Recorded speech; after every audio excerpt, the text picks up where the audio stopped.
Hello everyone, my name is Notepad Anon and I write games for fun, but we're not going to be writing a game today. In fact, we're going to be talking about a few games. We're going to be talking about, give me 1 second, gotta get the voice right. MAHOUUUU RPGs. Now, to those who aren't as weeby as some of us, MAHOUUUU is a rough translation of magical girl. And you're going to be amazed when I tell you what magical girls are about. I'll give you a hint, it's about girls who are magical. I know, it's a pretty astounding fact of life. Now, magical girls are weird. Let's just open up the conversation the way that it's supposed to be. Magical girls are weird. For some good reasons, and for some bad reasons. But like, let's just Google magical girl right now, right here. Hello, magical girl. What's the first thing? Oh, look everybody. It's magical girl. It's Sailor Moon. It's Magical Girl Ore, which was actually a pretty good show. It's Precure. You know, Precure. That one. Watched a few bits of Precure. My friend was obsessed with it. Let's see, that's Natsuki from popular visual novel experience Doki Doki Literature Club. Also, don't buy Doki Doki Literature Club Plus, it ain't worth it. Let's see, more Sailor Moon. I think that's Magica record. I'm trying real fucking hard here, guys. I'm trying real hard. I don't want to talk about the, look. The Magical Girl Raising Project, the one where everyone dies. Oh, look everyone, it's Cardcaptor Sakura! Everybody likes Cardcaptor Sakura. And okay, let's ignore that one. We don't need to talk about that one yet. Yeah. There's a lot of Magical Girl stuff out there. Magical Girls have been a rough staple of Japanime for a while at this point. It's a weird shirt Claudio has. Now, here's the thing with magical girls, is that the definition is actually very specific, but also very not specific. It's usually just about a group of girls who have been empowered by something, and they usually fight evil, something that is vaguely evil, or themselves. It's a genre of relationships, of friendship, of violence, lots of violence. It's initially, you can kind of think about it as Sentai for girls, but it's kind of evolved into its own set of genre tropes and niches. Probably one of the best known ones is Sailor Moon. You've probably heard of this little franchise before. Which Sailor Moon's been around for fucking ever. Let's just do a quick little look. Sailor Moon. When did a Sailor Moon originally come out? 1991. That makes Sailor Moon about 30 years old. Sailor Moon is a fairly old franchise at this point. It's like, okay, all right. And the thing is, it's still getting stuff. That's very interesting. You know, it survived the test of time. You have the original one from 92 to 97. Then you have Crystal from 14 to 16. And this isn't even dealing the multiple movies, as you can kind of see down here. There's a brand new movie coming out, actually. This is even after Sailor Moon Eternal, which came out only last year. This is very fascinating. Sailor Moon and a lot of these magical girl franchises really have stood the test of time. You get things such as Precure, for example. Precure is literally a super fucking franchise. There are 18 seasons of Precure, by the way. 18! It's like, oh, there's a lot. And these aren't just like 5-6 episodes. No, as you can kind of even see right here, this is 49, 47, 48, all the way up to 46, 45, even 50 episodes each. These are franchises. These things are massive, and even some of the jokier ones are all kind of...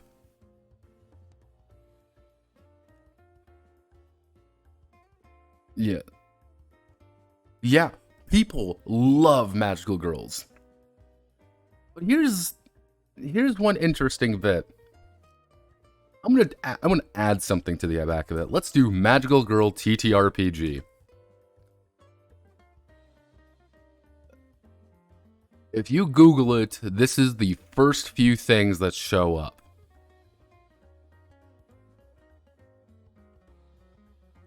Notepad. This should be very simple. Yeah, say some chicks. What do you mean some chicks? Good God. Most of the women, like anime nerd women I've actually met, are obsessed with Sailor Moon. Obsessed with it. My one friend back in the day in my original D&D group, she wasn't obsessed with Pretty Cure. Sailor Moon wasn't her thing. No, it was Precure, baby. I looked at her, I looked at her phone one time. I kind of just looked over to ask her for like something, and I saw on her phone she had entire pieces of Precure art, of Precure stuff. Her phone was Precure. It was insane. And people love it. People adore it. And I can always respect that. But this is Magical Girl TTRPG. These are the big ones that get mentioned. Sailor Moon-esque RPG 2022, and this is the first fucking piece of art. You see, from Alchemistress. Alchemistress came out like this year on Kickstarter, like a month ago. It just finished its Kickstarter like last. Sailor Moon, baby. Look at it, so Sailor Moon. Holy shit. I mean, I don't know about you, but that's some fucking yaoi hands if I've ever seen them. And it's like, what? Okay, maybe something else. Maybe best system to run a Magical Girl campaign. 2015. Domina Magica. Domina Magica is actually, we have talked about Domina Magica a few times, actually. And what Domina Magica is, it's a Kickstarter RPG that has never come out. It was supposed to come out 4 years ago. Nothing. Yeah, like, she literally just finished the character sheet. Not the game, the character sheet. By Third Act Publishing. This has its own very long series of events. Let's just say that. There's a very long series of events with Domina Magica and Third Act. But it's like, what? Nani? Jesus, hi phone. Hello phone, what do you want to talk about?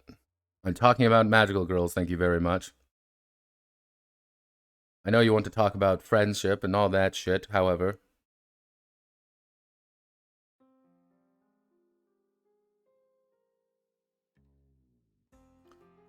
My mom's sending me dank funny Twitter memes. Magical Burst and Princess. Oh, we'll talk about Magical Burst. Don't you think we aren't gonna talk about it? Your mom's stream. Problem is she'd do it too. Yo, yeah, I've talked about Alchemistress a little bit. I saw it on that. Like, here's Disaster Piece. We're actually going over Disaster Piece today, actually, because this is one of the big Magical Girl tabletop games. We also have Magi Nights.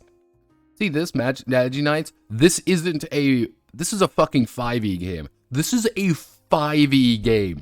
5e. That's weird. That's strange. You would think, now here's the thing, you would think that this shit would be immediate. You have a group of people, like, let's do the math. We have a group of girls, cool. They do things, cool. There's lots of role-playing, cool. There's also lots of combat, cool. Magic powers, awesome. You have so much shit there. Why isn't there more? I don't know. And that was the preface for why I was so interested in doing this particular case, is I wanted to find out why. I wanted to delve deep, to learn more, to close my mind's eye and delve deep, and I found out why. Everyone, I found out why. I'm going to give you all a hint. Hey, are you ready? Are you ready? All of those girls are under the age of 18. let's just get this out of the way real fast. Let's just get this out of the way. Magical girls are very anime, and I think a lot of the reasons why we don't see a lot of anime, magical girl RPGs here in the West, this isn't, putting in Japan, because Japan has its own issues. Why we don't see many over here is very simply because, hey, are you a 30-year-old dude? Like, picture my voice being like, oh no, Kurumi-chan. Kurumi-chan, I'm a magical girl. Like, that ain't gonna work, chief. People are gonna get weirded out. Like, people are gonna get, it's that kind of immediate thing where it's like your brain doesn't want to quite click correctly. And it's not even the fact that, like, they're under 18 or whatever. Not necessarily even that. It's more along the lines of, I think people don't think people can really get into it as much as a roleplay sense. I don't think people could really get into that mindset as much as a show can, a manga can, as something else can, because we're grown adults, one. We can understand the media, but everyone's interpretation of magical girls are always going to be a little bit different. Because even looking at this image right here, we got to see some of the big ones. Cardcaptor Sakura and Sailor Moon have some similar themes, but they're a very different approach. This isn't even factoring in the things like Symphogear, for example. Symphogear is a magical girl game. Here's the thing. Symphogear is a magical girl series. It is. Do all of them have comically oversized weapons and use the power of friendship to beat the ever-loving shit out of the enemy? Yeah. Does it use a lot of Sentai tropes and mech tropes? Yeah. But that's what makes Symphogear interesting. But all of them kind of share similar basic concepts. And I think a lot of the time, too, is people go into magical girl games and they say, I want Sailor Moon, another person wants Cardcaptor Sakura, another person wants Symphogear. And while the themes sometimes align, sometimes the pitch doesn't. Now, I've been putting it off. I haven't mentioned it, but because I've been trying to avoid it. Like, I've been trying to avoid talking about it. However, there's one franchise which I feel has tainted the waters a little bit. It's a franchise that I actually quite enjoy. This is Puella Madoka Magic. Puella Magi Madoka Puella Magi Madoka Magica. God, I always fuck up the Magi. I always call it Madoka or Maguka. Yes. This little franchise, yes, Puella Magi Madoka Magica, actually came out, God, I believe it was like 2012. Jesus, when did this come out? No. This was 2012, right? 2011, Jesus.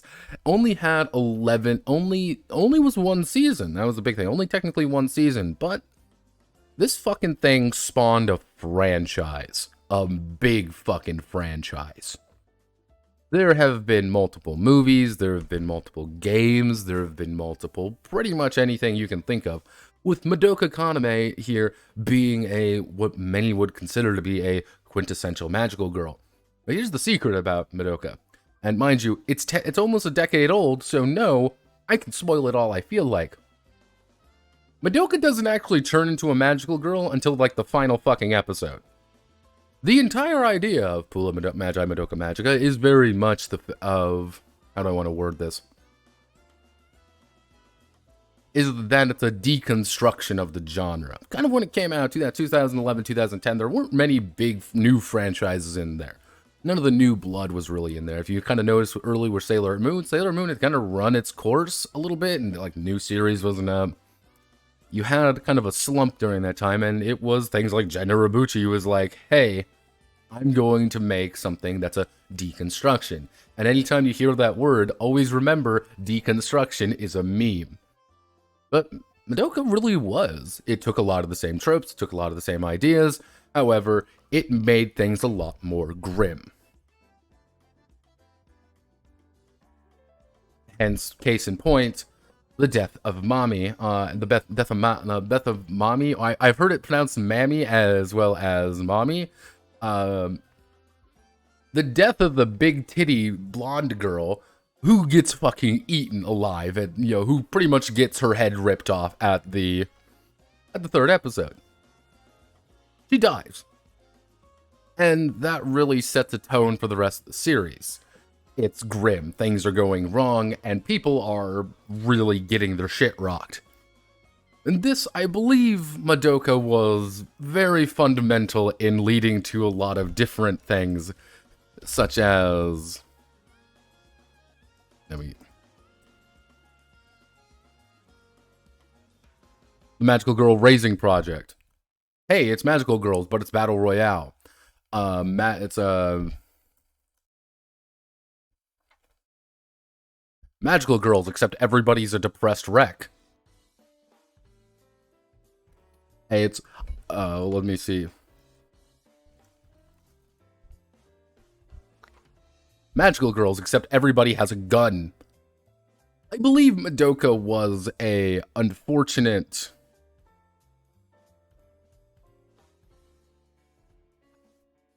Madoka was an unfortunate success.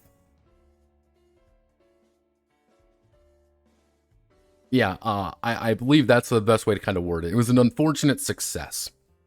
Because it said, hey, we can make dark and edgy things for it. We can be, like, we're going to make dark and edgy girls do bloody things. We're going to make this. And I believe that somewhat tainted the waters over here.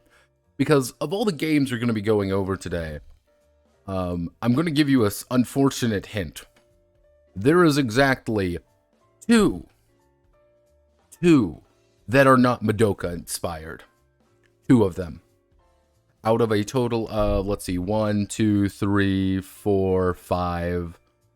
Out of 5. Actually 5, 6, 7. Out of 7, 2 of them are not. Which doesn't seem like that bad, but it's like... I don't think people quite realize how much, like, Madoka has influenced things. For better or for worse. And I think that's kind of one of the other issues, too, is that people, when you go into a Magical Girl game, there's going to be the person who says, I want to do Madoka. Which does change a lot about the nature of it.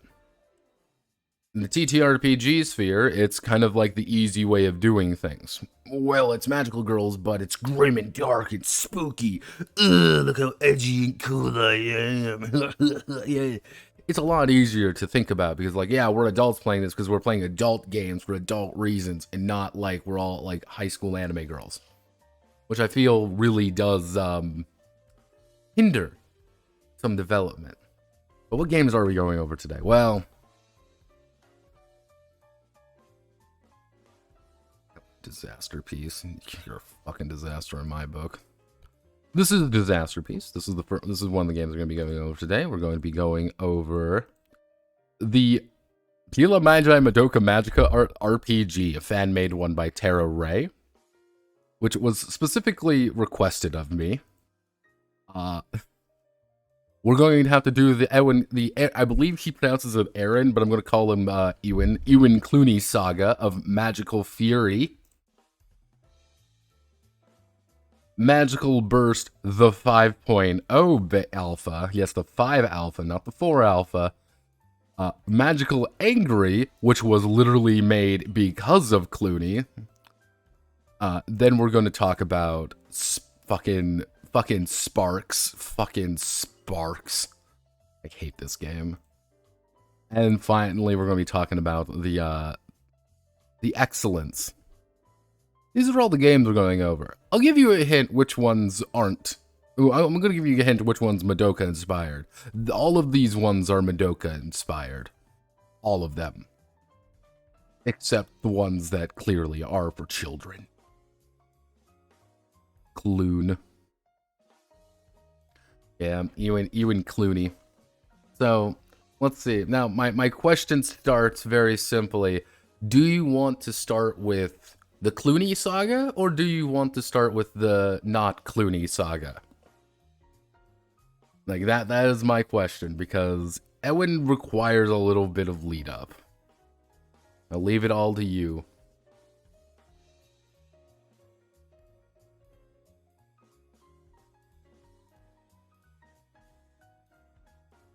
I got a no and a yes. This is a great start.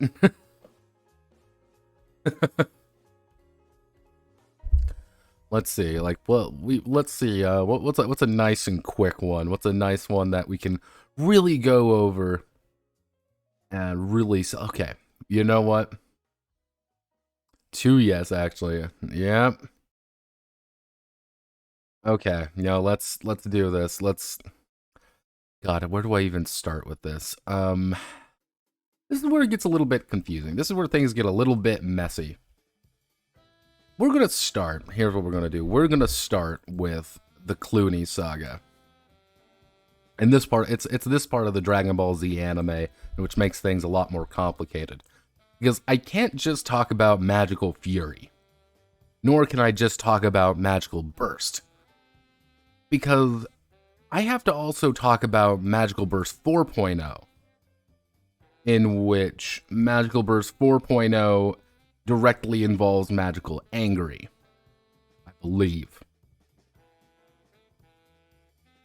Yeah, this is where things start getting a little bit strange, but let's start off. Who is our man here? Ewen, or the Clune Master. Das Clunas. For those who don't know Ewen here is relatively well known as the head of Yaruki Zero Games. Yaruki Zero Games have done quite a bit of things. It's very interesting. He's done, I see, oh, Channel A, never heard of that one. Dragon World, never heard of that one. Maid Engine, that sounds familiar. Oh, Magical Fury, Magical Burst, Spooktacular. No, Pat, this guy doesn't seem like he's done anything. He's also did things like Thrash. Ever heard of Thrash before? Right here. He's the one who did Thrash when he still went by Blackbird. We'll talk about the Blackbird era. But yeah, it's like Slime Story. It's like, wow, this guy doesn't really seem like he does much. I'll give you a little bit of a thing about him.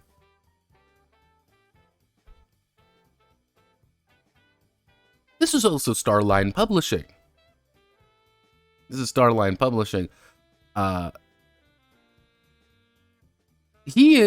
Cluney is directly involved with the translation and proliferation of things such as Golden Sky Stories and Made the role-playing game. He is directly involved with these. Yeah, Starline Publishing, I believe, was one of his, I don't believe it's his company strictly, but he's definitely involved in it.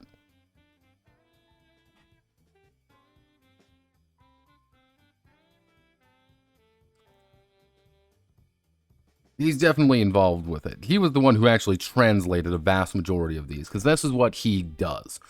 Ewen is a translator. He's the person who translates Japanese RPGs. That's what he does. And you kind of see he's got his Patreon here. Nekoween.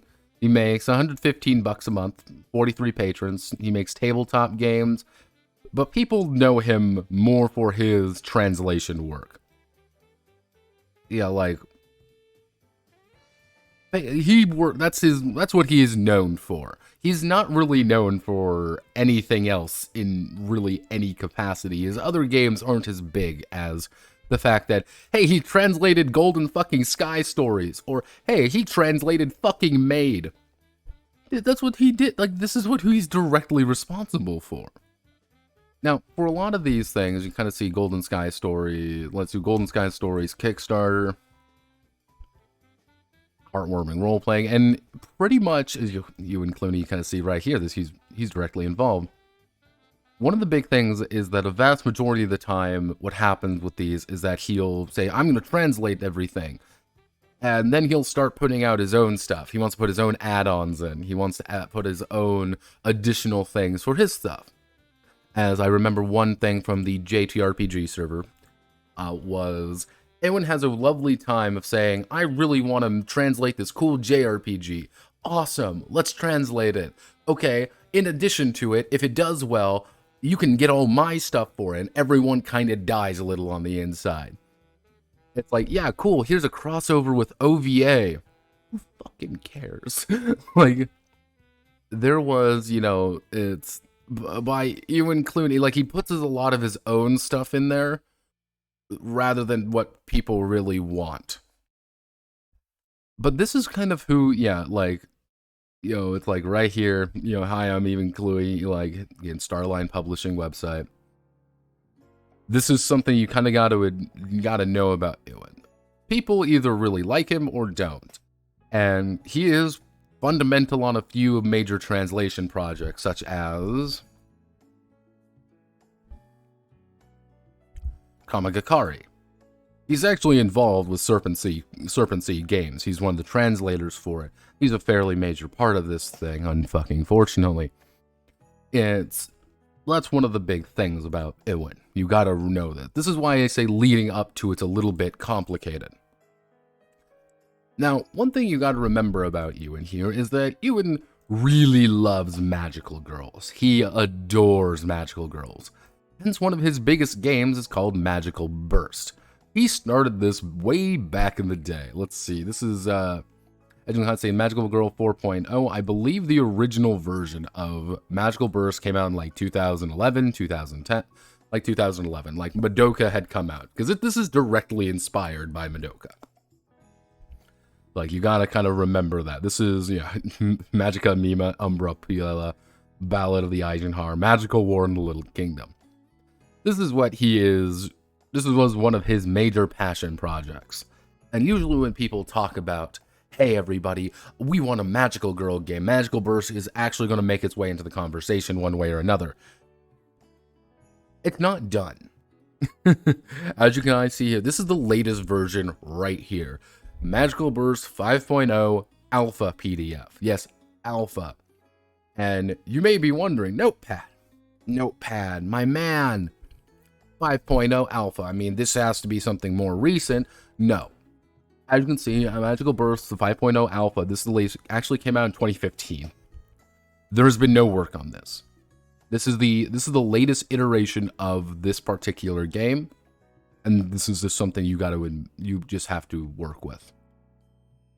Which is a running trend with Ewen. Let's start something, but let's not finish it. But then you have Magical Fury. Magical Fury was directly the result, because the full-on, you could kind of say, timeline, in a way, was Magical Burst. Magical Burst, I believe it would be around the 3.0, 4.0, 4.0 era, directly into Magical Fury, which directly inspires Magical Burst 5.0. This is just the basic line here. Like, you got to remember this. Without Magical Burst 3.0 or 4.0, Magical Fury doesn't exist. If Magical Fury does not exist, Magical Burst 5.0 does not exist. Somewhere along here, I believe probably in this era, we actually ended up with, if I make a Magical Angry, which is a response to Magical Fury. This is why I say this is a very interconnected web of shit. It gets very complicated very fast, because Ewen's been wanting to do games like this for a very long time, because Ewen does not like magical girls. More specifically, Ewen likes dark magical girls. He likes them when they are in pain. This is Magical World. This is actually a relatively old project of his from his Blackbird days. This is a dark magical girl world of unfortunate everything. Now, you may be wondering, where did I find this? What is this? Well, let me I have to type this in. I have to, hand do this, by the way.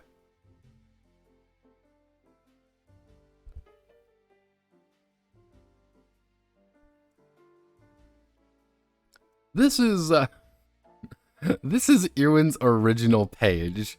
This is the original Blackbird page. This is what he used to do. You kind of say Neko Ewen's anime RPG.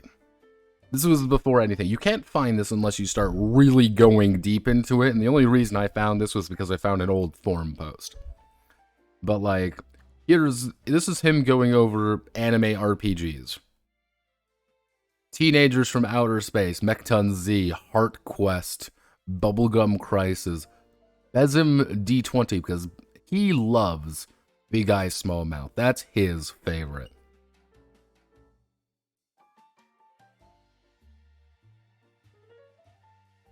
He likes magical girls, but he likes magical girls in a very specific way.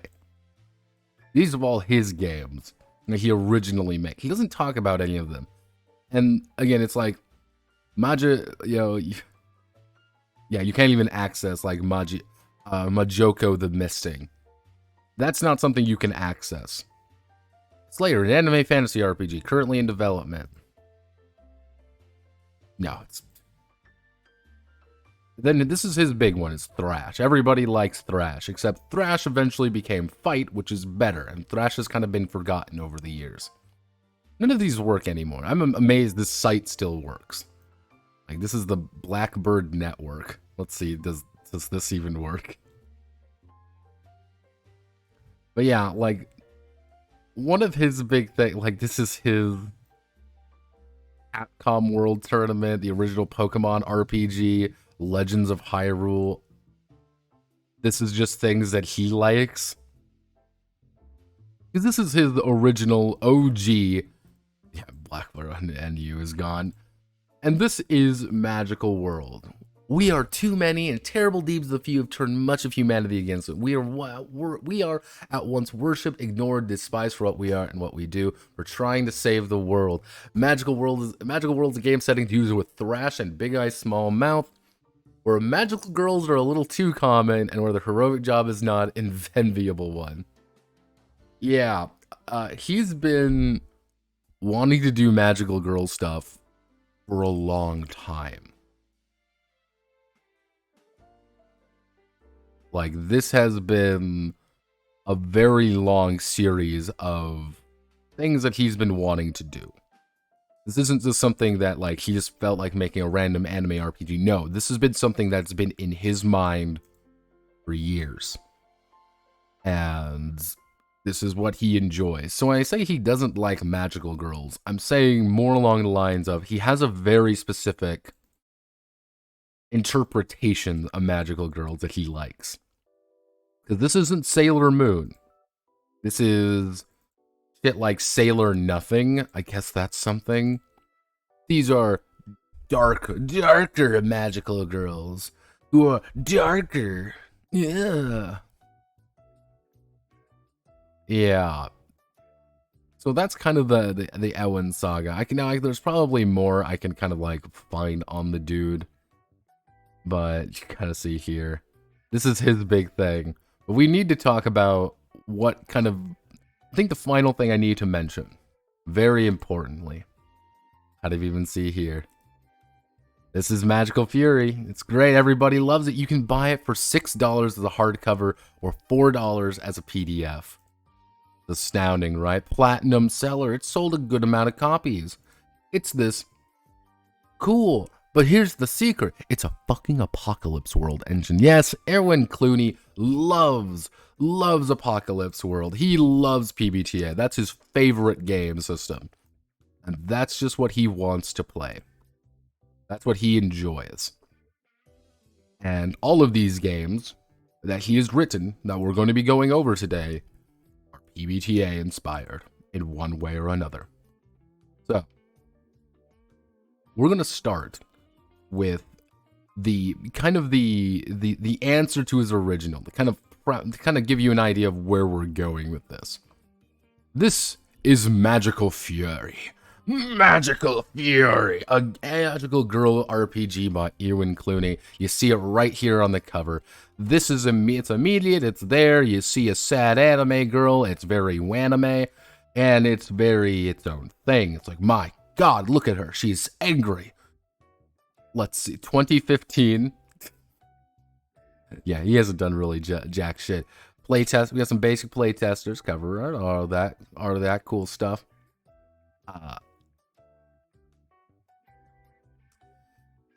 Yeah, no, there is no more art, by the way. There's no more art. Like, I'm gonna address this right now. All of these fucking books are bleeding eye white. There's no art in this book. It's pure fucking white with some like weird pixel art instead of everything. I don't know why he decided that that was like the right option. But this is a game you can pay $6 for and it looks like something that was whipped up in 5 seconds. 35 pages.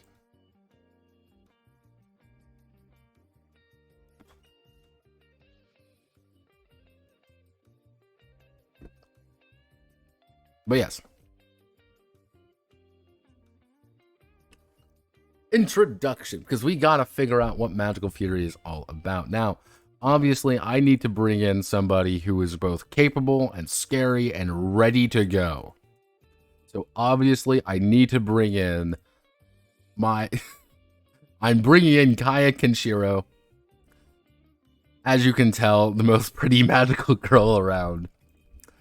I use Kaya Kenshiro for literally everything, and I want to kind of give you an idea of what I was trying to do with all of these.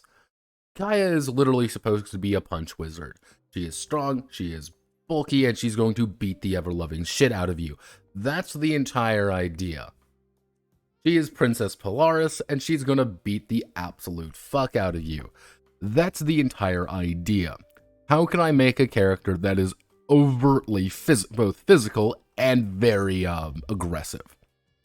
I succeeded with 2 games. 2. And not necessarily anything like that. But yes, this is our character that we're going to. And you may be wondering, okay, Notepad, where's the rest of the character sheet? And the answer is, there is no rest of the character sheet. There is no, this is all it is. Everything you need to play Magical Fury is right here. But let's go. So what do you do? Well, you got your moves. You're gonna take your 2d6, and you're gonna be amazed. You're gonna be amazed when I tell you how you play it. Are you ready? Are you ready, kids? You're gonna roll 2d6. Okay? And that's it.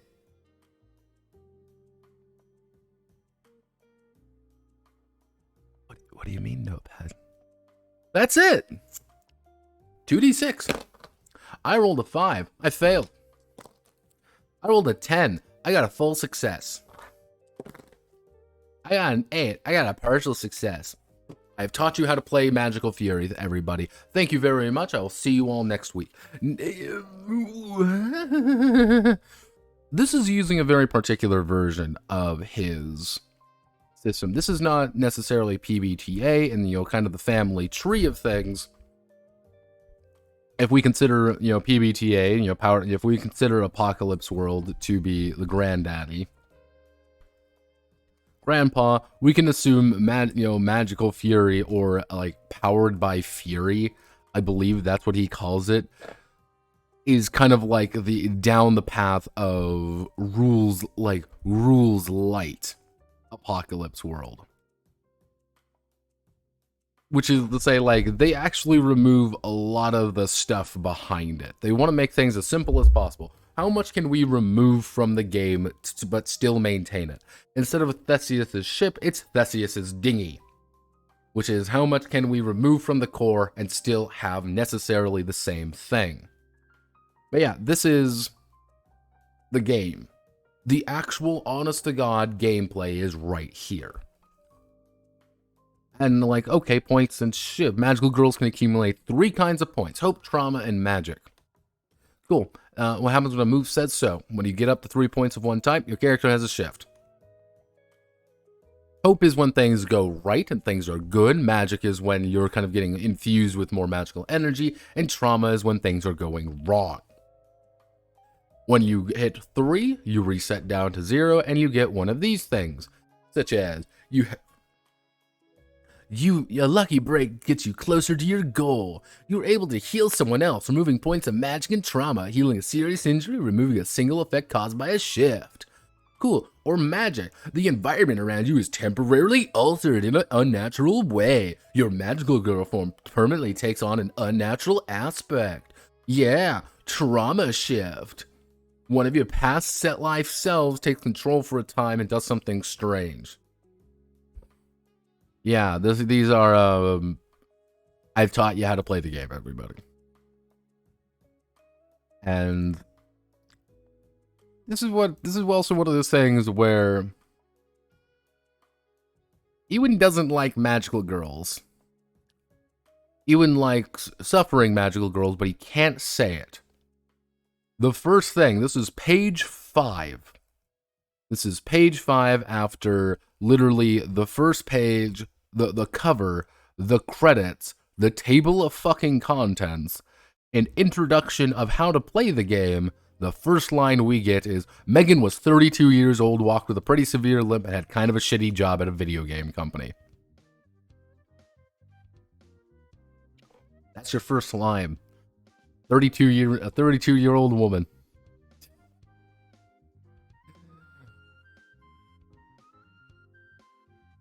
This is not quite right. Because he wants to tactically avoid what I mentioned right at the beginning of the stream, is that I think a lot of people are very uncomfortable playing underage girls, which for understandable reasons. And I think a lot of these games try to skirt around the issue. Oh, they're in their 30s. Oh, they're adults, they're 20s. To me, that does take away a certain aspect of the original idea of the storytelling. Because one of the basic ideas is growing up. Growing up is a major theme in almost every Magical Girl series in one way or another. Usually the veteran Magical Girls are ones that are maybe a little bit more cynical, or maybe have a little bit more issues, or grew up wrong, you could say. Being 32 years old does kind of take away some aspects of that. But Ewen also has to say this, but am I saying that Ewen wants you to play this? I don't know. That's where things get a little bit more gray. But it's again, you're opening up with this. Let's create a new character, everybody. Okay, you know what, we're gonna make a character live on live. Magical Fury, character creation live.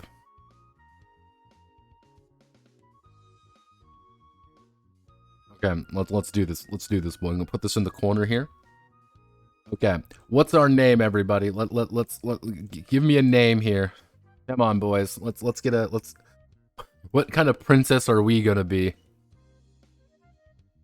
Come on, everybody. It'll be great. Mary. All right. Mary. Okay. Magical girl Mary. All right. Cool. We've got our name. Write an answer to each of the following questions. What are you afraid of?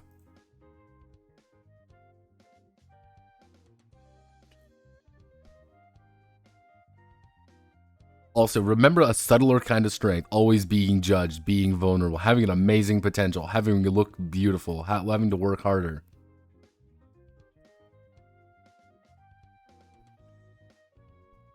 What is my wish? What's our wish?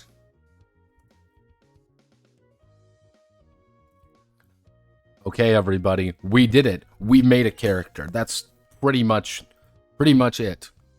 Feel free to jot down, sketch other ideas. These don't do anything, by the way. They're just kind of here. So, when everyone is introduce your characters, you don't have to tell them everything. We'll assume that your character doesn't necessarily have to be a girl at the start of the game. Your character can be older, male, or something else. They will become a girl when their magical potential activates, and it'll probably make their lives quite a bit more complicated.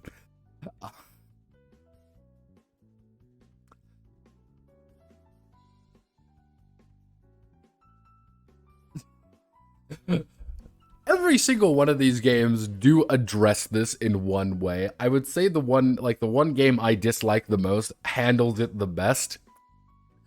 But yeah, it's like, yeah, if you want to play a dude, you can be a magical. Ewen is the one who is like very upfront with being like, you are not playing a boy, you're going to be playing a girl, or you're going to be playing a boy turning into a girl. Regardless what's going to happen, though, Your character, regardless of age or anything, will become a little girl. You will fulfill Moot's destiny. It's time, everyone, to fulfill our destiny to become the little girl.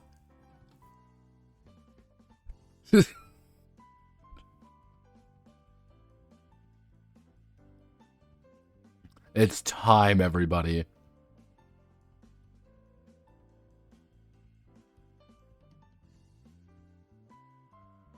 Go play another game if you want that.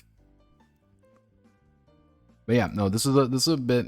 So the normal world. Let's tell us about the normal world. We have to do one beautiful thing. We have to do one ugly thing. One odd thing. Oh no, that's it. Wow, we're done. This is literally like this entire section right here. This is an entire page, mind you. This is an entire page saying like, hey, make the world Lamau, make the world GM. Bitch, what do you fucking think I do? I'm the fucking GM. What the fuck do you think I'm doing? Do you think I'm just sitting there with a fucking my hand in my with a fucking my cock in my fucking hand? No.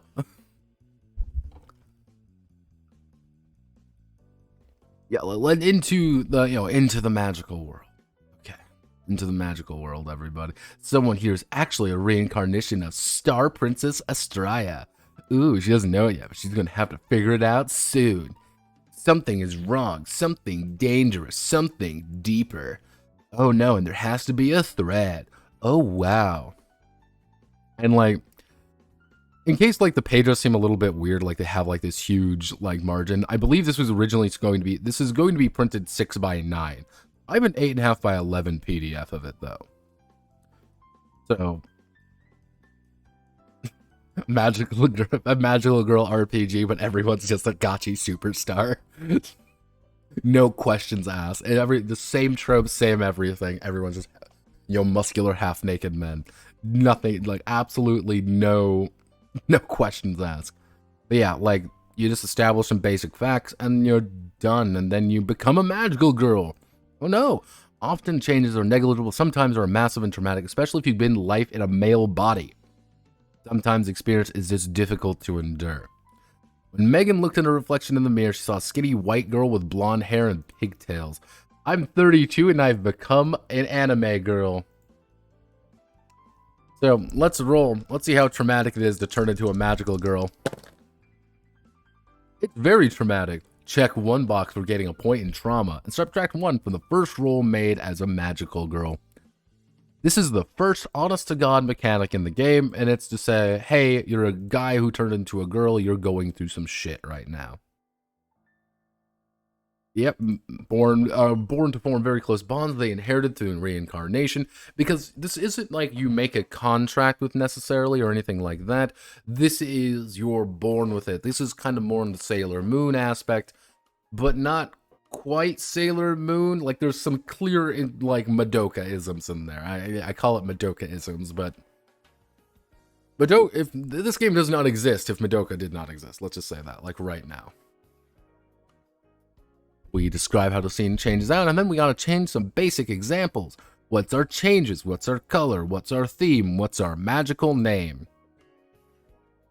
What's some basic changes? What's some themes and some magical names? We're done. We did it, everyone. Transform magical girl. As a magical girl, you're gonna be able to attack people. You'll be able to move better. You're pretty much better. You're pretty much the super strong. You can actually fight people. Is this represented mechanically in any remote way? Absolutely not. We won't be getting into that for quite a while at this point. Now, battle, on the other hand, is we need to fight monsters because they're evil. They're evil. And because there are because again, we see here there are no stats or anything like that, everything is relying on that 2d6. So you literally have to narrate if that thing is going to go well or it's going to go poorly. So if I say, for example, there's a giant monster terrorizing the town. Well, as Kai, I rush up and punch it in the face. And that's going to be a pretty bad option. So I rolled a 6 plus 3. I rolled an 8. I still succeed, though. Oh. That's cool.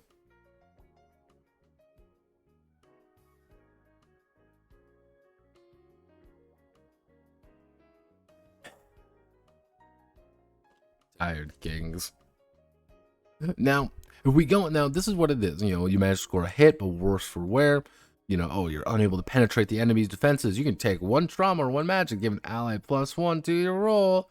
Oh no, you can score 2 hits. Ooh, these are the moves when it comes to actually fighting. Things like going on the offense, protecting somebody else, which normally boils down to take trauma or magic, or get 1 or 2 hits. Because one of the big ideas of this game is that you need to generate hits on combat. The more hits you generate, the better you are. You don't generate enough hits, you're defeated. Because the enemy can't hurt you. They aren't going to really attack anybody else. What they're doing more often than not is the GM is telling you they're attacking someone and you have to protect them. Or something bad's going to happen. You kind of see here, even down to running away is kind of its own thing, such as the end of battle. Battle only lasts for 1 round. The outcome depends on the number of hits. So X is the number of magical girls. So let's say we have 3 magical girls. We score 0. Everyone takes one trauma or 1 magic, and it's very bad. This is suffering. Or we take we have 1 hit. We suffer defeat. Man, that sucks. We have 2 hits. Significant cost. Everyone takes 1 trauma or 1 magic, and there's collateral damage.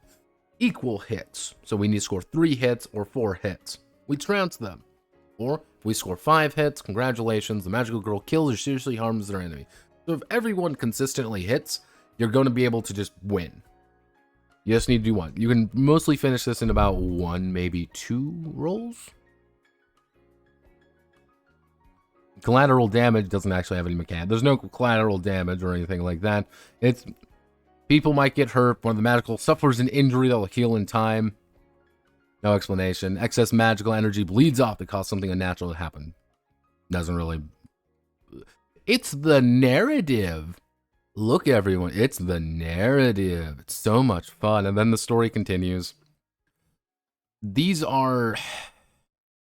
That's literally the game. It's 10. This is 10 pages, and I've explained to you the entire game already. There's nothing else. There really isn't. This is mostly when it comes down to like GMs, like the GM action, and really kind of like how do you continue the story from there, because there isn't actually really much. You usually are going to have to be doing GM moves. Now, GM moves in Apocalypse World games are things like, oh, we want to advance a threat as my thing I'm going to do this round. Or your round, it's going to be, I'm going to advance this, or I'm going to find a battle, or I'm going to do this, or I'm going to do that.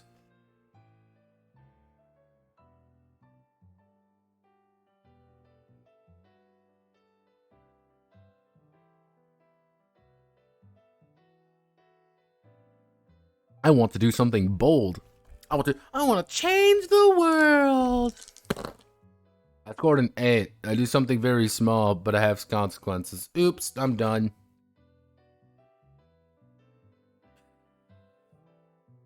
I want to do something with magic. Cool, I take 1 magic. Cool, let's do it. Magic does something unexpected and harmful. Okay. Then it's like we gotta complicate life. We gotta investigate, and a lot of the time it's like do this, gain trauma, because this is all you have to work with. You have 3 variables to change or edit in a strict mechanical sense. I've taken damage, I increase my trauma. I've performed magic, I increase my magic. I've done something nice, I increase my hope. That is what the game is. That's all. If you honestly believe it's anything more than that, I am questioning why. Hello, Luca. But that's really all it boils down to. And it's like, oh, well, you can do some special moves. Desperation, roll 2d6 and add your current trauma. Wow. You can have +2 to it. Amazing. I'm astounded. I am really flabbergasted by this. It's like, but why? Like, cool, stay calm. The vast majority of the shifts are things like this. They're not doing many big things. Now, sometimes you're going to have to pick extreme shifts. These are what extreme shifts are. It's like, oh wow, you have an raw burst of power. Things explode. Your normal form takes on a permanently unnatural aspect. All these do is something bad happens, you erase all your trauma and magic shift. So the ideal state of being majority of the time is to have 2 magic, 2 trauma, do this, take an extreme shift, and then delete it all. Strictly mechanically speaking. Then you may be wondering, notepad. See, it's not even PBTA, that's the worst part. It's its own version of PBTA, a bad version of it. There is extremely nothing here. I wish I could tell you that there is something. That this is a really exciting adventure. There was a lot of stuff and nuance behind it. There's nothing. It's a fucking light game. It is roll 2d6, something roll above a 10. Or roll above a 7 for having something good happen. Not even roll above a 7, roll above a fucking 5. Because there's no pluses, there's no... Everything relies on these. These are the only 3 things that really matter in a mechanical sense. And people talk to me and be like, why do you care so much about mechanics over the story or something? Because the story is going to be different for every single person who plays. And I read through these games and I hand them to people and I say, this is what this does. This is what this is. Your story can be anything. You want to run a Magical Fury game? Awesome. You want to do a Magical Girl game? Play it in OVA. Play it in Big Eye, Small Mouth. What does Magical Fury here? What does Magical Fury do more than those games? Well, it's more open for narrative freedom. Who the fuck cares about narrative freedom? I have enough narrative freedom in those fucking games too. I consider those 2 games relatively light for what they are. And I get a lot of nuance in between how I make my character. But what does Magical Fury do? Like, oh no, we need to fight a new one.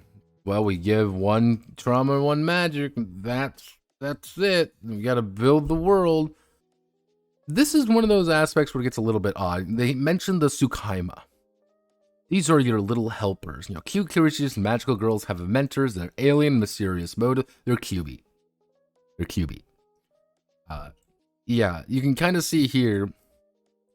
Yeah, like, you're supposed to, like, build these art, because Magical Fury doesn't have a setting. Magical Fury simply has a bunch of thing. They are, you could just say, oh, well, in this Magical Girl game, all these, Tsukaima are mysterious aliens from a civilization that created the first magical girls, and all the Yoma are magical monsters that you have to fight because they feed on people. And that's really bad. But then there are dark magical girls who are super powerful, but they can command the darkness, and they're super evil. Oh my god! Oh my goodness!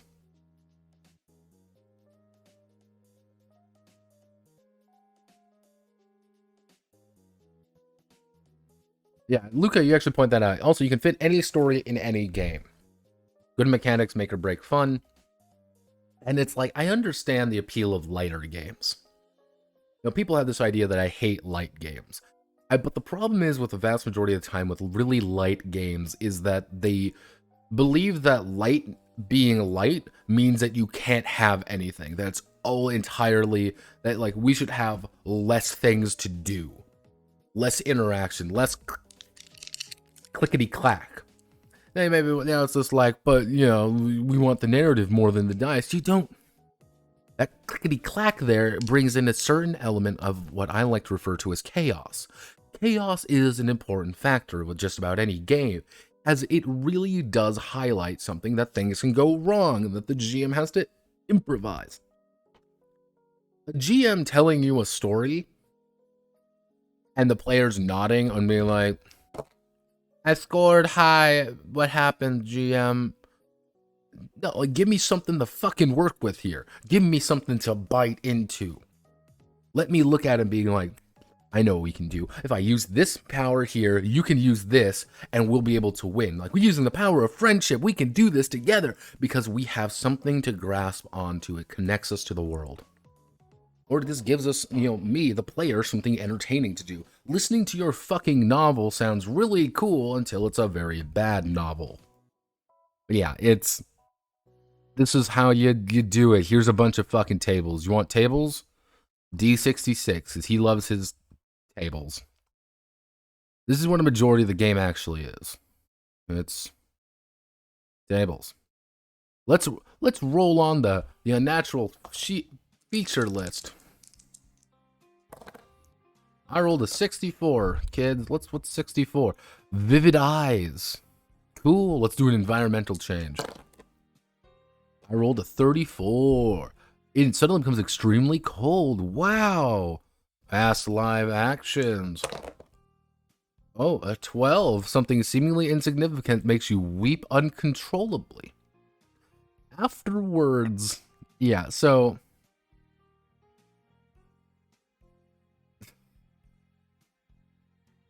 So, in 2011, I started working on a game called Magical Burst.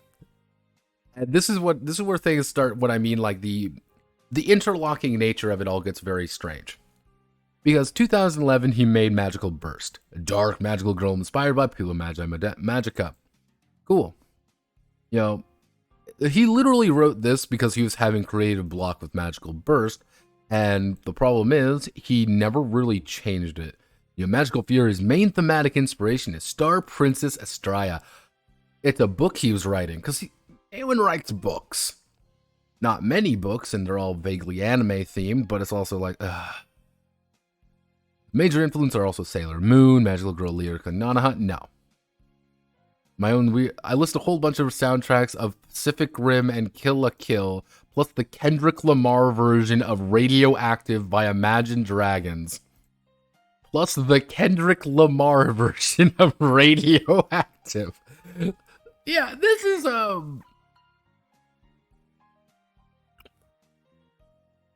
Yeah, it's underlined. It makes sense if you're familiar with Apocalypse World, because he loves Apocalypse World. That's the game. Congratulations. That's it. You kind of also see this in particular. This is very important too. But yeah, that's Magical Fury. But what about the other one? The reason why he even wrote this particular game? Well, that was for... Let me bring it up here really fast. This is the Magical Burst 5.0. More accurate. This is 4.0. This is the one that probably a vast majority of people actually know. Because he, of all things, actually cites TG in this version. Special thanks to Judgment, Plain Fag, Anonymous from TG. Yeah, he does deliberately cite TG in the Magical Girl 4.0. That's like a very specific thing he does cite.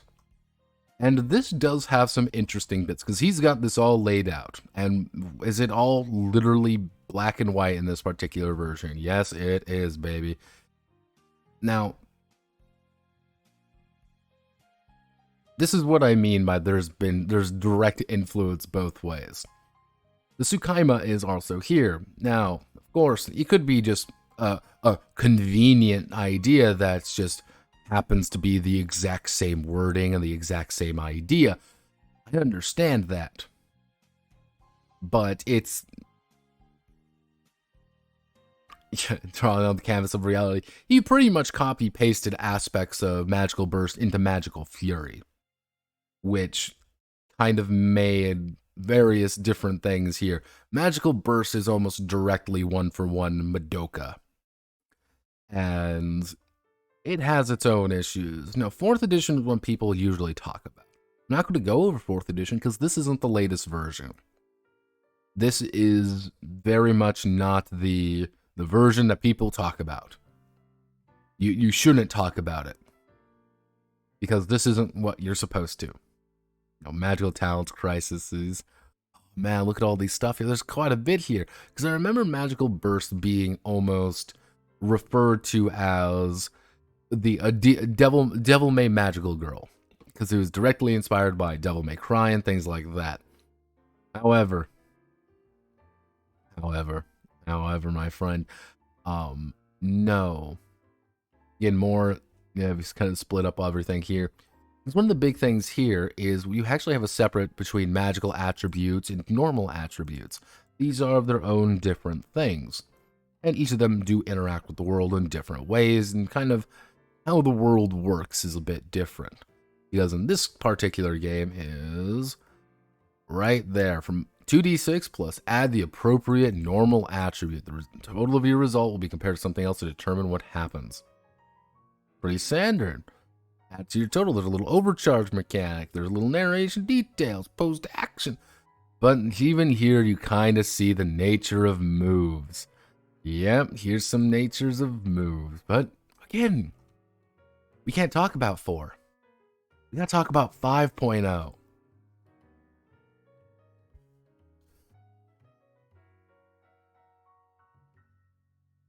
We didn't do this.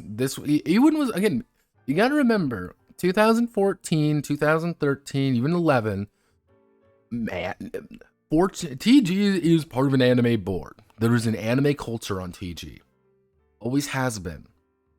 And he was popular. You gotta remember, Cluney was incredibly popular at that point, simply because he was so fundamental in translating things like Maid. You had translated Golden Sky Stories, and he was instrumental in that. He was popular for a very long time.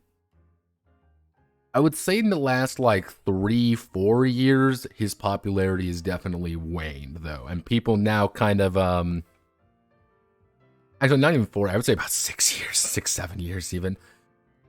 He is no longer really the anime guy of TG.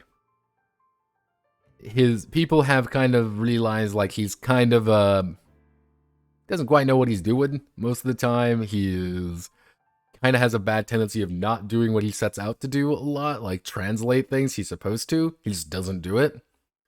And there have been some debates that he's been holding certain games hostage, just not releasing them, and because we didn't buy his friends' games and we didn't buy his games.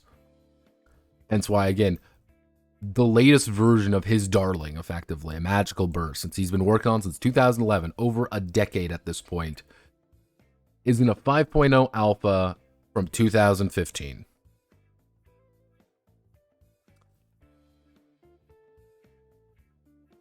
Is even Magical Fury, like, let me do a quick look. Magical Fury came out in 2015.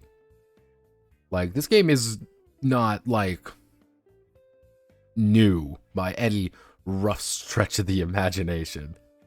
And, like, if we really look at, like, what Yurikari Zero Games does, this is what they do. As you can kind of see, it's like, back to the Rifter. Cool. Like, oh wow, Palladium Books launched Rifts, and then 22 guys who played it a bunch revisited the game and, armed with hindsight, set about mocking, parodying, and critiquing the game.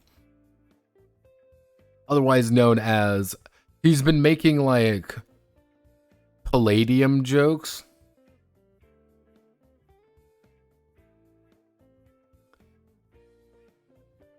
Like, that's what he's been doing recently. That's what his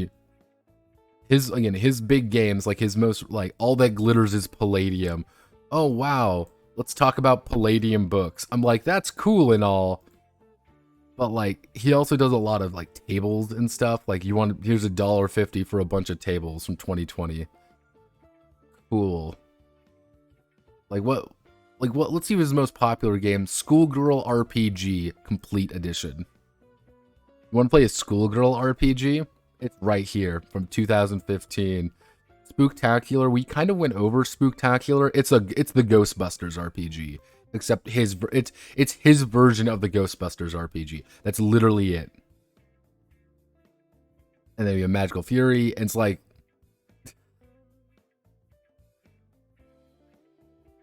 we've gone over a few times, but it's like one of those things, like, you look over at it and it's like, oh, sweet mother of God. What do you do with your day? Like, this is one I've also meant to go over. This is the Angel Project. I have it in the PBTA case. I believe it's the same idea. He doesn't do anything else. He's not worked on Magical Burst in years. Nor do I think Magical Burst will ever come out. So this is the latest version of Magical Burst. And this is the version that we're going to live with.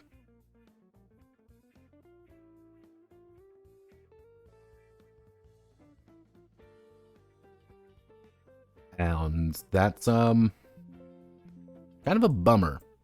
It is kind of a bummer in a way, because let me bring up Magical Burst proper.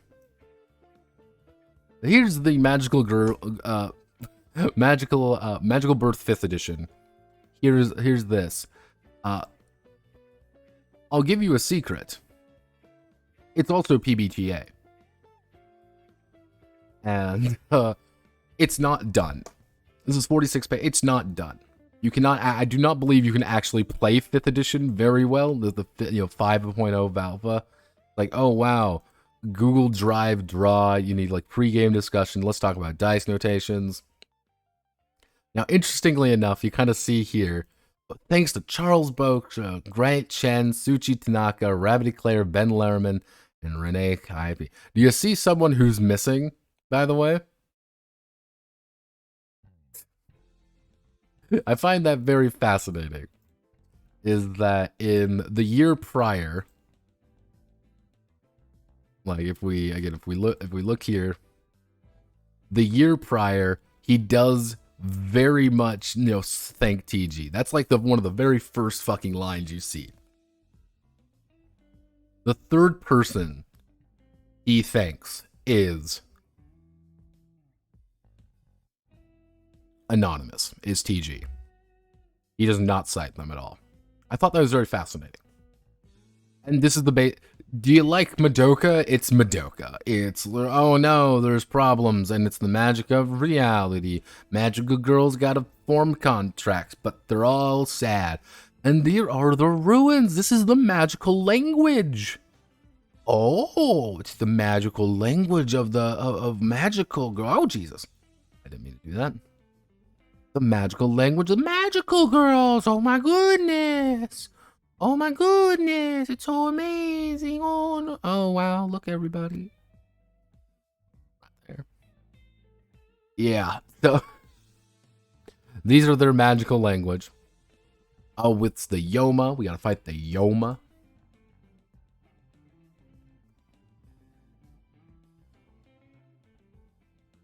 Yoma are monsters the magical girls must fight. They have countless forms, from warped humanoids to abstract shapes. They're evil nightmare monsters. That's it.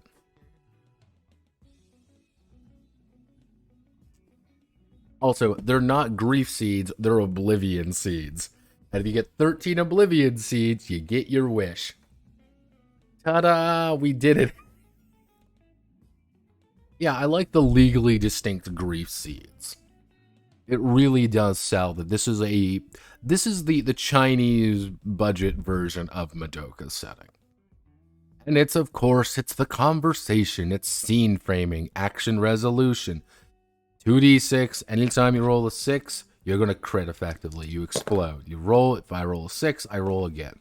That's really it. Everything is a move.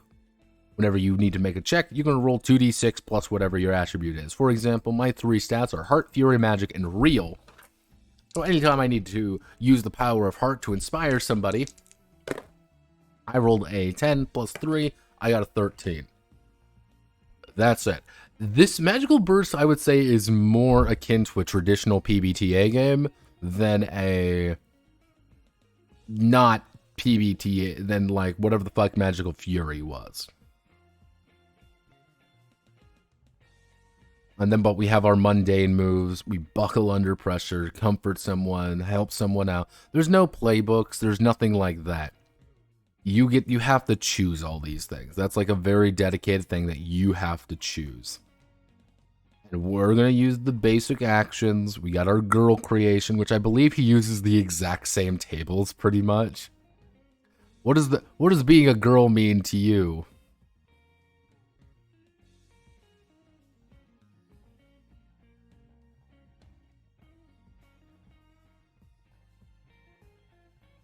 subtle kind of say, always being judged, being adaptable, being adorable. There is... What two things connect you to the world? These are your bonds. Bonds are pretty important, but they also aren't really important. They aren't... I want to work with... Bonds do nothing, but bonds are important because that's one of the few things tying you to the world. But it's like, oh, cool, what's one of my bonds? 34, everybody, cool. It's my best friend who needs my help. But sometimes these bonds don't mean anything. Protecting the environment is not a character, really. My destiny is not really a character.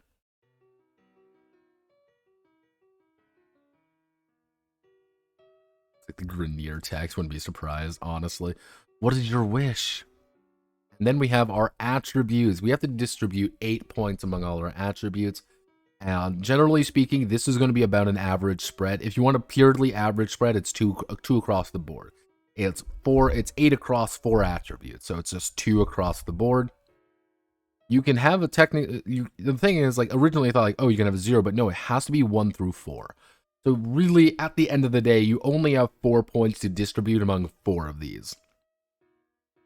You don't really have that much to work with regarding, like, your initial character spread. This would be one of those things where I would argue that a playbook would be best, but I still hate playbooks, and I would just kind of hate this game the same way.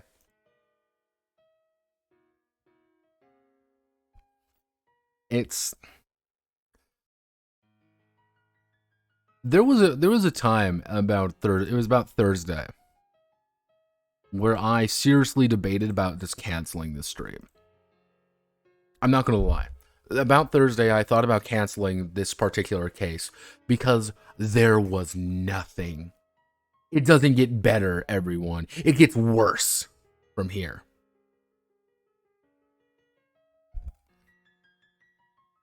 It's painful. It's very painful. We have to have this, it's this, at its core, a game of magical girls, and there are all sorts of girls, cisgender, transgender, bigender, gender fluid, any names you could address the issue, especially in the game's fantastical elements. They talk about it, they say it's there.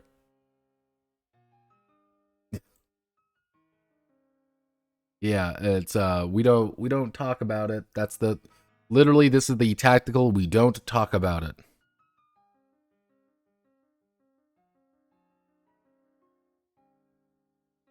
Kind of makes it a little bit weird, but it's done. So let's talk about something weird, something strange, and oh no, something bad's going on. Wow, look everyone, we can roll, and oh, what's going on? 61? There has been a lot of insects around lately. Ooh, no! Oh, jeez. One of the big things, too, is that in this game, in Magical Burst, you're supposed to start off not as a magical girl. You start off as a normal person, gaining your magical girl and persona and abilities at the start of the game.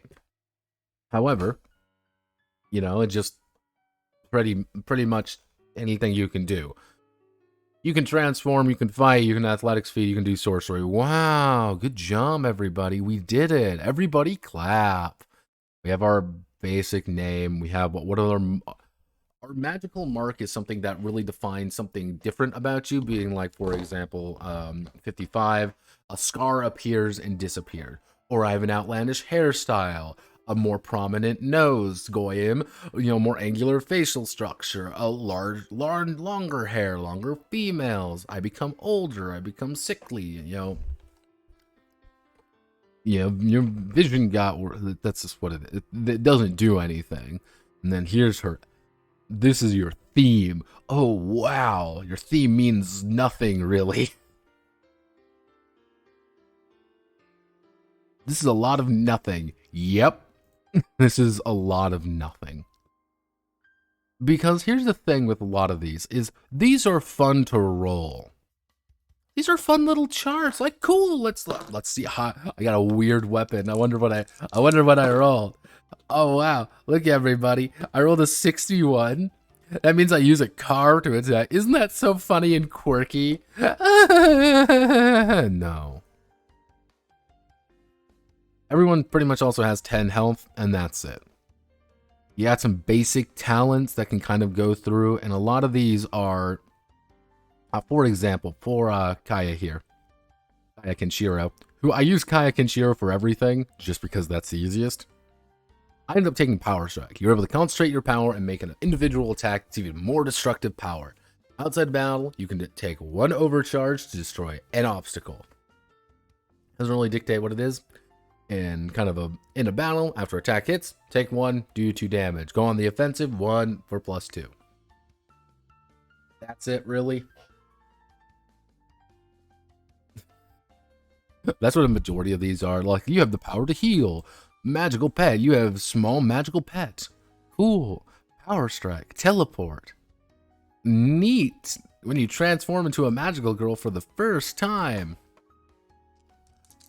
Oh my god! I rolled a 10. Let's roll again. I rolled a 15, everybody.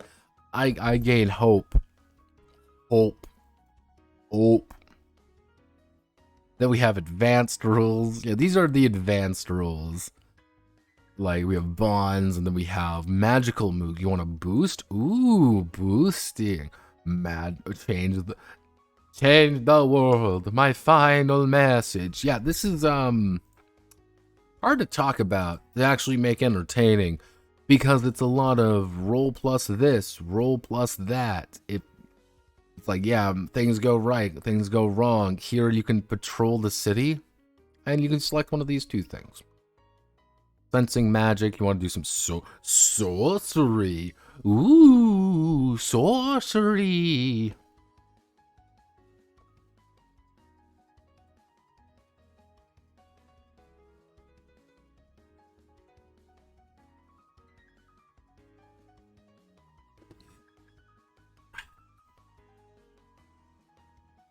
Though oddly enough, there's actually 2 kinds of combat systems in this game. These are skirmishes.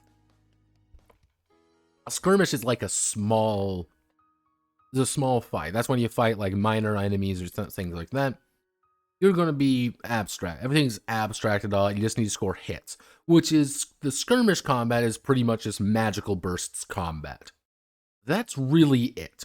There really isn't anything else. And, you know, for Yoma, this is equal to the opposition's total spread value. You just need to hit, if you hit them enough times, you win. Or if you don't, you lose. This is really all it boils down to. Of you beating the shit out of each other, and that's really it. Skirmishes aren't really supposed to be too big. Like, oh, I want to go on the offensive, or, you know, if you're less than successful, or you want to protect somebody. These are almost 1-for-1 with Magical Fury, except this actually has a little bit more going on with it, because you can crit, you know, you can try to protect somebody a little bit better, because you can roll really high. That's really it. You're getting plus hits, you're getting this, if you're getting like little things, and it's like, cool, you beat them, you win, cool. Oh, you select a personal consequence. Ooh, you just take one. You're taking one of these things. That's really all it boils down to. It's, oh, I'm going to increase my overcharge by 1, reduce my resolve by 1. I'm going to increase my trauma by 1. It's shit like that. It's really all it boils down to. You know, group consequences, you know, gets killed, excess magical energy, full battles. Now, this is where Magical Burst was originally really made its name and why people were so interested in it, and why it still gets mentioned to this day. Because the original thing, as I mentioned before, was effectively supposed to be Devil May Magical Girl, which is the entire idea about flipping around and doing sick beats to beat the shit out of your enemy. The original version had that. However, the original version is dead. Now we have a PBTA game. You'll like the PBTA game. Yeah, because this is a weird version of the game. Like, I sometimes refer to this as as unity of purpose. And I call it unity of purpose because it's pretty much says, like, try to use the same mechanics for everything. don't try to like say, oh, well, here's a completely different thing for a different time, unless you very clearly, highlight the reason why. Hey, everybody, for a majority of the game, we're going to be rolling 2d6 plus your attribute to deal damage. However, for combat, to represent the gritty nature of it, you're going to be rolling 2d6 and kind of taking the highest on it. It's a little bit more precise. Things are a little bit more dangerous. Okay, we're understanding now. This isn't. There's this PBTA game, and then he kind of does the PBTA thing inside of the full battle system, which was originally a DMC game, effectively. So, the entire idea is, typical Magical's got 10 points of resolve. Actually, skirmish can play a matter of minutes. Full battle will take more like 20 to 30 minutes. Differently from other parts of the game is that it's one instance where GM rolls the dice. Any character time is hit by an attack, they take that much damage. Magical girls, when they reach 0 resolve, but they're forced out. That's the big thing. Is anytime you hit 0 HP, you become a regular person and you will probably die.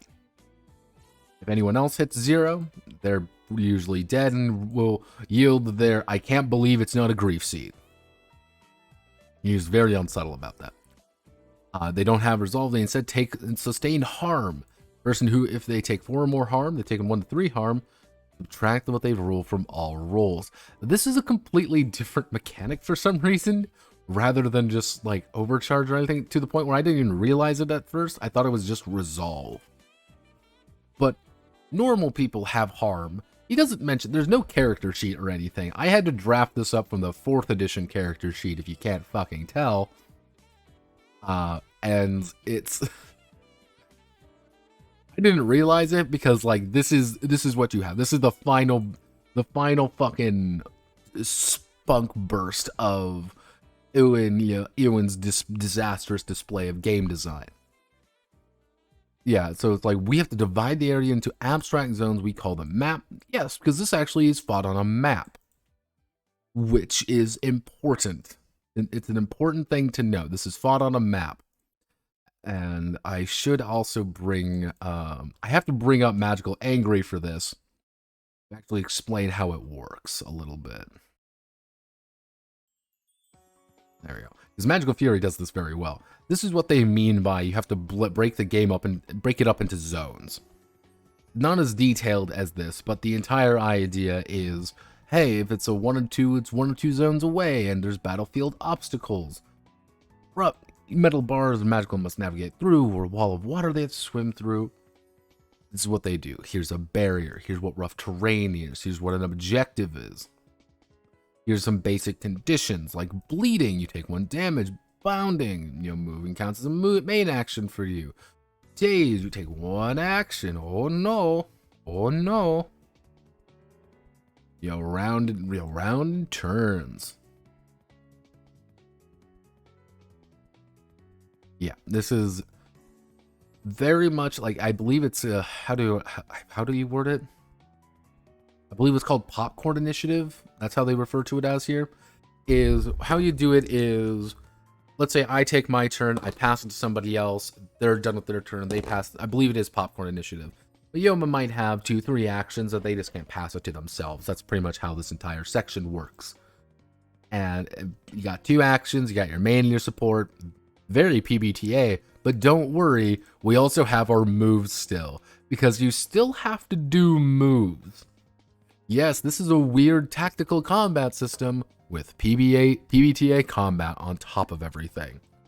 Which is like, oh hey, let's roll 2d6 plus fury, cool, this is so much fun, oh my god, I love it, fuck you. And it's like, oh, you do like 2 damage. Your weapons don't mean anything. And it's like, oh, no, you can't do this to me. And this is really what it boils down to. You want, like, I want to do a range attack. I rolled an 8. I do 2 damage. Go me. Hey, I want to protect somebody. Let's roll 2d6 plus heart. Yeah! I rolled a Roll the 7. The 7 doesn't happen. Sorry, Karumi-chan. You got your shit rocked. You know, but you know, it's like reckless movement. You're trying to move through rough terrain, or you're trying to do recovery. That's really all it boils down to. Reduce their thing down to 3. Excuse me. And the Fallout system is effectively just the magical fury system. If you fill it up to 6, there's something wrong. Something wrong goes on. Oh no, you have all overcharge. Mark it. Oh no, you have trauma. Mark it. Oh no, you have hope. Mark it. Oh no. Like, literally, this is almost copied 1 for 1. Nothing really changes here. And, like, oh, changes, these are same fucking charts. Phenomenon, same fucking charts. And you can actually advance in this game. Yes, you can actually advance. And the first tier is when you're a basic person and you got to get all the things. You know, it's... Ooh.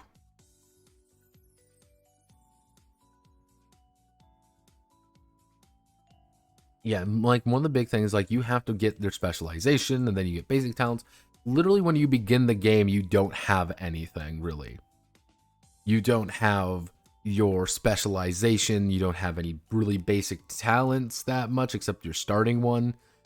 And you may, okay, what are the specializations like? Because you only really have 3 tiers. You get 3 first tiers, you get access to the second tier. You get your... After 3 second tier, you get your 3rd tier. These aren't in the game at all. These aren't in the game, really. Nor are, like, none of the specializations are really in the game all that much. You know, finished attacks aren't ready yet. It's been 7 years, Cluney. I'm going to go talk about Princess the Hopeful. Yes, I am going to talk about Princess the Hopeful, probably for the Curious World of Darkness. It's Princess the Hopeful is weird because that's one of those games, like, I have to explain the World of Darkness before I can talk about Princess, because Princess makes no sense unless you understand the World of Darkness. That's why, like, I specifically didn't want to talk about Princess the Hopeful in this particular video, because Princess is fundamentally tied to World of Darkness, which is one of the reasons why it's regarded as by many to be one of the best I can fucking speak one of the best fan supplements for World of Darkness. It is regarded by many to be one of the best, simply because it really does care. At least it's more vague. It is more vague. However, it's one of those things, like, you kind of got to understand, like, because, like, one of the big things about Princess the Hopeful is that all the princesses in that particular game are all tied to aspects of the new World of Darkness. Like, there is, I believe it's Coven of Lilith. I want to say it's the Coven of Lilith. I know that's not correct, but I want to say that. Who are fundamentally tied to helping vampires out. Like, that's their entire thing, is that we want to help vampires out, or we want to help werewolves. And if you don't understand how the clans and the bloodlines work in vampire, it's going to be harder to explain why they care as much. If you don't understand, like, the issues between the pure and the forsaken, the werewolf princesses become a lot more complicated to explain. It's kind of the issue with Princess the Hopeful, is you got to know New World of Darkness for it to make sense. Yeah, that's one of those ones, like, fuck. Then that's not even dealing with the Beast. Oh Jesus, they have an entire section on Beast for Princess, because fun fact, princesses despise beasts. Forsaken are pretty basically bullshit magical girls. Yes. I played a full Werewolf the Forsaken campaign. Loved every second of it. I thought it was hilarious. We had a lot of fun. Jonah Temple still remains. Why there's beasts there? Not because they hate them. No, they despise beasts. Yeah, there's literally an entire section of like princesses like diametrically opposed beasts to the point where they will hunt them down. And they made a point about that. It's like, yeah, it was like to them they also believe they fundamentally believe that it's beasts are anathema to their goals. Also, the creation of a person that was Me Too'd. The thing is, the creator of Beast, the creator of Beast is a weird pedophile man. So that also plays a factor into it. That also plays a major factor. These are your specializations. Similar to an MMORPG. Wow. Yeah, once you take your specialization, you get some basic bonuses. You don't get this until pretty much your second level. But like, oh, your resilience in full battles. You reduce damage you take by 1. Cool. Or like, defender in full battles as a support action. You can declare you are protecting. Wow. Neat.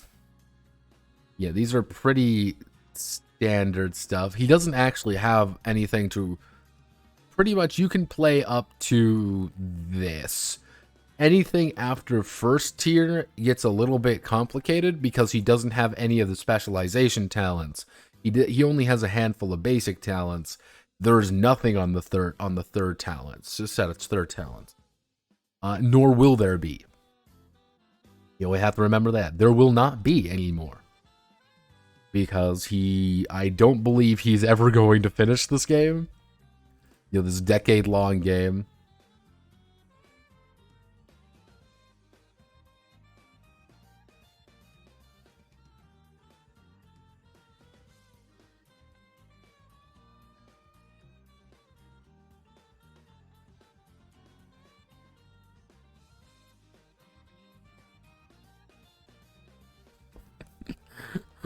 Playing Hunter, but you're just March from Final Fantasy Tactics. Stop living in the delusion. Backhand. Yeah, the basic GM advice, like... More detailed note, here's Yoma. Yeah, so Yoma are a little bit strange. We're going to talk about Yoma a little bit. So power is there pretty much just how good they are, while spread is how effectively they can actually project that power. Most Yoma, if you use this rule set, are going to be around 2 to 4. Most likely around 3. While their spread is going to be equal to the number of magical girls. Like, but there really isn't any, how do I want to word this? There are no modifiers really for this. There's no real like good way of like giving you an understanding of how it is. But let's say, for example, we got your Yoma class fighting ability. This elf only is basic right up. Like, so we'll use Duelist for example. Duelist Yoma is tricky close-in fighter. Pick 2 of the following, or 3 if it's Yoma's power 4 or higher, which is hamstring. After a successful melee attack, the Yoma can spend 1 overcharge to impose the bleeding condition. Riposte, sweep, trip. Oh no! It's like, oh, K-Doki then. Yeah, it's like, here's hostile magical girls. Ta-da!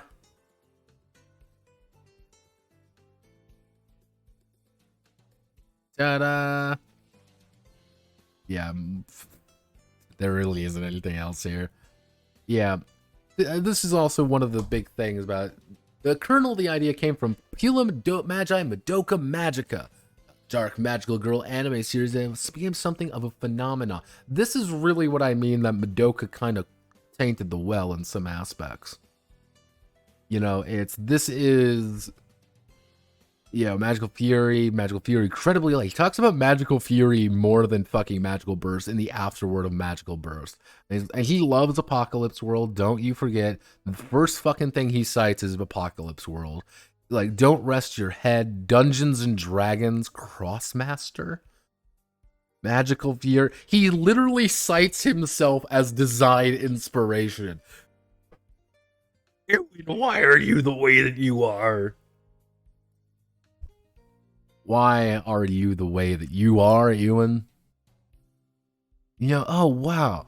Cutting unnecessary stuff, simplifying things has been a really refreshing process. I think it will heavily inform how I approach RPG design in the future. Key inspiration. Key inspiration finishing this game.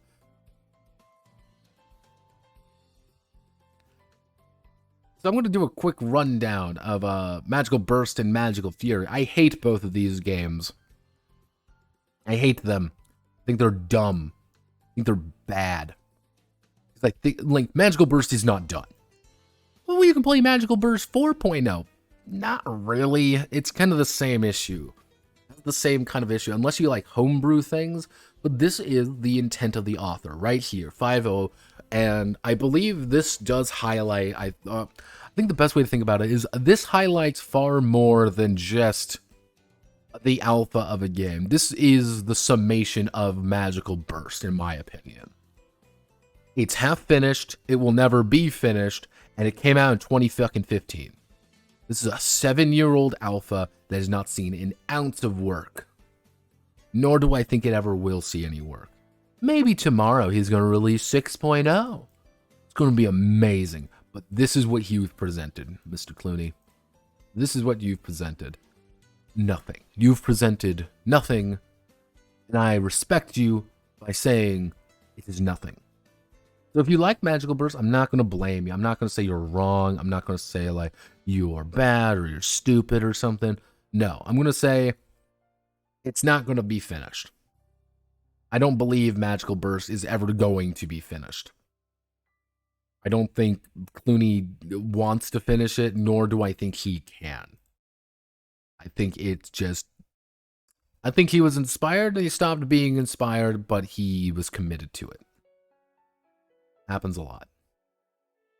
This does bring us to our third game, though, which is Magical Angry, which is a direct response to Magical Burst and Magical Fury.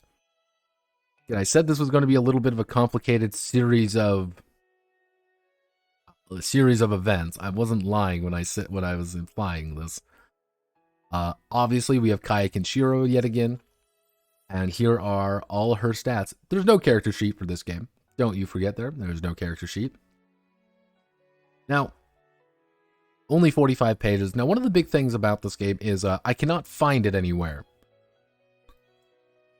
And right off the bat, this book is unfinished and will always be unfinished forever. The goal was to outdo Cluney. I think I pulled that off with the last iteration, but it still wasn't good enough, so let's try again. This is way better looking than either of Cluney's games, simply because the way it's laid out, it's pretty nice. I think it looks pretty nice for what it is. It's a little bit weird that it's, you know, landscape, but I'm like, all right, fine, fuck it. You see some, like, bookmark not defined. Yeah, there's some issues, but, like...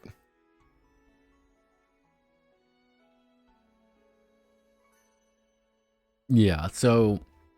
Magical Angry. So who wrote Magical Angry? Well, we gotta figure out, too. Game designed by Saki.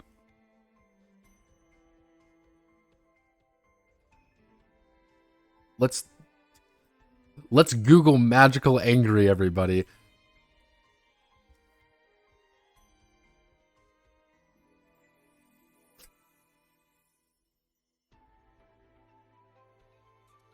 I couldn't find anything on Magical Angry. You want to know why I couldn't really found anything on, like, I couldn't really find anything on Magical Angry because I don't think that was ever the intent. Because it's like, oh well, yeah, there really isn't anything here. Literally, it's citing Angry Birds Epic. Like, you kind of see here, like, I could not find anything. I legitimately couldn't find anything on this game If you know Saki, if you know any details behind Magical Angry, tell me. I do not know. I could not find anything. I found this from a fucking, I found it in the Trove documentation, though. And that's really all I can find about it. And I was like, fine, cool, whatever, here it is. Basic game.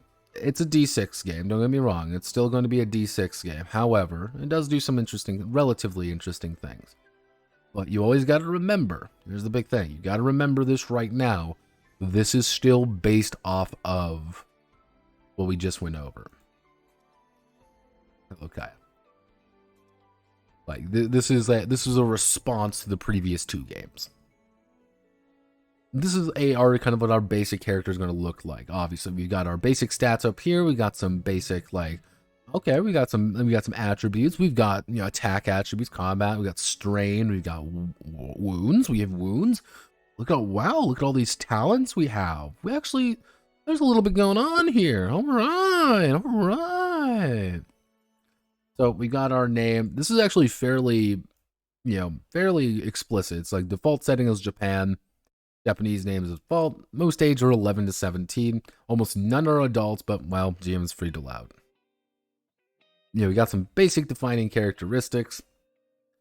And if a defining characteristic ever does pop up, you're allowed to add a +2 to relevant check, or +1, or +3. Your defining characteristic is things such as things like this. This actually does have a mechanical effect. If you make sense that you are free to add it to your role, you're going to get a bonus to it, which I actually quite enjoy because it gives you a little bit more incentive to be like, yeah, I'm this. For example, Kaya is a girly girl, but she hits the gym when needed. As you can tell, I made that as kind of an explicit point. I'm like, okay, there's a little bit there. I like it. Why did you make a pact? What is your wish? This is far more leaning onto the Madoka side of things. Just remember that. We're making pacts, we're doing sadness things. And then we have our magical motifs. Magical outfit, magical weapons, and our magical skill. Yes, our magical skill is actually also very important. Which it literally allows us to create something. It's a little power, not a big one, a little one. Which is things like, oh, I want to create a little flash of light. I can create ethereal bats. It's something small, but it gives a character actually quite a bit of little personality. Here's the thing, I'm going to preface this right now. I like Magical Angry. This is one of the games, this is probably the only one I actually kind of enjoyed reading. Because there's actually quite a bit here. Because your aspects are like, oh, all right. We kind of get some ideas like your athletics, your determination, slyness, intuition. It's exactly what you think these are. Average rated. You get 14 points to distribute. Now, I distributed it like this. 3 is the average. So if you do this just correct with 14 points among 5, the most average you're going to get is a 3, 3, 3, 3, 2. So 4, 3, and a 2. That's going to be your average. I split things up a little bit more, so I have a little bit low on my slyness and intuition, but I have very high athletics and determination. Because I felt that was very important. And it's like, okay, cuckoo choo choo. Now, our bigger attributes are things like stamina, which your stamina is your health effectively. However, you actually increase your stamina not through your athletics or anything, but actually straight through the number of relationships you have, which it felt relatively important. I don't have any, simply because I've made a solo character, but your relationships are going to be actually fairly important. Magic is going to be your ability to substitute most things. It only starts at 4, but it's like you can substitute magic out for almost everything. The problem being that you're substituting magic for. Same goes for armor, which only starts really by 0. Nobody starts with armor. Now, your combat stats are pretty standard. You have your attack, your defense, and your attunement. Pretty simple stuff, which is the best way to think about it is attack is your ability to beat the shit out of someone, defense is your ability to defend yourself from those attacks, and attunement is your magical defense. And you can also argue it's your magical defense as well. Everything has a counter, which kind of goes on to strain and stability. Strain is, you can kind of consider strain to be your mana bar. You fill strain up. Once strain hits 6, for me it would be 6, you then start going into warp. Warp is bad. Warp is your negative points. That's where things start going very wrong for you, and that's where the world starts breaking down and everyone starts laughing at you because you're a big, dumb, stupid fucking moron. But that's pretty standard. Like, alright, you know, stability. You do start with a base of 9 stability, however, you have to burn your stability to gain points to distribute between your attack, defense, and attunement. I'm not a huge fan of this idea, though, personally. Because what this is you have to initially burn your, kind of like your mana bar for the option of increasing your stats. That's the only way to increase your stat, that attack, defense, attunement. There's no other way to do such. At character creation, anyway.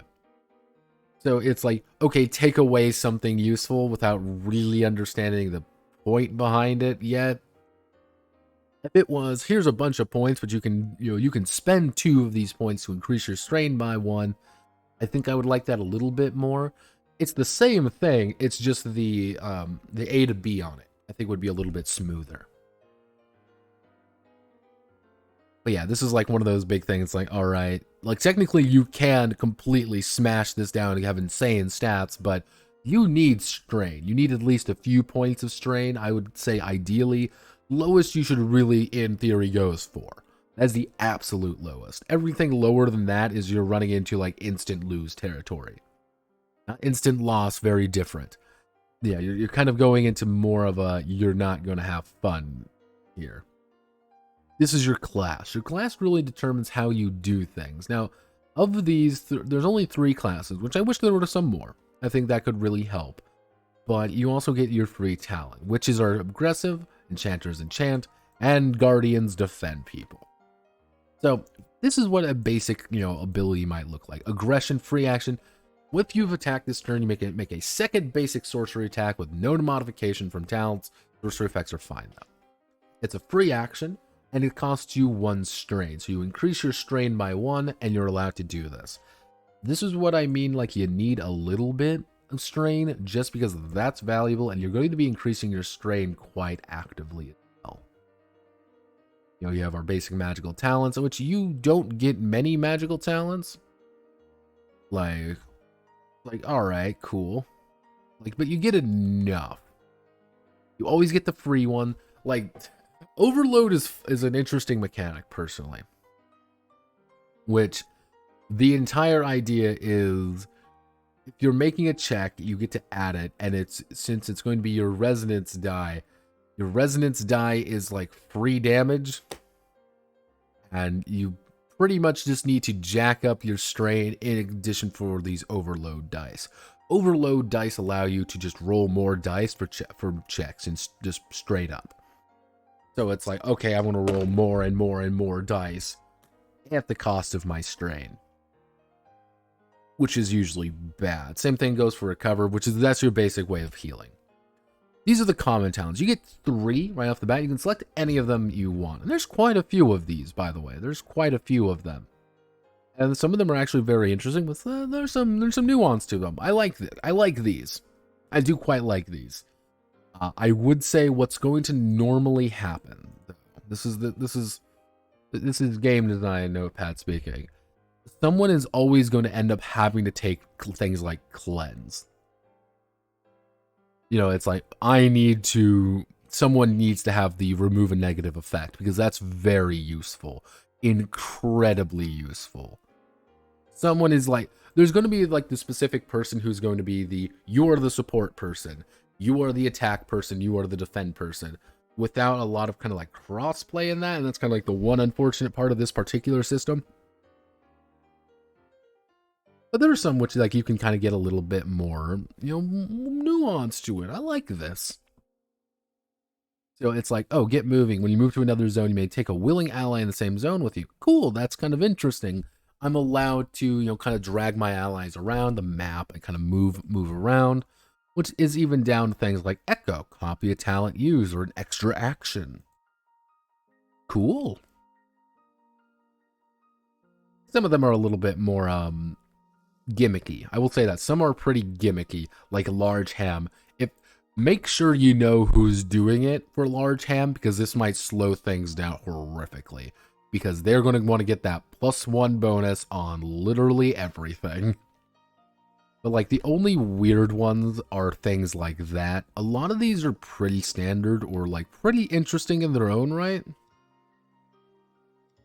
It's like, oh, hey, you know, it's like you take a free action. Cool.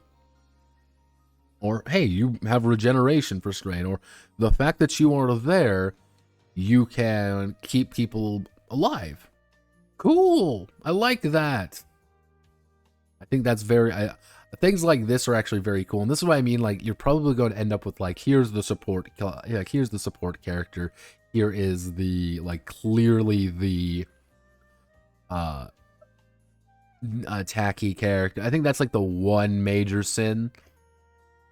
Like the one major sin of this game is like you're going to be able to kind of fall into specific, not necessarily tropes, but like you're going to fall into very particular ideas. Like, it's like this is who you are. This is who you are. And if you don't accept that, yeah, this game is gonna be a little bit less fun. But yeah, there's actually quite a few. Let's see how many there are. 1, 2, 3, 4, 5, 6, 7, 8, 9, 10, 11, 12, 13, 14, 15, 16, 17, 1, 22, 23, 24, 25, 26, 27, 28, 29, 30, 31, 32. 33, 34, 35, 36, 37, 38, 39, 40, 41, 42, 43, 44, 45, 46, 47. There are about 47 talents, roughly speaking. Some are not really good, but some of them are actually very good and very interesting. And they even give you like, yeah, make your own fucking talents. Cool. Build relationships. Now we on to the gameplay. Yeah, there just literally isn't really a factor in the game. It's just not here. It's like, yeah, here it is. How they break it down, very standard. Like, hey, you can leap around this. You possibly fast reflexes. Wow, neato. You're super strong and super cool. Yeah, basic game is simple. 2d6 plus whatever your attribute is. Anytime you need to do it, you're gonna hit it. That's it. Nice and simple. 2d6 plus skill attribute. Fine. These are the table of TNs. I will say, like, some of these are pretty fucking brutal. Like, yeah, you have 10 TN. Like, normal difficulty is, like, if you're not average, you probably won't succeed. And it's like, damn. Like, Jesus, like, holy shit. Holy shit. Yeah, even, like, down to things like, you could probably add like an easy TN in there. I always like having an easy TN in some aspects because I feel that it really helps kind of put some things in perspective. You know, influence of personality, you know, it's kind of important. Yeah, you're always going to get bonuses though. That's one of the big things. As long as you are role playing, you're going to get a bonus. Traits, you know, like anytime you're kind of doing what you need to do, you're going to maybe get a +1. You maybe get a +2. All right, cool. And this is the day-to-day life section. I like the day-to-day life because all of this effectively is stating is that you are able to do things on the weekdays or weekends and stuff, which is pretty standard, which is you get 1 action on weekdays, 2 on weekends, which is, hey, I need to do obligations. I need to have time pass. I need to talk to my friends. I need to do things. Cool. This is even things like, hey, I need to investigate something. This is what you're doing. You only get 1 of them a day, but you know, if you can ignore her responsibilities. Hey, you want to stay up late? You're not going to have fun tomorrow. Or, hey, you can skip school. You know, it's almost guaranteed to anger your parents if you have any. Might cause some issues in class. Ignore your fucking friends. Cool. Some basic ones. This is how you actually end up reducing your strain. It's obligations. If you participate in the obligation, you're going to get a bonus, such as a +1 to athletics or intuition, or this is going to be your way to reduce strain. You're going to want to have this, an obligation of some kind to reduce strain very reliably. Like, you want to, like, if you can get a way to reduce your strain, this is good. We like this. This is fine. Like, here's how to make friends. I don't like the fact that you have to make a check to make friends. That's kind of weird. Like, you have to make a charm check. Then you're like, oh, here's my friend, and like, cool. And if something goes wrong, you have to make a charm check to keep them. So if you really want to be like, how do I want to word this? If you want to be the strongest you possibly can be, you literally need to max your charm out to like to make a shit ton of friends and then keep those friendships in line. That's what that's what you're always kind of having to do.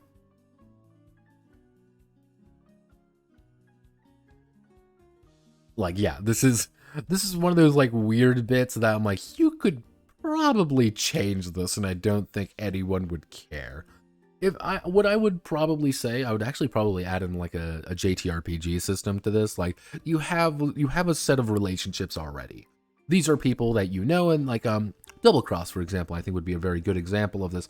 Like, you have a set of relationships already that you need to kind of manage. You know, they're going to start fraying or things are going to go wrong, but you can also gain them through the scenario, or you're gaining them by just doing things, or you can kind of go out of your way to make them using this system.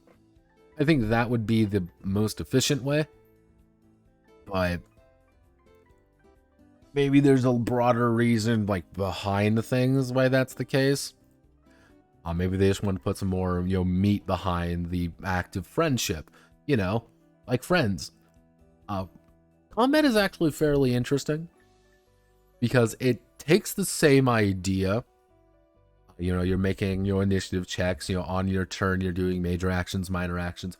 But the big thing is, not only do you have major actions and minor actions, you also have reactions as well as free actions. You actually have quite a few things to do.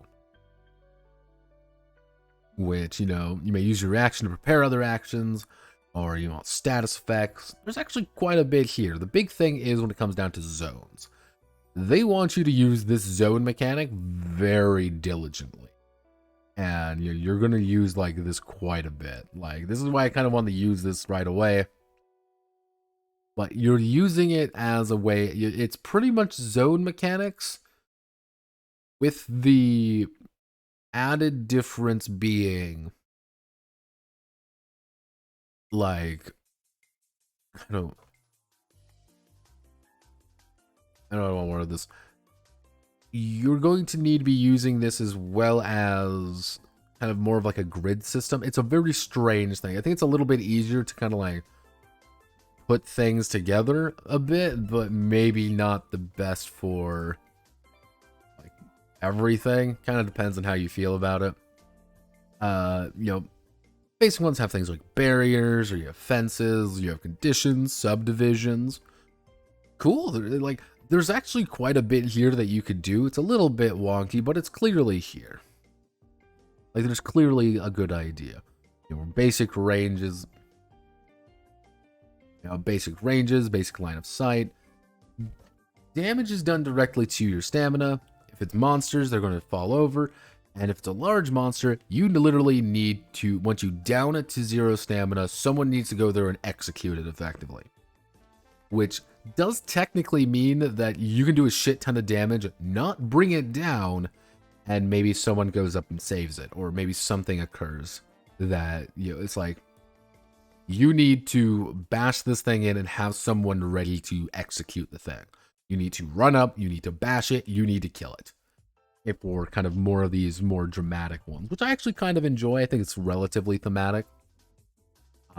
Generate strain. Strain is more and more and more fucking resonance dice. We will get to you in a second, resonance dice. Movement blocking. This is a weird mechanic, and I have to kind of explain this. Which, say for example, I'm standing here, kind of right in the middle there. If I want, I can guard, say, from this angle. Anyone coming in, they're going to have to make a check to try to get past me. But I can only guard one angle unless I'm a guardian, and then I can guard multiple angles. It's a little bit weird when it comes to the size of the grid, like, kind of the size of these things. Like, it makes sense, like, why it's in. It's just the way that it's worded is, like, that's kind of weird. Or, like, it's a little bit more than you think you'd need for something like this, and it's like... Ooh. And then our basic combat actions. Pretty much standard what you think. The only weird one comes down to things like cover me, in which like you're trying to, which you literally do a, like someone's trying to block damage for you.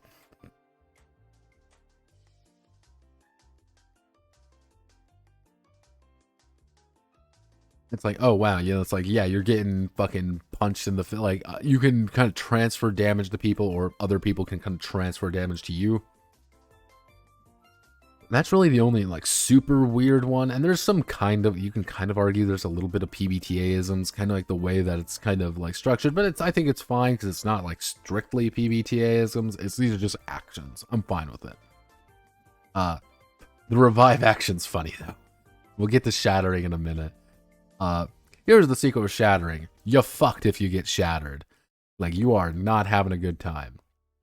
Yeah, these is just the only basic status effect.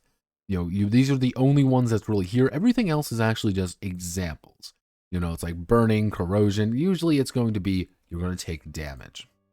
You're reducing your damage, you're healing, or you have problems, or you're afraid, or you have unstable magic, or things like that. Also, normal people in combat, you die. If you end up taking more wounds than you have, which is your athletics plus your determination, for Kaya here, it would be 9.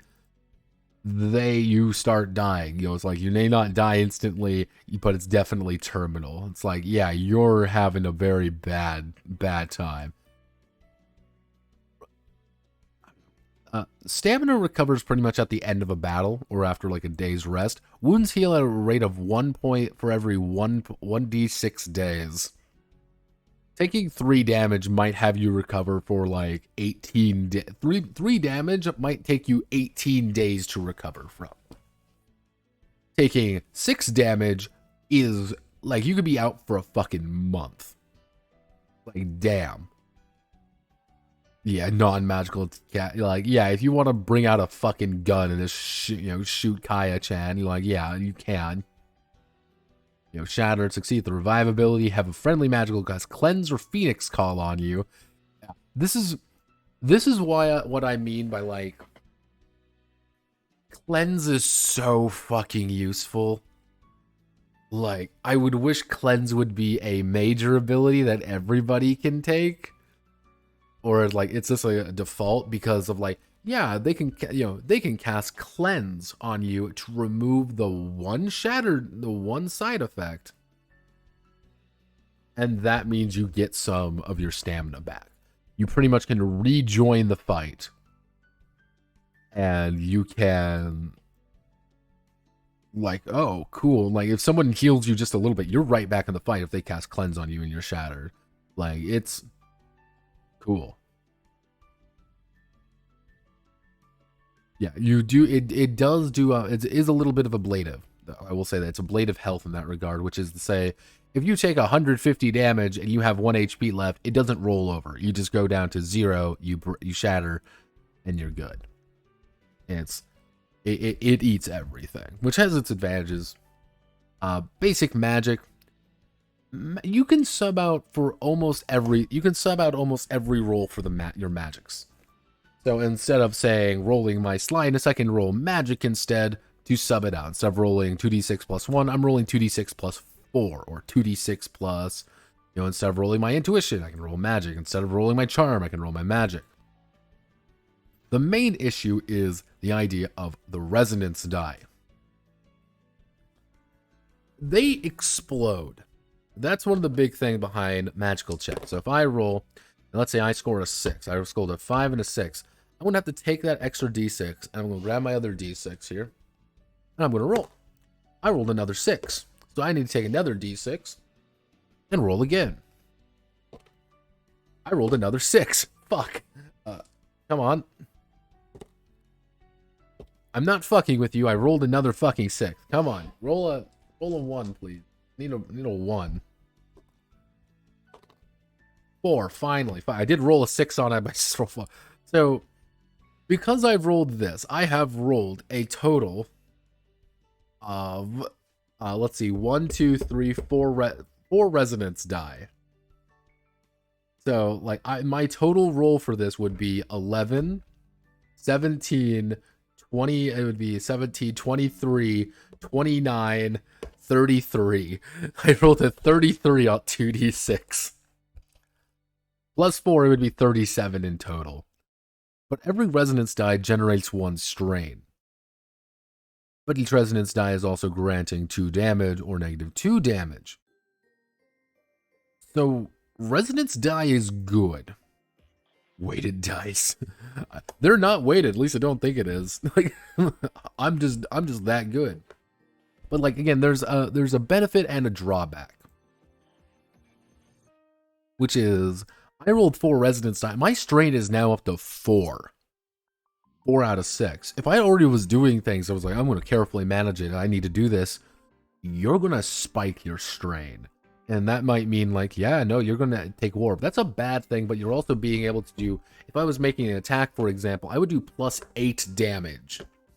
Or I would block 8 additional damage, which is kind of nutty in a way. Like you can like just fucking counter these things, or you can just absolutely annihilate somebody from across the fucking map with the advantages and disadvantages of such, which I actually quite enjoy. I like the resonance die mechanic.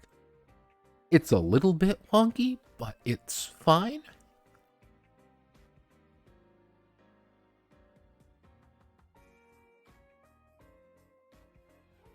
Yeah, like there's a few little wonky bits like this magic while not transformed. If you get any strain, pretty much if you roll a 6, you're going to transform immediately, which is a little bit like that's kind of a side rule I don't think many people would do. That and the descriptive effects, which every GM is going to have this slightly different. I'm a dedicated man of like don't go overboard with your attacks. Like keep a good pace, because there's going to be thespians just as much as there are going to be directed people. Thespians are going to love this, directed people are not. You know, basic freeform sorcery rules. Sorcery rules are pretty standard. You just make a check, and if you succeed, you're going to be able to do things. The problem is you're going to end up going to, if you roll too high, things are going to do better, but not like bad. Pretty much, let's say we have a target number of 10, a simple, very basic subtle invocation. If you roll a 10, it's going to go off, but there turns out to be some problems. If you roll a 13, on the other hand, none of these occur, but if you fail, you have to suffer these, which is like, here's some strain, here's some problem. You know, it's like a weaker, twisted version of the spell. A minor or major surge occurs. A monster arrival attracted to the scene. You know, it's like, okay, all right. You know, basic TNs of like when you're casting spells and stuff. I do like the spell system. It's nice and it's free form enough to work. You know, I kind of see attacking with sorcery. Yeah, because a vast majority of the time, when you are attacking with things or you're attacking with anything really, you're going to be making a magic check with your attack attribute added as a modifier. Or vice versa. So, for example, if I want to attack somebody, I'm going to roll 2d6 plus 5 with explosive dice, which I rolled a 7 because I rolled 2 ones. Not weighted dice, everybody. Weighted for only dramatically appropriate. And the same thing goes for defense. So it's like, oh no, I'm being attacked, I need to roll this. Oh no, I'm being attacked, like I'm doing a lot of damage. Kind of back and forth, back and forth. I like it. I like it. The combat is actually very simple.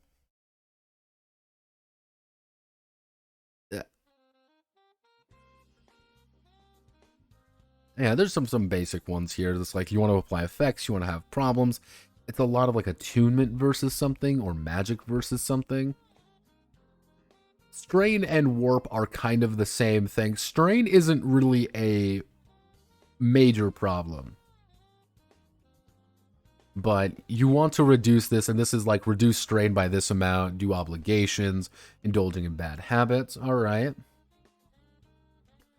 However, anything over becomes warp. You know, you can only willingly remove it by damaging relationships, doing something self-destructive. Warp is bad. Warp is a lot harder to get away than strain.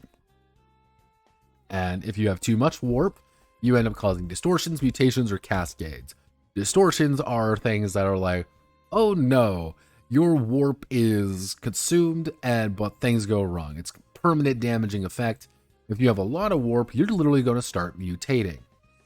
Things are going to go really wrong, and sometimes it can go for a few sessions to almost to making it permanent, or just going to cascades, which is, I think this is the best way to describe a cascade is, oh fuck, oh god, oh no, oh fuck, oh god, oh no, oh fuck, screaming, ah! That's literally what the cascade is, which, works because you need 10 plus warp to do that, which is to say you're either rolling incredibly well or you are rolling incredibly badly. Yeah, permanent, motifs change. I do like this section quite a bit, and some of these are actually kind of funny when it comes to mutations, where you actually get quite a different few mutations. For example, it's like, oh, Oracle, applicable to any magical girl. Your magical and normal form will briefly separate for a few hours at a time. Both think that they're the real one. Memories are recombined. Bad things happen if either dies. Or 1d6 from nearby people also receive your costume whenever you transform. Some of them are funny. Some of them are like, oh, hey, a third eye appears on your forehead. Or where was the one that like I thought was like really fucking horrifying? If you,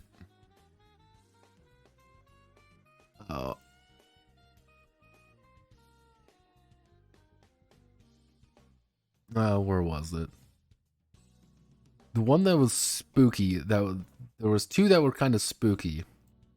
Oh yeah, sick or struggling stuff tends to die when you get near plants, animals, people. Because you're so shy, or like you become invisible, or animals share your shyness. Like it's like, ooh, or oh, mechanical. Like, oh yeah, cool. Your joints whine like hydraulics under pressure. Like your power ports appear over your body and charge yourself instead of sleeping. Like some of these gonna be pretty bad, or like something else will become a little bit strange. Yeah, you can also just become magical girl Fox-chan. Thick rap notepad. Damn straight. Don't you know I'm a rapper? Some of them are a little bit weird. Like some of them actually have like mechanics behind it. Like you can't sleep anymore. But it's also like you become a serial tsundere. I'm like, all right, that's kind of funny. There's quite a few different, kind of a couple different notes and stuff. If anyone who chose to become this, you become chibified, for lack of a better word. You resemble a living anime character. This isn't strictly a bad thing, but it's extremely noticeable.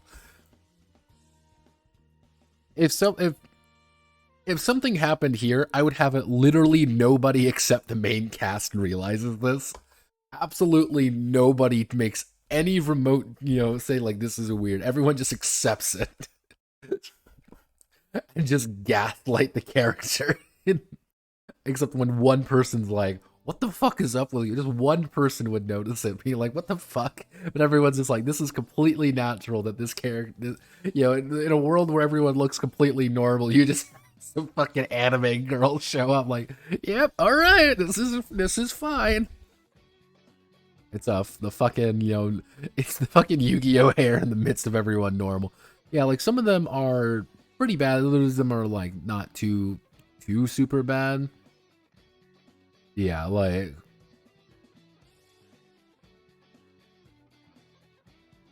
yeah. I would say like the worst cascades are like, okay, like you get rage points that allow you to do things, uncontrollable rage.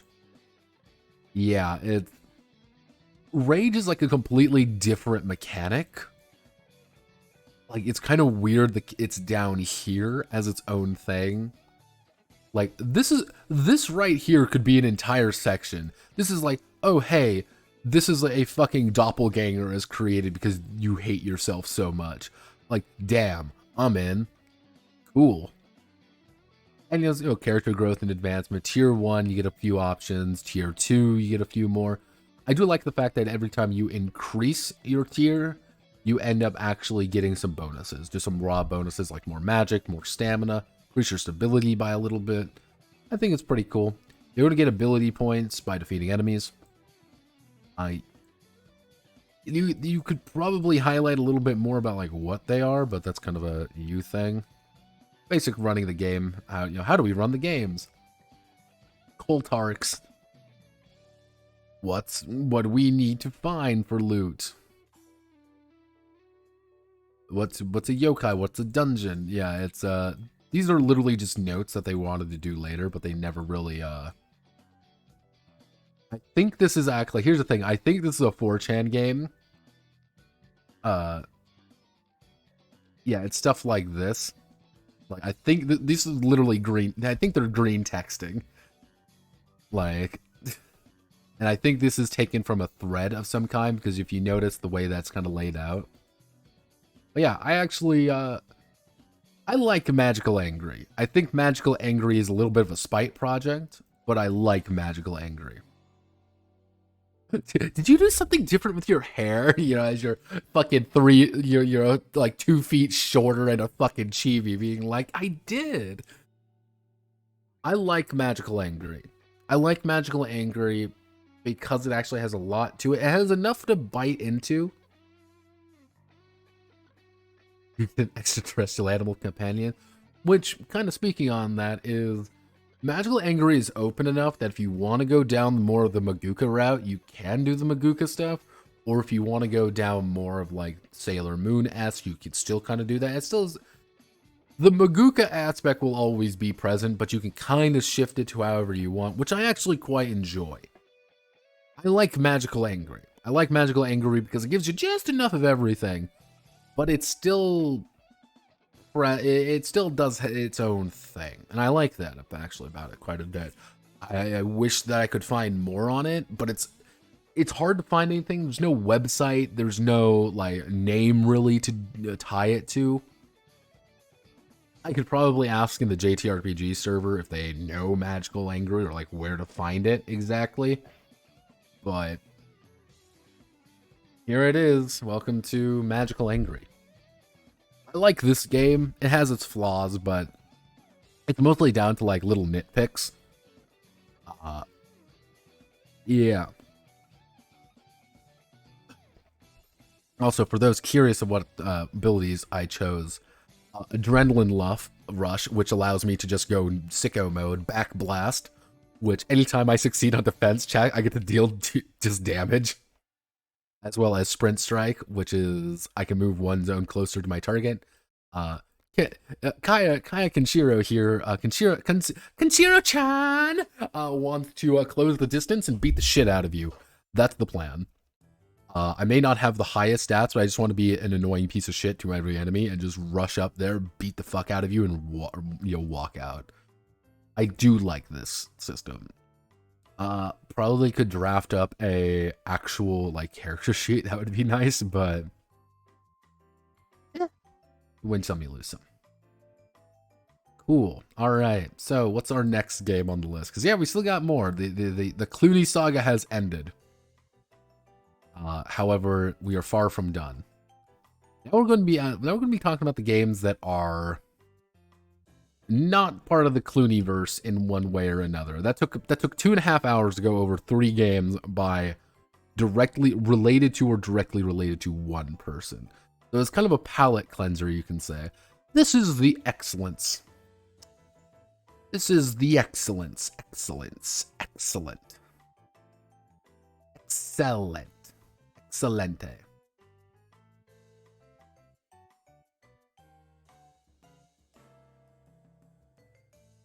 Also realized that I haven't been updating like what I've been talking about. I just have it in there. Blame Ewen. This looks like PBTA. No, it is not PBTA. I will say that right now. This is not PBTA. A descendant, but not. So this is the character sheet. Yes, this is the offensively this is the offensively painful looking character sheet. Obviously, again, we have Kaya Kenshiro here, the Apocalypse Muscle Princess. There, we also have her best friend Homu Homu.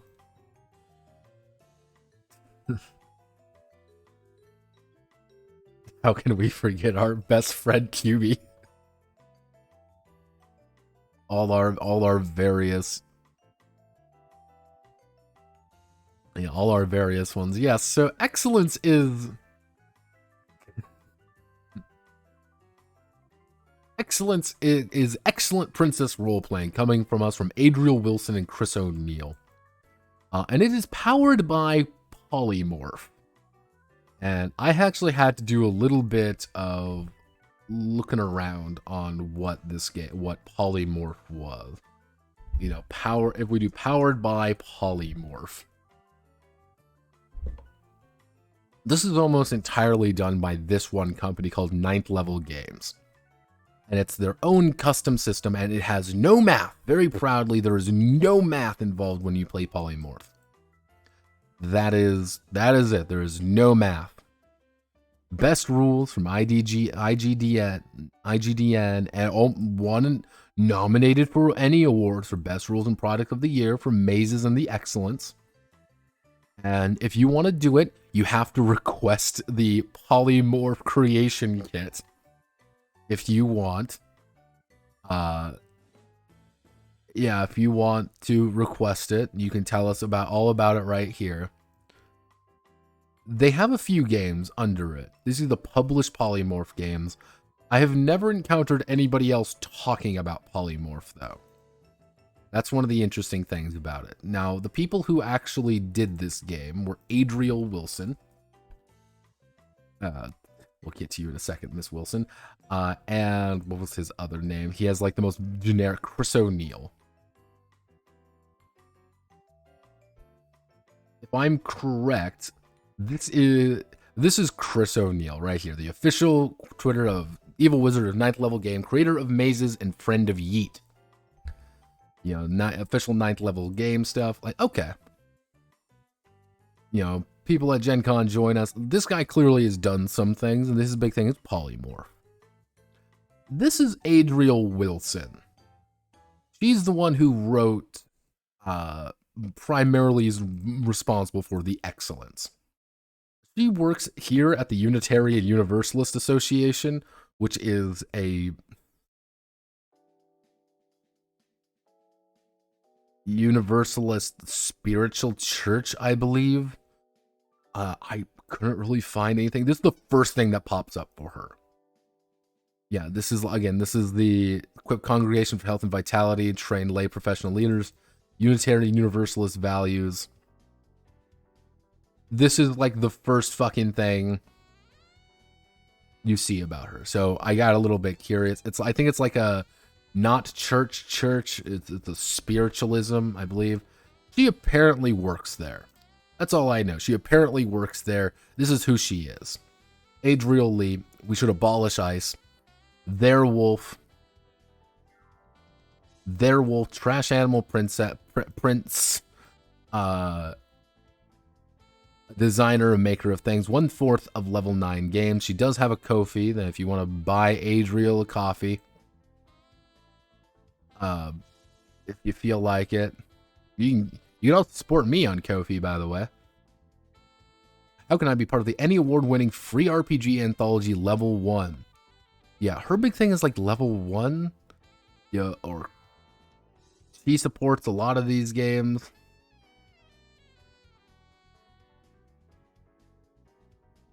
Yeah, she is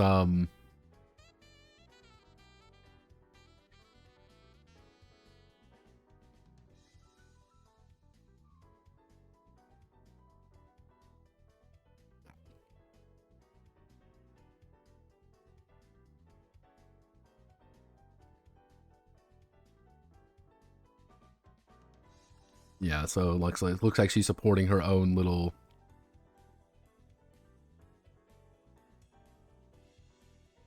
Yeah, diverse princess. We all know that. Everyone clap, please. Chris is, I think, one of the more leading factors of 9th level games. Kind of see here, this is what they do. I believe they had a Kickstarter up, like, yeah, right here. They had on Kickstarter because Excellence was actually a Kickstarter game. Yes, you can kind of see right here, this is the Kickstarter game. Weirdly enough, it barely passed. It required $9,900 goal and only got 10,000. Only got 1,000 over, which we're going to see, and there isn't actually much of a game here. You know, it's product almost nominated for product of the year. You know, don't worry, you want a crown, are you princess enough?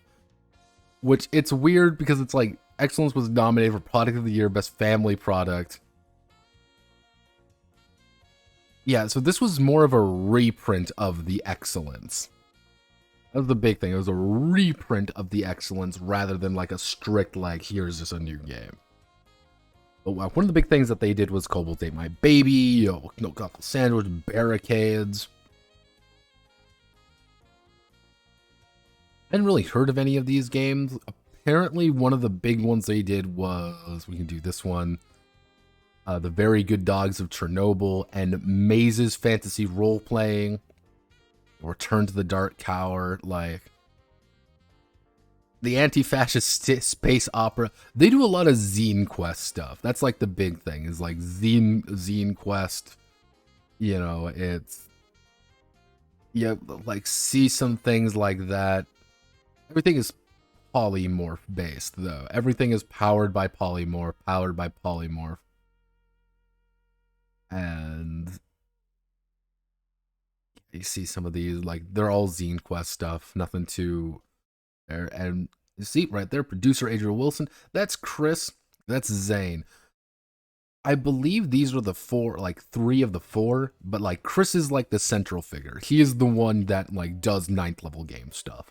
He is the main one. Adriel, I believe, works mostly on editing and production value stuff. And I think the Excellence was her thing, though. Sasha's table. Yeah, Sarah's table. Wow, look, everybody. Chris looks, Chris isn't it. I didn't believe in soy jacks, however. The Good Dogs of Chernobyl, you kind of see that. Majority of them are actually pretty cheap, the way they kind of talk about. Kind of see how these all work here. Kind of just giving this, get powered by polymorph. You kind of see all these here. Zine Quest, Zine Quest, Zine Quest. Very, you know, Zine Quest, Zine Quest, Zine Quest. This one actually isn't a Zine Quest game, or isn't powered by polymorph at all. It's its own completely different game also. Oh my god, the soy jacketing. It's, yeah, but I also don't really see this as an RPG because it's like a weird board game adventure thing. Like I don't, kind of hard to, it's its own thing, let's just say that. But it is also, again, powered by polymorph in its own way, but not strictly powered by polymorph. Yeah, you kind of see all this.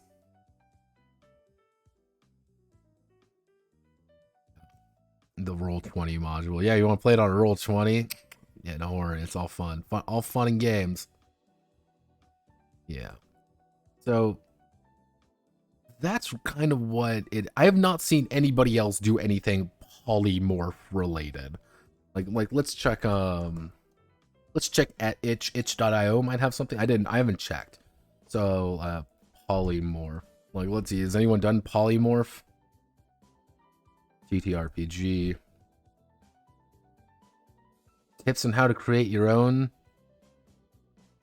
Is that a polymorph? A goblin pulls out a gun.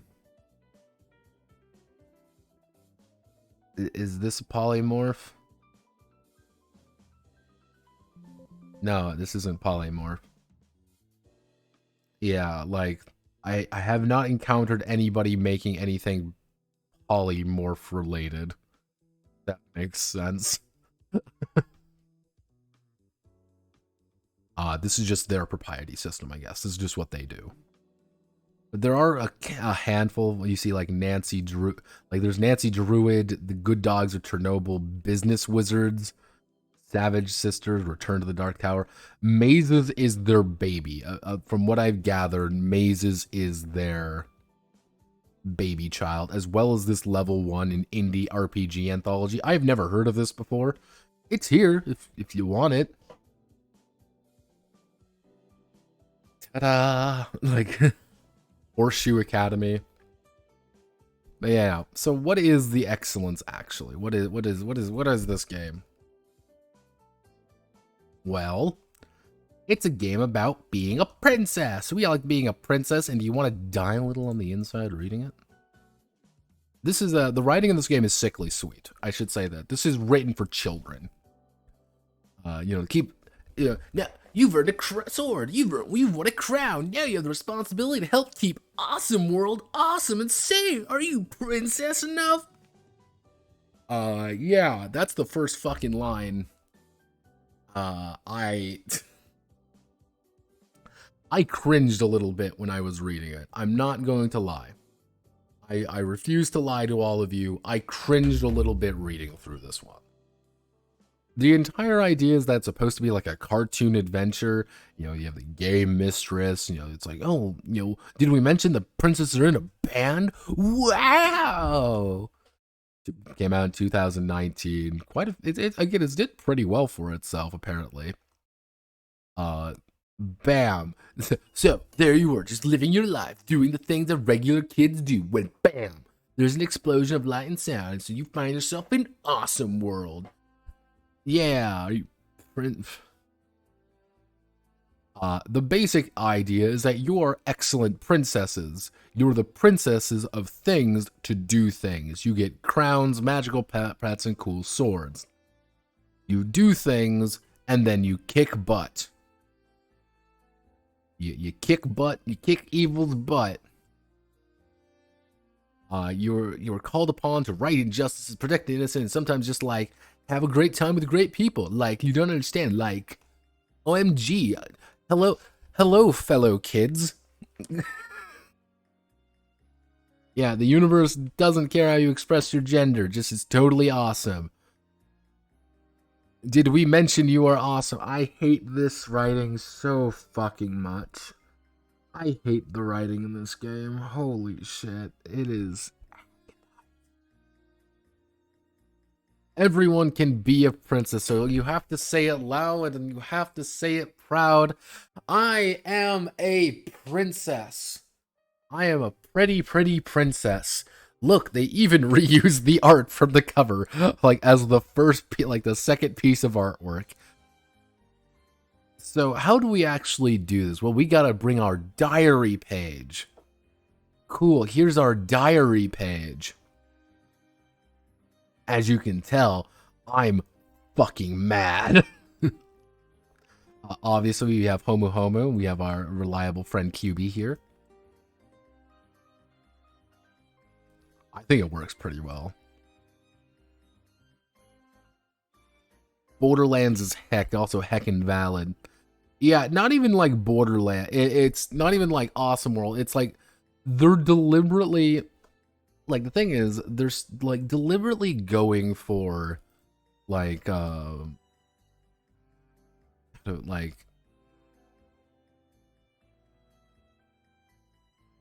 yeah, look everyone, it's adventure time. Wow, look everyone, cool adventure time. Hey kids, do you like cartoons? I like cartoons too. Adventure time. And as somebody like rightfully pointed out, and which made my life die a little bit.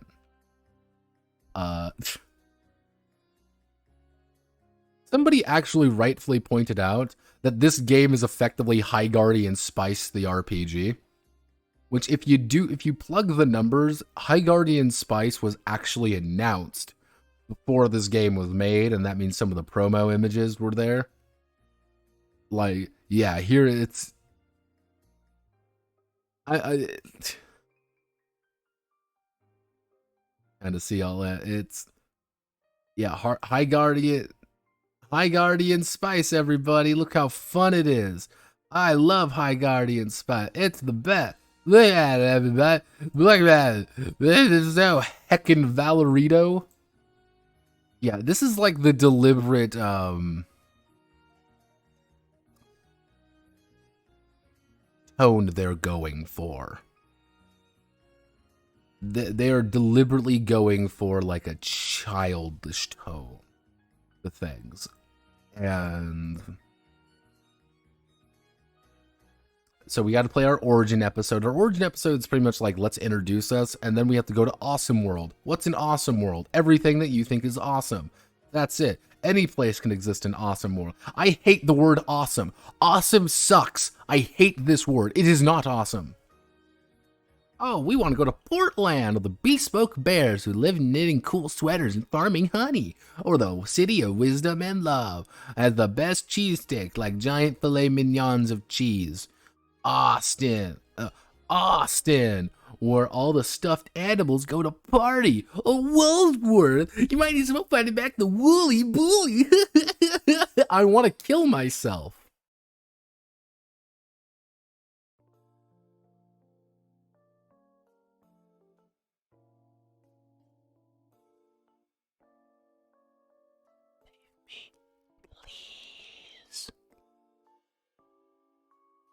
Yeah, that is the tone of this game, which you have to accept. Everything is awesome. Yeah, like it's God, sickly sweet. Now I'm gonna ask a question at the end. At the end of this, just let's go through this. So, what kind of princess do you want to be? Your princess role will determine what type of die you roll. Your princess role, you may say. Each die is good at different things, obviously. In game terms, you have your basic attributes. So, how do we save the day? Are you magical, brainy, charming, or tough? So, how polymorph actually works is very simple. You choose whatever die you're working with. So, we've got our D6, our D10. Do we have a D8? Let's see, do we have a D8 available? Why is that there? D4 here, and okay, cool. Got all my dice. I'm the tough one, so I have to roll my D10 for things. And let's say, for example, I need to make a camaraderie check. I'm going to take my D10, roll, and if I get anything between 5 and 9, I'm going to succeed on my camaraderie check. If I get anything there, it's pretty simple. Cool. If I max out on anything, I'm going to take my crown, which is an automatic success. If I roll a 1 on anything, my beast is going to come in and help me. Otherwise known as QB is going to show up and save me. That's when they say there's no math in this game, because everything's already kind of laid out here for you. So, hey, I need you to make me a camaraderie check. Cool, I rolled a 5. It's within the range, I'm good. I succeed. Hey, I need you to make a sword check real fast. I rolled a 6. It's within the range, I'm good. Hey, I need you to make me a shoes check. I rolled a 7. I failed. I did not succeed. Or I rolled a, let's say, for example, I roll a 1. I roll a 1, QB is going to show up and save me. He's going to burst through the wall, and he's going to see if he can't help. If it is appropriate that he can help me, he's going to help me. If it's not appropriate, he can't. If I ever roll a 10, if I roll max on anything, that's when it's going to happen. However, let's say, for example, oh man, I'm playing a magic one. That means I only get to roll my D4. That's the only die I rolled, is D4.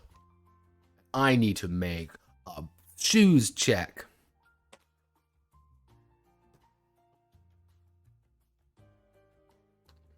I rolled a 2. I failed my shoes check.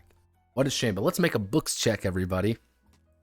Wow, I rolled a 2 again, because there's 4 fucking results. I succeeded at finding the book check. My book useful in this situation. But if I roll a 1, QB might show up. If I roll a 4, I get to use my crown, because I rolled the absolute highest on my die. And this applies to every kind of die. That's it. I've taught you how to play the game.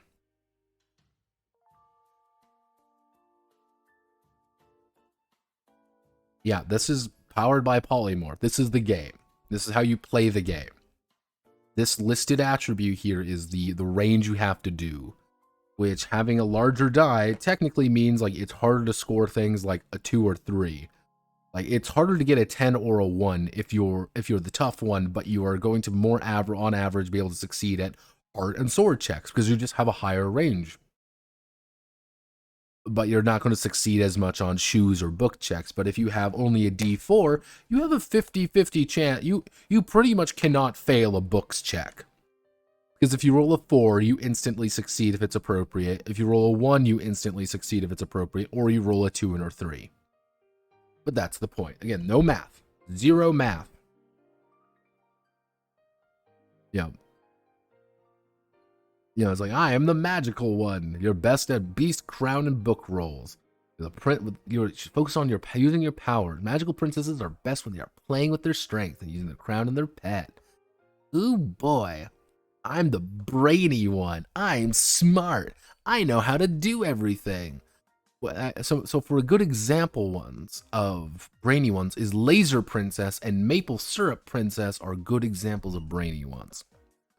The charming one, on the other hand, is Tomato Princess. She's a really good charming one. Oh, the tough one?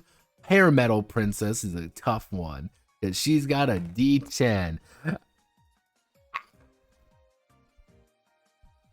Yeah, that's the game, really. So, this would mean, like, the crown really doesn't do anything. You just have a crown. If you max out, it's like, if it's appropriate, you succeed. Yeah, it's, you know, always your action beast will directly getting involved. Books, trying to find information out. Or education. Shoes are if you're running, jumping, climbing, swimming. Sword is if you're beating the shit out of someone. And heart if you're trying to be brave. Yeah, so you have to define what your realm is. The big thing is that your realm can't be like, I'm from the realm of fire. No, it has to be something very specific. Hence why I am the Apocalypse Muscle Princess. While someone else might be the Princess of Acid Jazz or Princess of Sad Country Songs.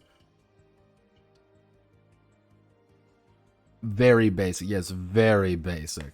This is the basis of the princess, and all decisions beyond roll grow out of your realm. Yeah, library book princess, bad sci-fi novel princess, ancient spell book princess. It's not just book princess, you've got to be very specific. That's why the Adventure Time comparison popped up. Was because you had all the different kinds of princesses in Adventure Time, but I think it worked a lot better in Adventure Time because it was strictly like this very weird setting and kind of surreal in some aspects. Like, yeah, here's Princess Bubblegum because she's a princess made of candy in a candy kingdom.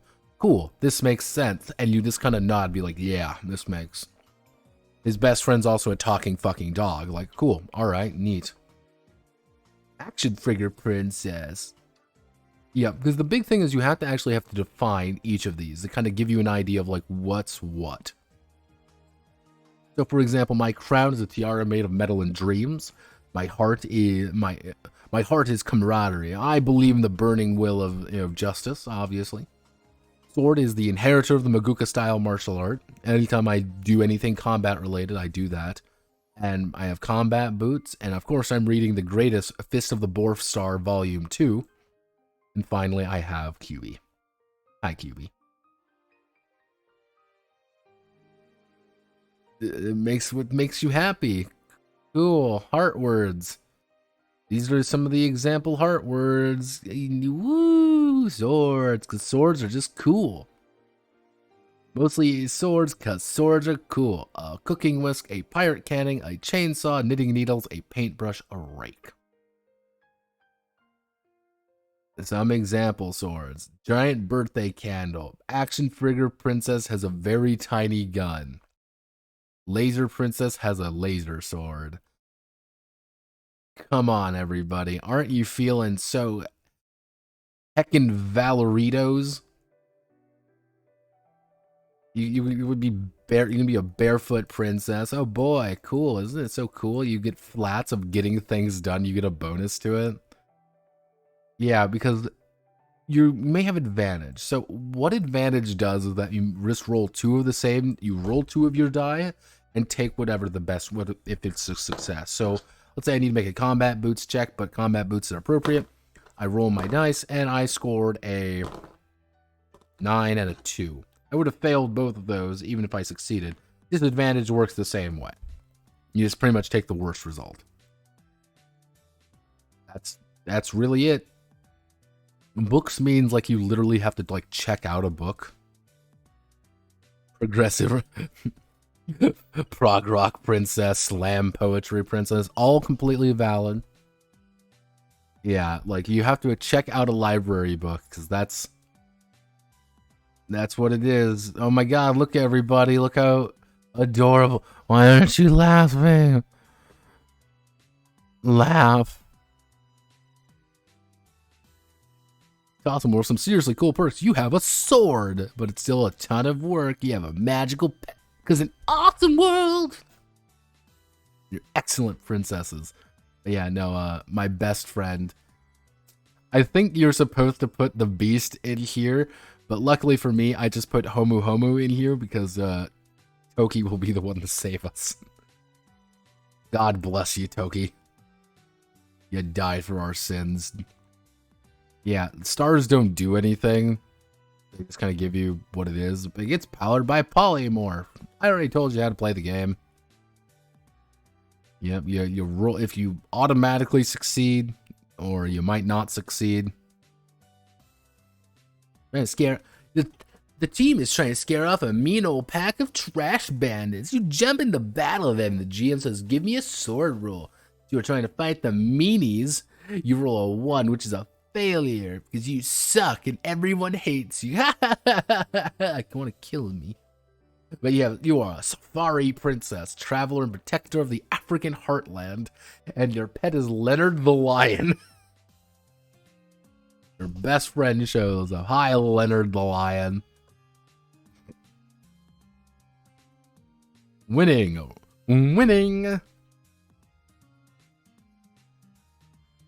Yeah, you succeed or you fail, but you get lessons. Lessons are a meta currency that everybody can put in, and you can spend lessons token to resolve an issue or to have a montage or flashback. Montages are like it. Yeah, you know, either role is a success. Yeah, like there's Tomato Princess. Do you like Tomato Princess? Yeah, I actually know you have to roll their die twice and see that both rolls or they fail. That was disadvantage. Getting the band together, because don't you forget, once per episode, you may forgo a roll and instead together now and perform a musical number. Everyone needs to be musical and perform a musical number. The DNA of the kinds of cartoons. In order to do this, the team spends a number of lessons up to the number of players. You literally do a...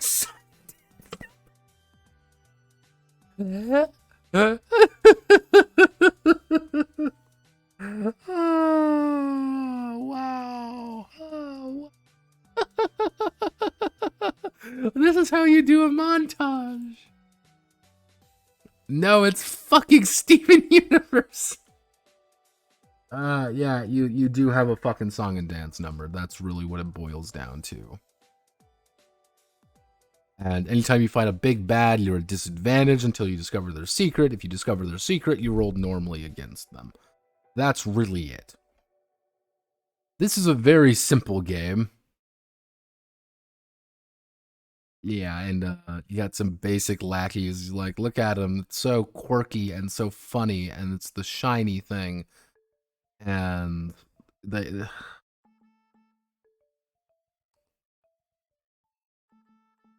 Rosebud are deeply personal things that may seem meaningless but are really the most valued thing in the world. Rosebuds are the shiniest of shiny things, like your childhood sled or your great aunt's iceberg lettuce salad recipe.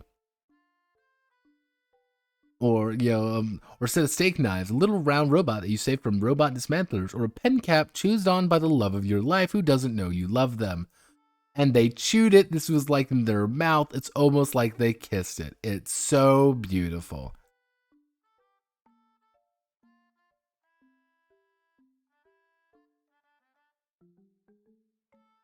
Yeah, and then they kind of tell you how to play sessions of like, here's a script. Look at it. Look at the princesses. Oh my goodness, look at the example princesses. Oh my goodness, there's laser princess. Here's hair metal princess. Here's library book princess. Maple syrup princess. Tomato princess. Note on safety. It's G-rated. Don't worry, don't forget about your safety tools. Don't forget about your gender. And all the rest of this shit. Here's the thing with the excellence. This is one thing about this game that is hard to answer. Who is this for? Is this for children? Or is it for adults who want to be children? Because if this is for children, this is the most, like, fucking... If it was for, like, 6-year-olds, like, really young kids, I could see it. But some of the writing is like, why?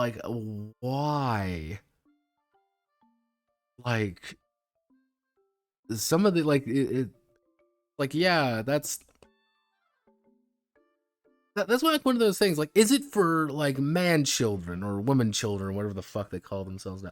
Like, because it's too simple for literally anyone above in double digits. Like, the polymorph is very simple, unless you are shit-faced drunk. I mean, shit-faced. Then playing something like Business Wizards could be fun, because I can't tell what time it is, you're completely blasted out of your mind. We're like, dice. Oh my god! You fucking fall over on the ground, come drunk off shitty beer. Who's this for, really? Because I have a strange feeling it's not for kids. They want to say it's for kids, but it's not for kids. Because, like, I think kids would want something a little bit more exciting to do. Like, if you're old enough to kind of put 2 and 2 together, you would probably want something a little bit, I wouldn't say more complicated, but something a little bit more tactile. You would want something a little bit more gamey, if that makes any sense. Like, you'd want something to really kind of bite into. Because that's, again, I will always cite,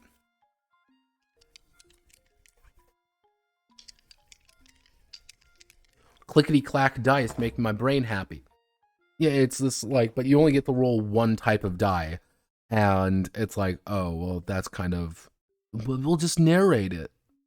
I don't wanna, because I'm an awkward fucking, 12-year-old. And, or like, they would want something more like that. Again, unless it's for really little kids. But, like, then they're gonna want something more to do. They're gonna want to roll a shit ton of dice, or they're just gonna want to do something else, or they're just too young to really put 2 and 2 together. Being like, is this for somebody? Like, that's my that's kind of like my question for this, is like, who is this for?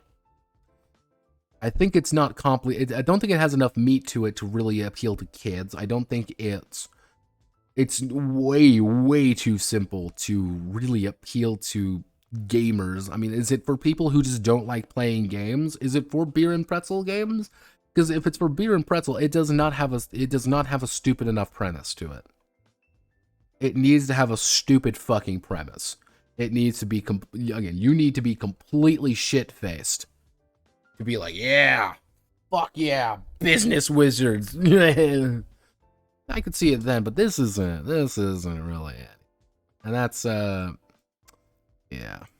Let's see, what's our next game on the cacophony of sadness? Oh god, we got 3 more games. We got 3 more games. Okay. This is Disaster Piece.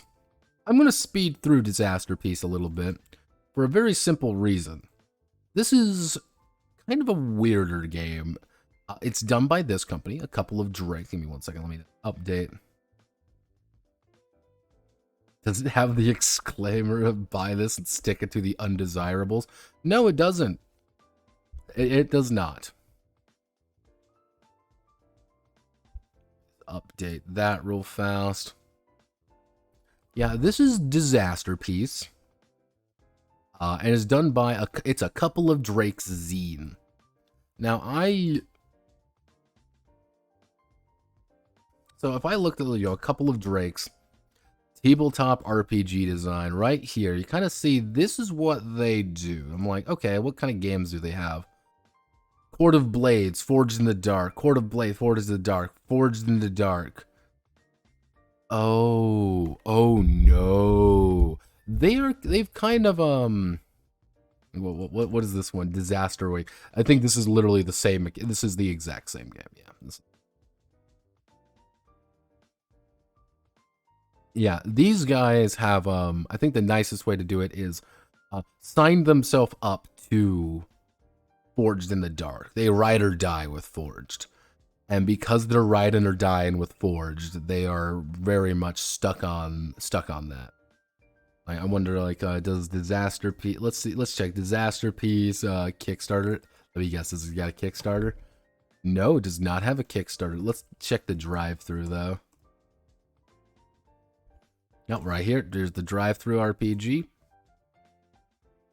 Couple of Drakes. Everything they have is through here as well. They've kind of double dip in that regard, which I've heard is good or bad in this game. But yeah, Disaster Piece is... I actually heard about this game particularly through talking about games. My South American compatriot.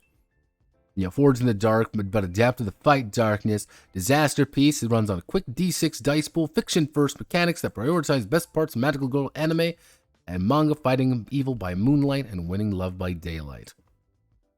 Awesome, everyone. Because yes, this is Forged in the Dark, and I need to kind of, let's do a little bit of a thing. I need to actually one day go through, because I've never read Forged in the Dark properly.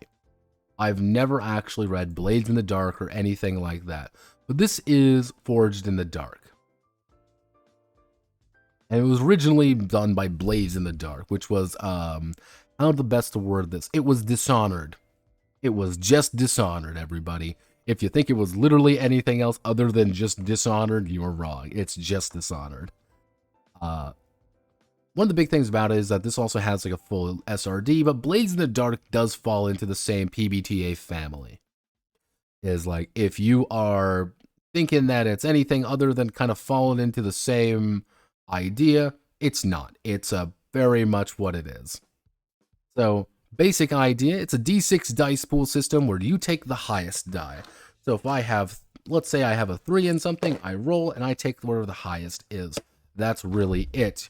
If you have a 6, it's a full success, 4 or 5 is a partial success, and 1 to 3, it's a bad outcome. That's really it.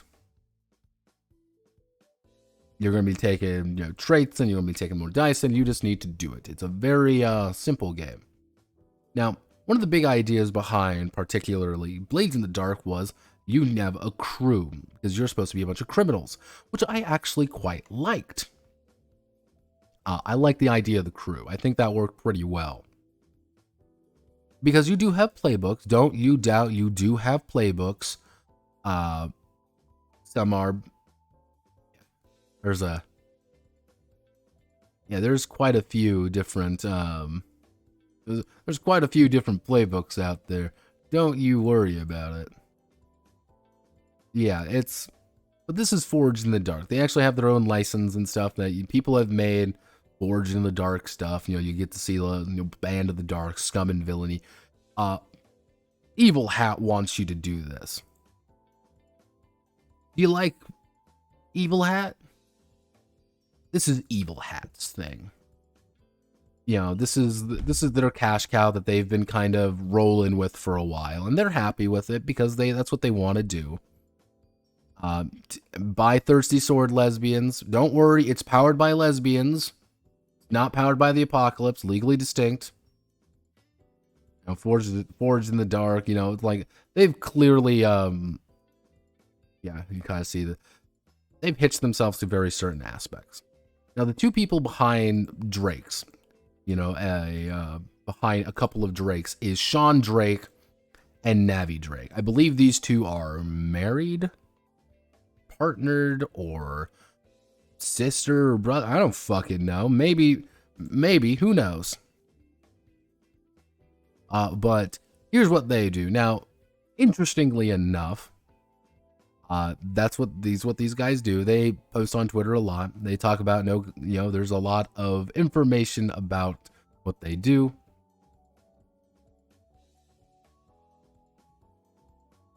You know, where was the all art is political? Art is political. TTRPGs are art. If you skip from politics and art, you are missing the point of art. All I remember is Sandy Cheeks Cockvore. That is the only really, at the end of the day, anytime anyone posts art is political, the first thing you post immediately after it is Sandy Cheeks Cockvore. If anybody says that, Sandy Cheeks Cockvore, first fucking thing you post. And tell them that all art is politics. But yeah, this is who this guy is. And it's Twitter. He's Twitter, man. For those asking why we keep calling our games Forged in the Dark, if it's a D6 dice pool driven system, conversational, play loop based with position and effect, Forged in the Dark. And we did do a little bit of thinking on it, and by sheer technicality, Lumen is Forged in the Dark, according to Sean. Do I like Sean? No, I think he's kind of a pretentious jackass. Honest to God, I think he's just a pretentious jackass. I think he's hitched himself to a very particular idea, and he's hitched himself to a very particular concept, and that's just what he's going to do and what he's going to stick with, because that's what he does. He keeps writing the same game over and over again with all the associated issues with such. Navi is, I believe, the artist. She is the one who makes things work, and because she does all the art stuff, things work pretty well. It's great. You know, making my own TTRPG for solo dungeon crawl. Yeah, she's not nearly as bad as Sean, because Sean doesn't shut up. But he did also interview our friend Gilla. We love Gilla. You know, the guy who keeps writing the same game over and over again, and every time they get worse. I still fucking hate you, Gilla. I think you are a pretentious jackass. But yeah. Here's all this, same shit, different day. You know exactly how this works. I'm tired, Kings. I'm tired of it all. I want to go back to good games. So what is Disaster Piece? It's exactly what I just described. Roll a bunch of D6s, hope for the best. Here's Kaya. Here it is. What do you fucking want from me? I'm tired. I'm tired of going over fucking PBTA games because it's the same shit over and over and over again. I was going into this hoping, praying that it'd be something unique. It's not. It's really not. Like, I really don't even know what to go over with this game. Because generally speaking, there isn't much. Whatever your trait is, whatever your action rating, you're going to take the number of D6s, you're going to roll, you're going to take the highest. You want to do anything? Use a challenge clock. It's a challenge clock, everybody. Look at the little tick-tock, tick-tock, tick-tock every fucking time. You think it does anything unique or interesting? No, it has the idea of position and effect. This is on a big thing in Forged in the Dark, really is there. Your position is what you are currently, while the effect is what's kind of occurring to you or what you're looking to do. So, for example, if you were in a controlled position, you're in pretty good. So nothing's going to, if you fail or if you do, nothing is really going to have any serious repercussions. You're in a risky situation, everything is going to look a little bit more dangerous. If you're desperate, everything is a disaster or maybe very soon. Things are going worse. If you're in for example, a desperate greater situation, we're at an advantage. We are at a distinct advantage. However, if things do go poorly, it's going to go poorly fast. But if we're at a standard, if we're at like a standard controlled position, nothing's really going wrong. Like everything's like pretty all right, but everything's pretty standard. But if I want to make a check, let's say I roll 2D, let's say I have a 2 in something, I roll, and I got a 6 and a 3. I take the highest, I have a crit. Good job, team. You literally cannot fail if you have greater. Yeah.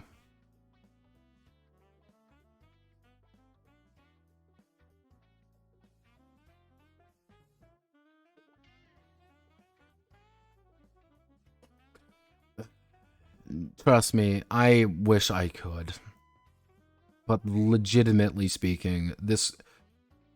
Again, like I said earlier, there was a distinct reason why I thought about just not doing this case, because there's so fucking little to work with. Like, this is Forged in the Dark. I have no interest in this game, really. I had some, like, cool ideas, because, like, the entire idea is, like, okay, body and force, or whatever. Like, here's body, here's force. I'm like, oh, okay, cool. Here's some, like, interesting idea, but it's like, okay... Like, if I go all the way down here, like, there isn't really anything to work with. Like, establish your bonds, do all the, like, it's like, here, you have to build your playbook. Like, oh, you have to take, if you're a tough one, you take a point in here. If you're a core value, you take a point in action rating, which feels like it. You take a unique talent, action rating, we'll find the final action rating. Like, for example, these were my action ratings. It's like, cool, it's overcome, pursue, and connect. Those are what I have. Because that's what they kind of explain them as. And it's like, cool. I don't care too much. If that's bad... The only thing that really interested me about this game is the idea of, like, ascension and shine. Like, if I go up here a little bit, I wonder if I can fucking find it. Fuck you.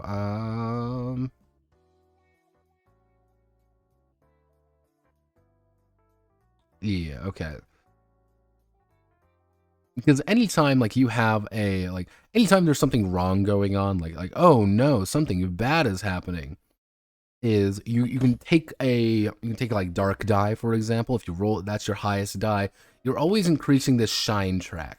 The second you hit eclipse, you erase the shine track and you ascend. You get a lot stronger. And I actually think that's kind of a neat idea. Like, if you're kind of like going back, it's like, oh no, you unlock a new level of power, you know. It's like, cool, but it's like, feels really awkward. It's like, oh, but it's like, why is this Forged in the Dark then? Like, I'm not interested in this. Like, it's like, because I remember when I saw bits of it, I'm like, cool, like, all right. It's just isn't. I'm not interested. Like, there isn't really anything to really talk about here, because you've already kind of decided. Do you like Forged in the Dark? You know, you're probably going to like Disaster Piece, but it doesn't really do anything interesting, if that makes any sense. It's like, it's very regimented, very like, here it is, but you're like, oh, what's magic abilities? Like, cool, you get new magical abilities or action ratings. Cool, neat. It's a very there's no storyline, there's no plot or anything really. All you are the, you know, guardians of fucking justice, legally distinct, Sailor Moon, but edgy. Ooh, edgy magical girls. Wow, never seen that one fucking happen before. Wowzers. Another amazing fucking revelation. Maybe next time we'll actually get something unique to happen. Who knows? But I'm not even gonna bother going over it. I'm not doing it, because I don't like this game. Because, like, for example, I chose for my, like, big power. For, like, my big power was, what did I end up taking? Like, You can see how well I actually gave a fuck about this, because I was like, just like, this end me already. Okay, I think I took Earth. No, where are you? Fire, water, light. Yeah, I chose light because I thought that was most appropriate. Like, when you pretty much get bigger, like, this is what you're doing. It's like, when you attack with feelings, your worst result is a 4 or 5. When you choose to take a point of darkness instead of burning a bond to combine powers with a teammate. Like, cool. That's awesome. Neato burrito. That's how you level up, really. It's like, here's your magical abilities. Like, oh. You only get, let's see, 1, 2, 3, 4, 5, 6, 7, 8, 9. You get 9 magical abilities. Force techniques or feelings. It's like, I didn't really care. Like, have you ever just read something or looked at something where you're just like, I don't care? It's astounding how little I actually gave a shit about this game. Just didn't appeal to me. That's why I'm writing it off.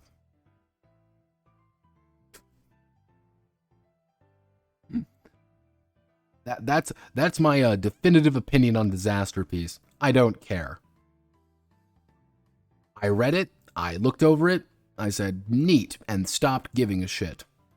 Because I don't.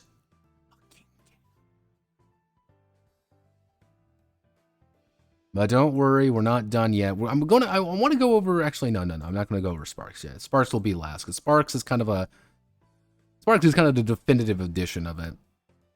So...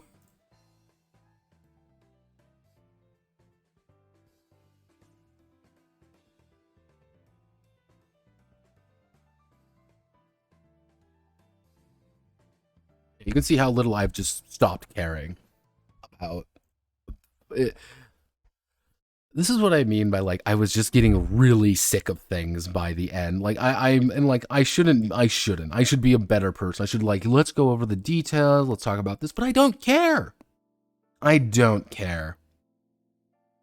Like, I was just getting bored of it. Like, I tried really hard, guys. Trust me, I tried, and it just didn't work. So, here's Kaya Kenshiro once again. This is the Puella Madoka Magica fan-made tabletop RPG. Now, this one is weird, because the person who made it, this is Terra Ray. Kind of see the hello world. I'm a game designer in every sense of the word. On her games, you can find, like, I'm like, okay, is she like a game designer? Sort of. This is her thing, because this is something she made. But she also did, like, 20,000 Leagues Under the Steam, which is a legitimately, like, game, using managed agile development of a small team. Like, this is like a video game. Like, she works on video games, but she did, this is a card game, which is, like, EU friendly. Check out roarstack.com. I didn't actually even look at this. Like, Roarstack, like, this was back in, like, 2015. Like, I don't believe they have a website anymore. Yeah, which was like a learn to be creative game. Yeah, it's not even around anymore. Like, Grimoire of the Hunter was a monster hunting game, or a GDD 400 game production. Like, yeah, this was a student project of a video game that they made. This is all I could really find on them. Couldn't find anything else. Like, they have, like, a resume. Like, they have a resume page. It's like, here's a bunch of skills, professional experience, you know, Dream Quest games, Roarstack LLC, hosting, Safe Splash Swim School, leadership and volunteer. Yeah, this is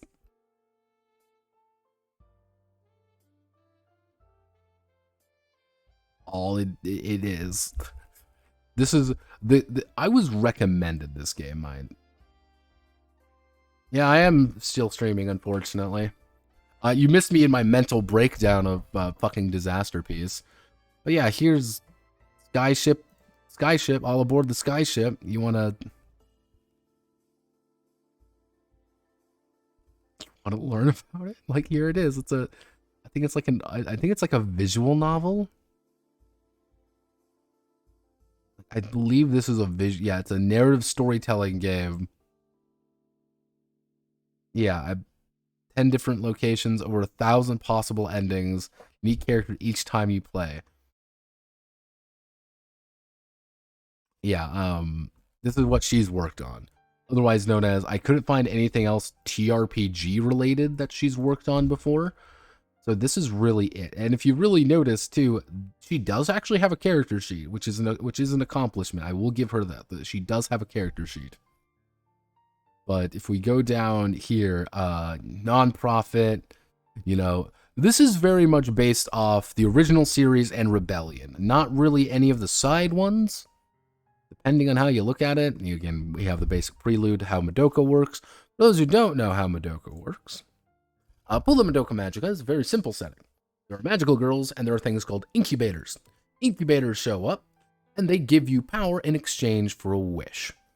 That wish is usually perverted in some way. I want to live. Cool, you're gonna live, but you're gonna live in almost constant loneliness. I want to. I want the boy I love to be healed of his disease. Cool, but he usually isn't going to be looking at you. You know, it's like you got to ask the real questions. Gotta ask the real question. It was a deconstruction of the magical girl genre, pretty extensively, actually. Yeah, why do we live just to suffer? Being Maguka is suffering. And there was actually some very hardcore themes of, of loss and things like that, because one of the big ideas is you're building up darkness, your inner darkness inside of your soul gem, which is, once you hit the end, you turn into a witch. And a witch is a horrifying manifestation of your innermost darkness, of your ultimate evil, and you've gone completely insane and you want to devour other people to increase your power. You are an abstract monster of death. Madoka is a very visual anime. It's a very visual work. And I think that's one of the major reasons why people loved it so much, is that you enter into something and it immediately is like, this is wrong. Like, something is very incorrect. So, I mean, if we look at...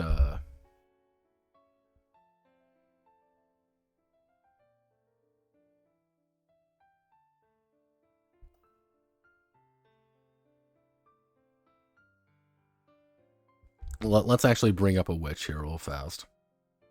This is what a witch looks like. Like, it's immediately like, what the fuck? Like, it's like, holy what in the goddamn?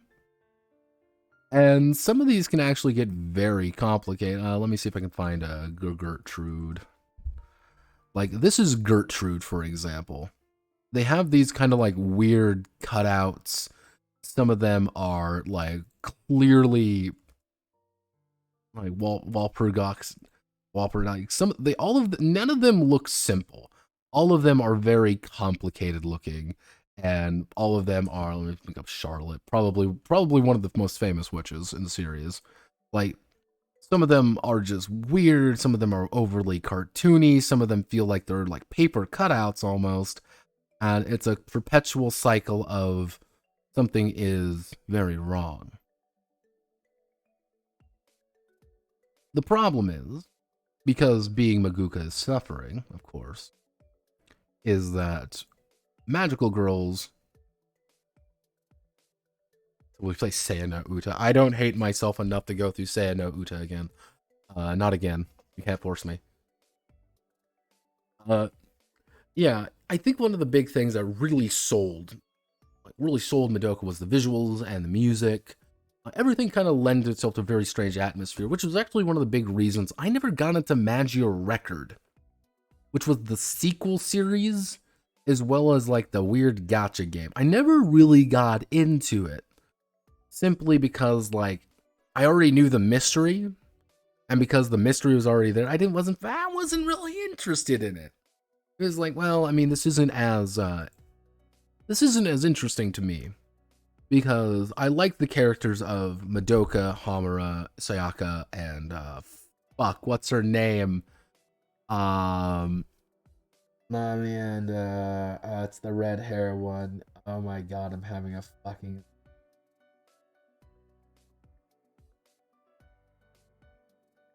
What's her name? Yoko.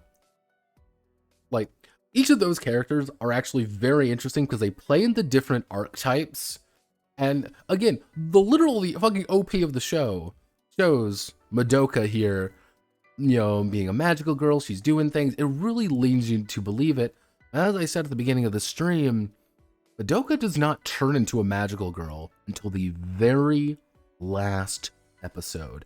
And I'm not talking about it like the beginning of the episode. No, I mean the back half of the final episode.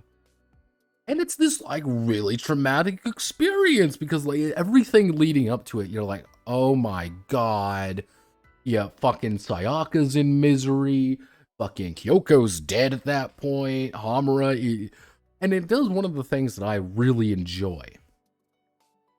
And I sometimes refer to it as second person narrative, but Madoka isn't actually the protagonist. Yes, Puella Magi, Madoka Magica.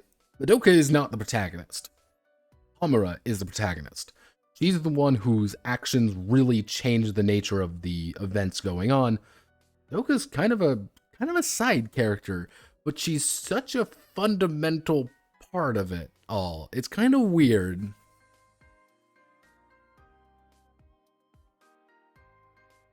That I like that aspect though. Like I like that thing when they kind of revealed why that's the case. And they kind of explain it very interestingly.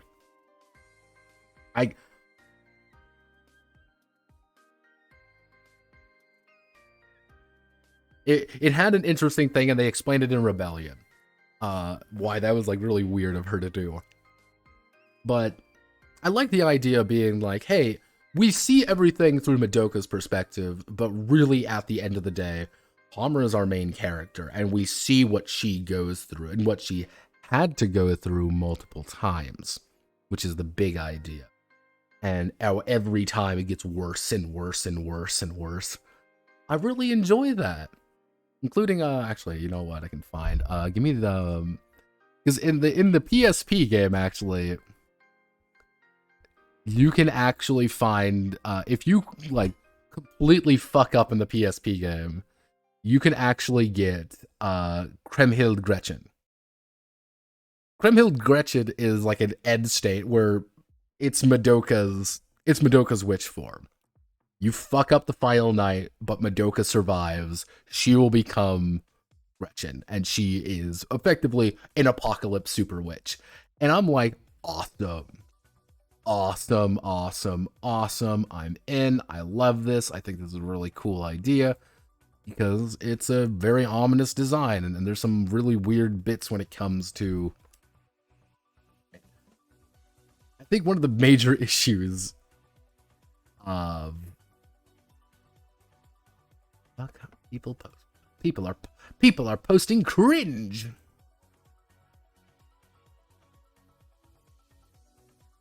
Yeah, and it's just this constantly going back of like, we have to save Madoka, until the very end of the series, in which you realize, wait a second, Madoka, what are you doing? Oh no, Madoka, what have you done? You fool, you doomed us all, and Homura got her wish. But did Homura really get her wish? Go Law of Cycles. Spoiler warning. If you don't want spoilers for Madoka, I would say leave now. Because you have to talk about you have to talk about it because this game actually talks about it quite a bit. For better or for worse. So progress at your own worry at this point.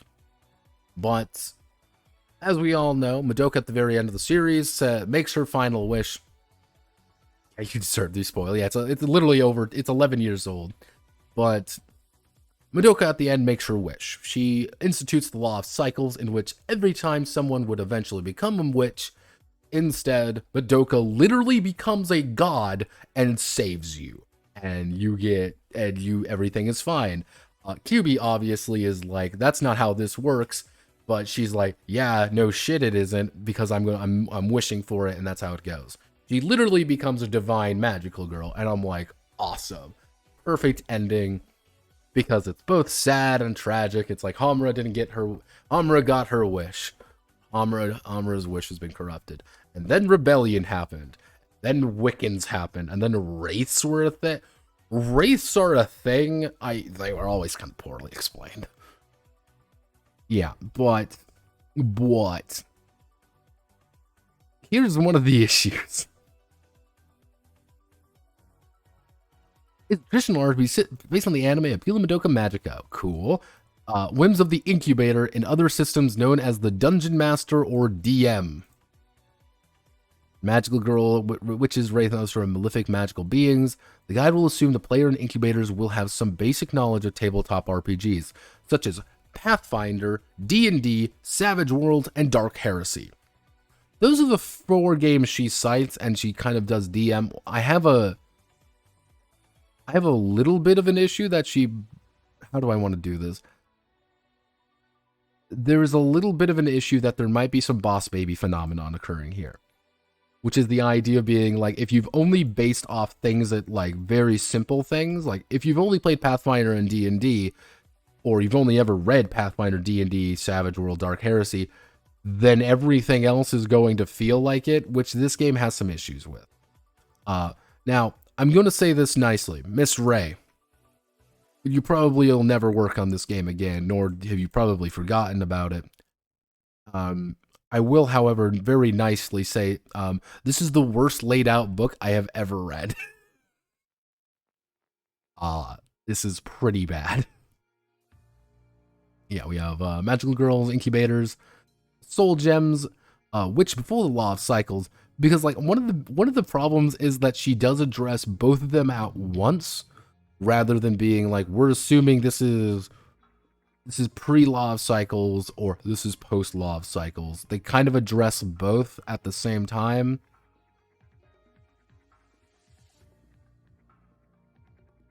Yeah, right here. It's Kaname Madoka does save the world by becoming God. Phenomenon magical girl's soul gems shattering upon them, losing the will to carry on or becoming too corrupted. The wraiths. Then we have Tainted Echoes. We have Wicca. Yeah, which not much is known about Wicca. However, in setting, Wicca will refer to what Akemi Hamura became at the end of the Rebellion movie. It is a complicated explanation. Yes, I don't know why this was added in. Like, this is a very strange addition, which I'm not really going to go over Wicca at all, because Wicca are in there, and it's like, ta-da! Like, I'm here.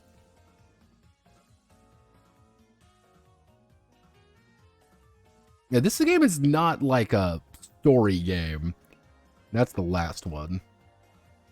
Madoka Magica runs a 6-core oh, fuck. I close the document. You know it's good. My body is trying to protect me.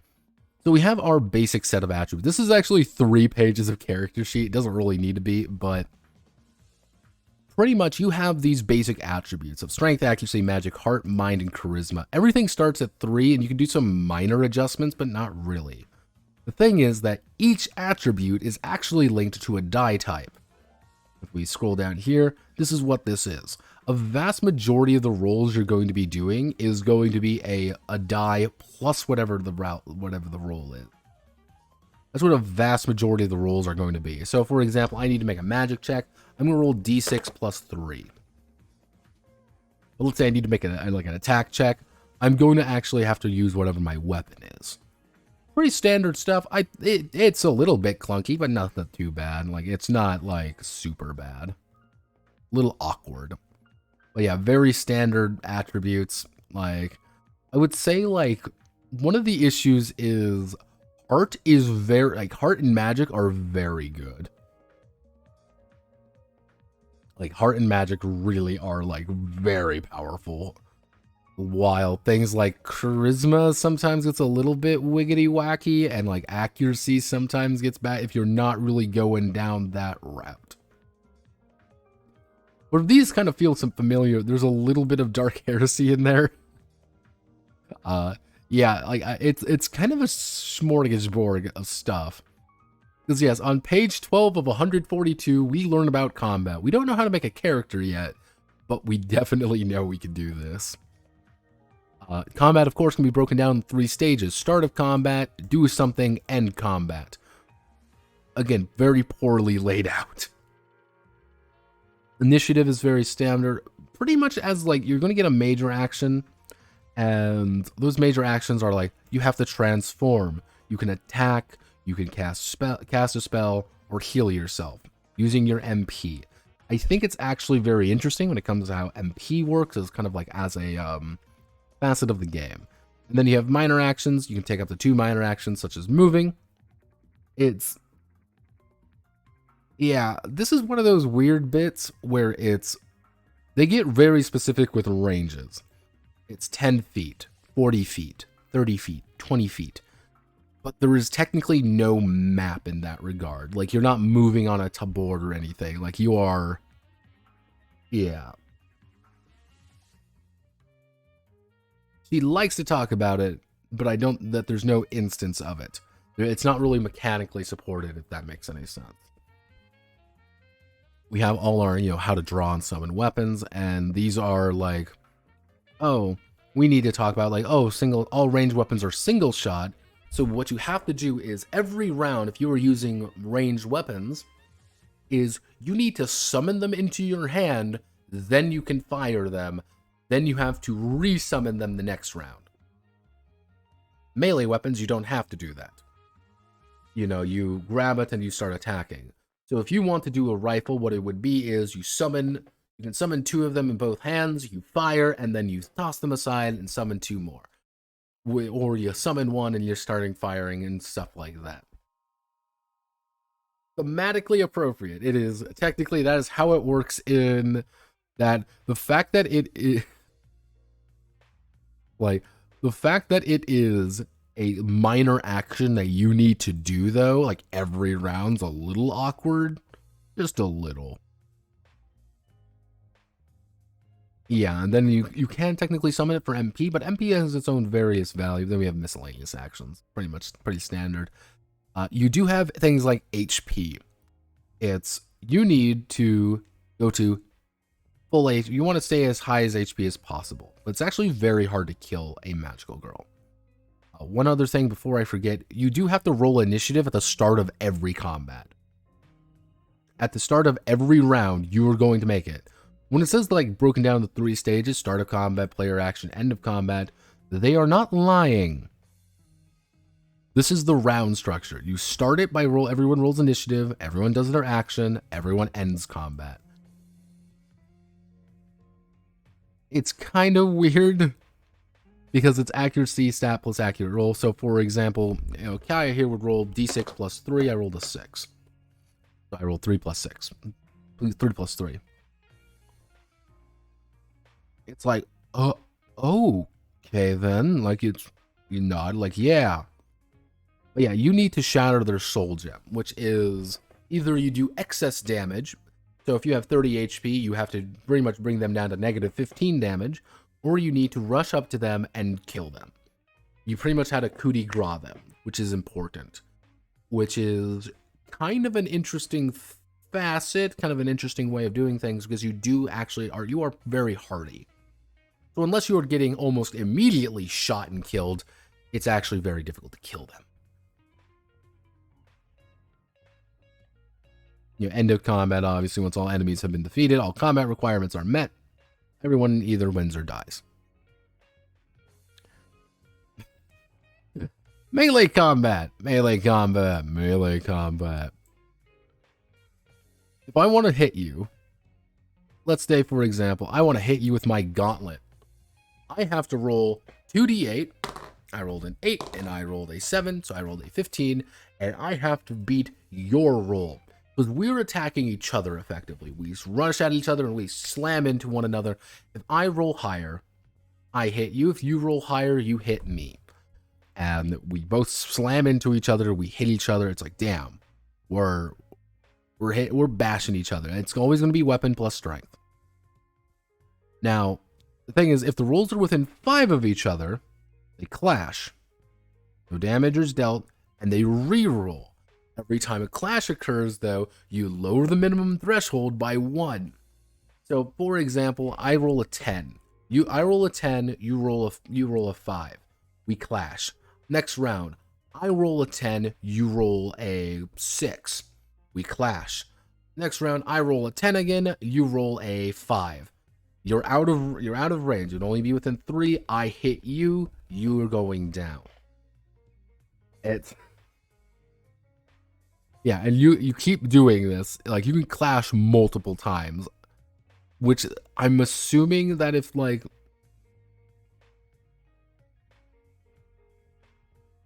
melee's one thing I feel, so yeah. Like, yeah, no, getting melee is fucking nuts in this game. Like, you get hit a few times, like, melee is, yeah, knockback. The idea of knockback is cool, but the way that it's handled is not. I don't much care for the way knockback is handled because of the map issue. Yeah, so combatant with the lowest roll takes damage from the round. Damage is done by weapon roll, your weapon die, and adding your strength die. So, for example, I have a D8 in my gauntlet, so I'd roll D8 plus 4. I'd do 7 damage for you, which doesn't seem like a lot, but it's a decent amount of damage when you have like 30 health on average. Or you might only be having about like 40, and some of the enemies are having like, yeah, they have like 80 damage, but you're also a team, and they're supposed to be kind of scary like that. They're supposed to do a lot of damage.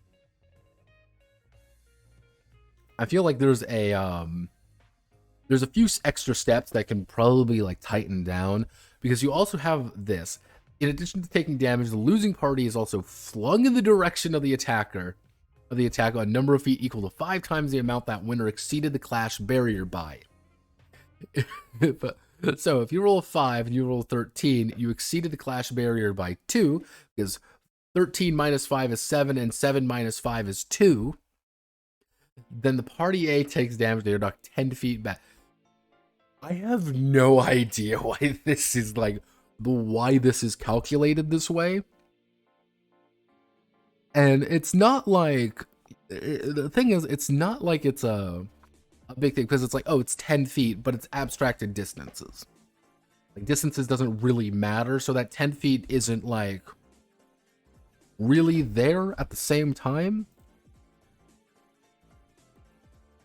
If it was, like, the idea of, like, you get knocked back into the next zone, cool. You get knocked about 5, 6 spaces, cool.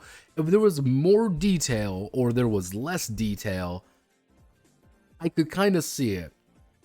As we kind of saw at the beginning of this link, there was actually her inspiration were like, her first 2 inspirations were Pathfinder and D&D. I think this game was built originally on a grid, or with the assumptions of a grid. And as I kind of said, there's a little bit of boss baby phenomenon going on, which is, if you have never experienced something else except just grid-based combat, trying to write something with nothing outside of the grid is going to be a little bit more complicated. Because she was like citing like Savage Worlds and Dark Heresy, all of which use grids. So it's like, I see why this is the case. However, I don't think you did this quite right. You know, if you deal 10 or more damage, you're going to critically hit, which you're going to do double your damage.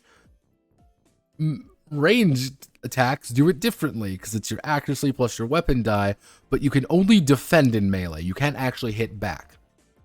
So choose to attack normally. You have to round. If you act defensively, you don't receive any damage, even if they lose the clash. However, if they are successful, they only deal a weapon die and damage, which is the idea of like, oh, I'm going to fight defensively, which is me. I'm going to take no damage if you lose the clash. So it's like, I'm fighting you, I can't like get punished for it, but I do less damage, which may be fine because it's only going to be like 3 or 4 extra damage. Ranged combat has like its entirely different set of ideas. Because with ranged combat, it's just a different statistic. It's like you just have to hit the threshold, and if you hit the critical threshold, you can't counter it really. It's like, oh no, there's a bow. Let's say again it's 2d. Let's say for example it's 2d6 I have to roll. I roll my dice. I rolled a give me a better roll. Let's say I roll an 11. That's probably going to be over my hit value. I pull my bow back. I hit you dead on. I do that. If it's over my crit value, I get to do the critical effect. That's it. It doesn't do any knockback unless it says it does, and that doesn't. It's yeah. There's like then you have things like, oh, if it has cover. Cover is never mentioned elsewhere, and here's another thing you got to remember: all of this is what we just went over does not apply to witches. Witches have a completely different set of mechanics when you fight them because of what they are. And yeah, so yeah, spellcasting is kind of the same way. You spend your magic pool, and you do it. You roll your magic stat plus your magic die. If you succeed, you're good. But you always spend magic first.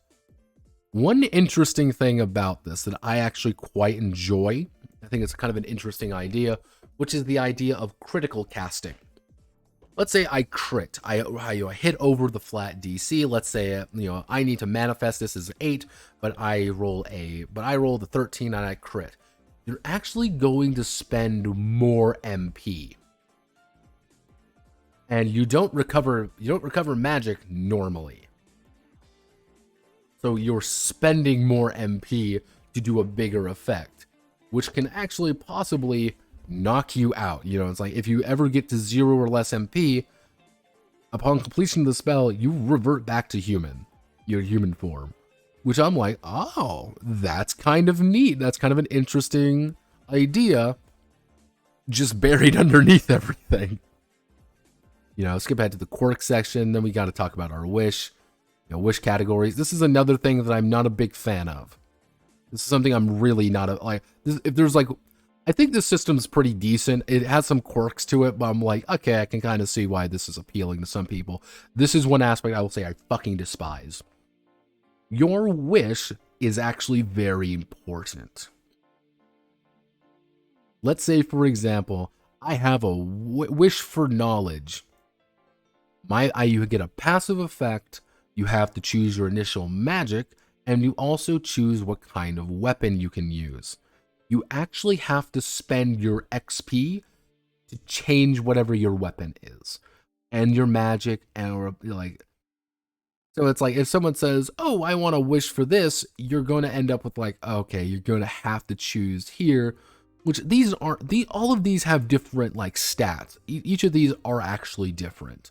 They do mean something, which does lead to some which are a little bit weird when it's like, oh, I want to have I want to do something, I want to prevent an event, reverse or prevent an event. You can only choose tonfas, daggers, handguns, or a staff. You can only choose from these abilities. However, you also get this passive. I think it's kind of weird, and some of these are actually pretty big. Let's see. For example, like all spells you cast have a manifest cost of 1 less than normal. That means you just need a lower TN to actually hit all of your abilities? Like, okay. Or a wish for love. Once per day, you may ignore a successful critical onto you from any source. That deals normal damage. Or it's like magically energy. Heal bodily injuries to yourself or reduced by half the normal cost. Oh. Oh, okay. It's like, oh, you just get a bonus health. Or you get bonus mana. You get bonus... You literally get, like for fame or notoriety, you literally get free experience points. That's... And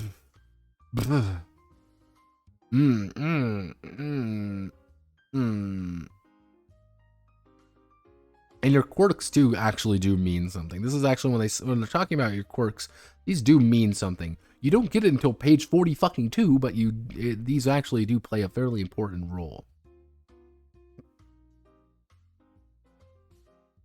You know, and then we have our basic character sheet before I was magical girl, blah, blah, blah. Yeah, so everything starts at a 3. And at first I was like, okay, like, what do I have to do? Where do I actually increase my, abilities? Where do I increase my things? You don't. They instead give you 5 XP and told you to fuck off. That's how it works. Like, that's how you determine your initial stats. 3, everyone's going to be 3 across the board naturally.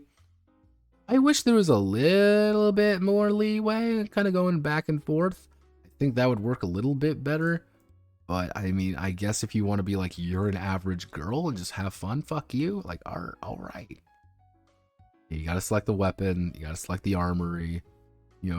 First preferred spell category, which you have to choose from your list of things tied to your wish. And then you get the cheapest spell in the... Yeah, you have to select from the cheapest spell in the preferred spell category. If you don't want to get it from your preferred spell category, you have to spend double, because instead of freeform magic, they instead actually have spell lists. Yes, they have spell lists. You have to kind of pick and choose from, and they do very specific things, which I'm a little bit... And these are actually very specific on some of these. Like the special ones are like time. You can only get time. There's a 2% chance you get time. There's like a 2% chance you get celestial for your quirks, but yeah, learning your first spell, yeah, it's like a level 0, because you start at level 0 in this game, not level 1, level 0. You do get any ability, which is like a... But you only get 2, it has to be below 2 soul points. So you're always going to select a 2 soul point one, because it's usually better. Like, now you get to spend your soul points. Cool. And if you ever want to increase your stats, you actually kind of need to do it this way. Like, if you want to go from 3 to 4, you have to do 2. If you want to go 4 to 5, it's 2. You kind of need to spend these initial soul points. This is actually how you make your character a little bit more unique. As you can kind of tell, I increased my strength and my heart up a little bit, because I felt that was very important. Besides that, I actually just invested in driving. I thought those were like very valuable skills, because even increasing up here, that was a vast majority of my initial like XP that I got to kind of move around with. And you can't really afford, like, you can get like 1 additional spell, maybe 1 ability, but you're not really getting anything else. You're not really getting a lot of initial character customization in this game, which I feel is not really the... I wish there was a little bit more, but I think it's supposed to be tied more to like the weapons and things. Because yeah, it's like your heart stat times 10, your magic stat times 10. Like, overall, like, your magic is very important. Your heart is very important. Like, these are very important for... I would say these are most important for combat. These are most important for survival. These are most important for non-combat stuff. These are never really going to be much higher than like 4 or 5, like 3 or 4, unless you're kind of going down that route. If you're going for more combat heavy, these are going to go really high. It's kind of mixed. I'm assuming these would end up higher. Like, this is just genuine like trends that I would see is these would not change much. The people who invest heavy into their mind and charisma are doing so for a very particular reason. Not necessarily for like good reasons. You kind of see right here, it's like 3, you're only rolling a d6. If you increase it by 1, you're going to d8. I don't know, like, I think the reason why she wanted to keep it at 2, like 3 is average, because so it's always going to be 3 plus d6 plus 3. That is the most common roll, rather than d4 plus 2, because the range immediately changes. Because this d6 plus 3 has a range of 4 to 9. d4 plus 2 has a range of 3 to fucking like 6. Like, the range changes drastically. by just virtue of changing that. Now, if it was like, oh, hey, your stat value, it could be different from your stat die, that could be kind of interesting. Like, this is more about your potential, while this is more about your, like, you know, or it's like, here's your mundane versus your magical.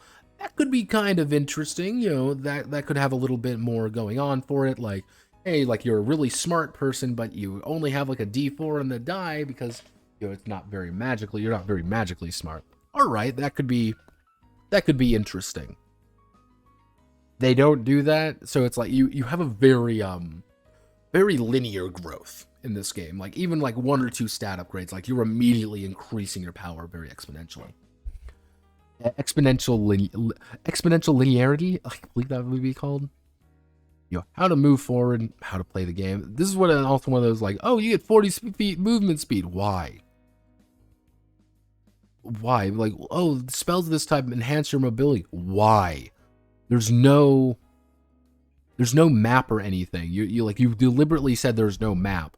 Why do I care about what's the difference between 40 and 30 feet in this system, in this particular thing? Oh, are you gonna be like very specific, being like, oh, they're 50 feet away? No GM is gonna do that. Yeah, it's like,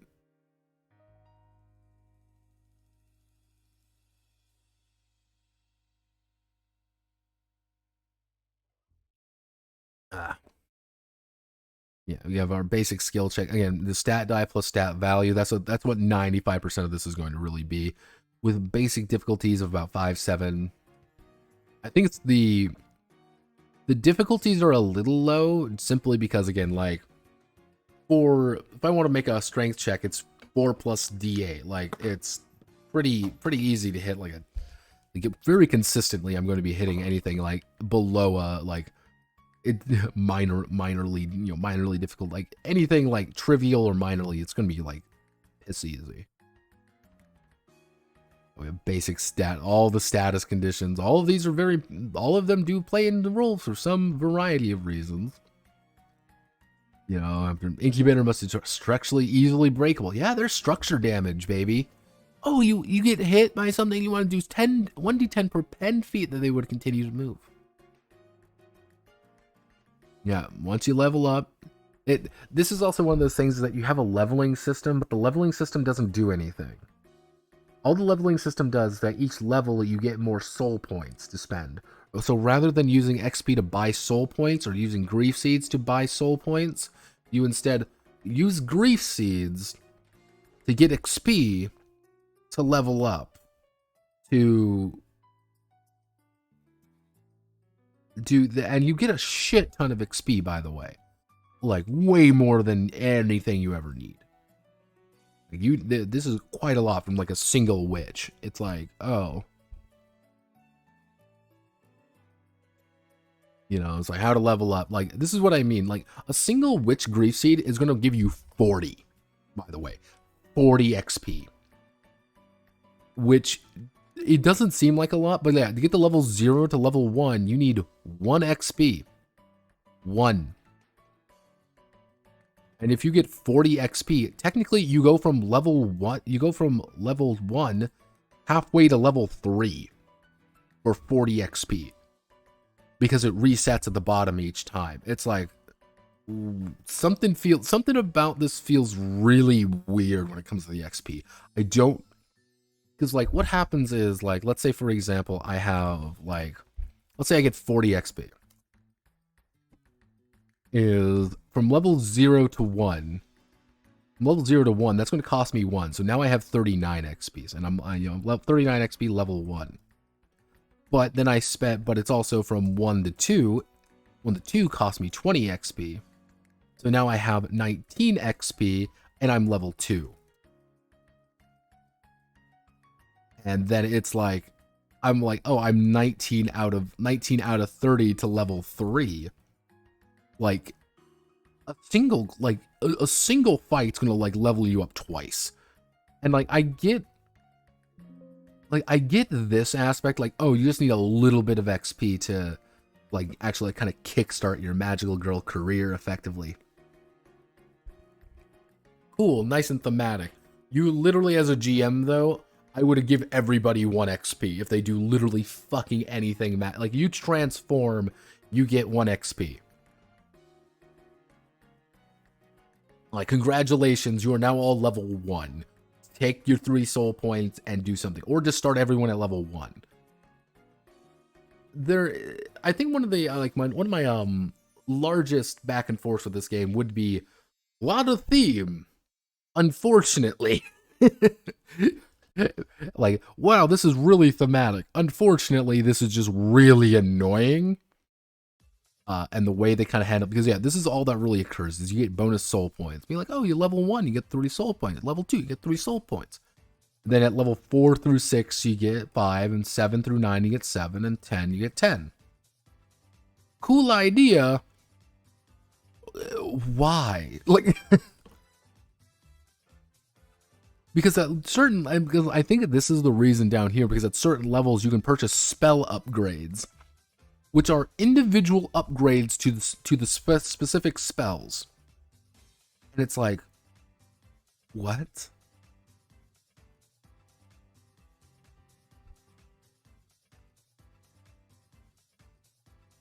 What? Nani the pizza? Like,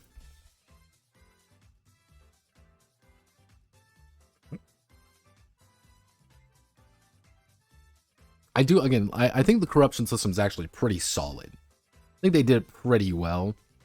Like, oh, you witness something horrifying, you get a little bit of corruption. You can choose to give yourself corruption. There's 2 ways to do this, though. And, like, then you have power pushing, which power pushing literally gives you, like, where was it? Yeah. Power pushing allows you to, like, make certain spells better, or like have certain things done. Yeah, and you actually get quite a bit of things. I'm like, cool. I would say for this section right here, for like the roleplay driven stuff, it would be like, you can take a little bit of corruption, but something happens. Now, something good happens, however, corruption's kind of boiling up a little bit. Or it's like, something bad happens, you get a little bit of corruption, but like, here's a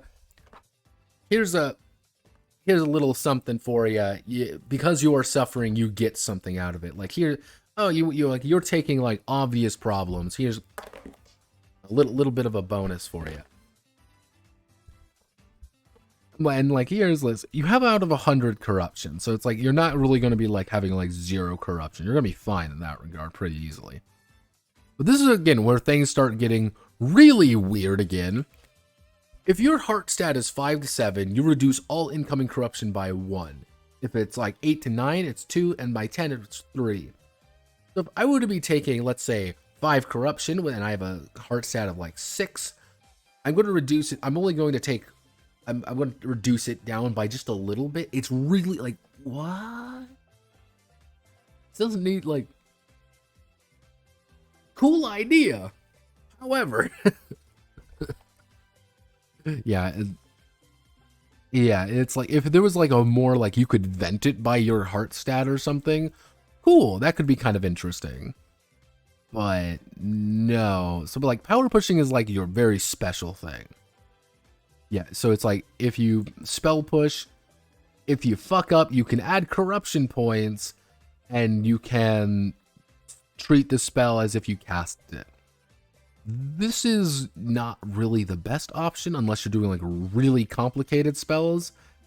And it's like, oh, and it's also like, oh, with the amount of soul points the spell costs to learn, and that's the amount you're taking. You know, spell push action, then treat the spells if they rolled exactly the manifest threshold. Okay. This is the most common one, I think. I think this is going to be the most common one. Right here is the idea of magical swords restore some MP to the magical girl's magical pool. Magical may add corruption points to their corruption pool up to a total of 20.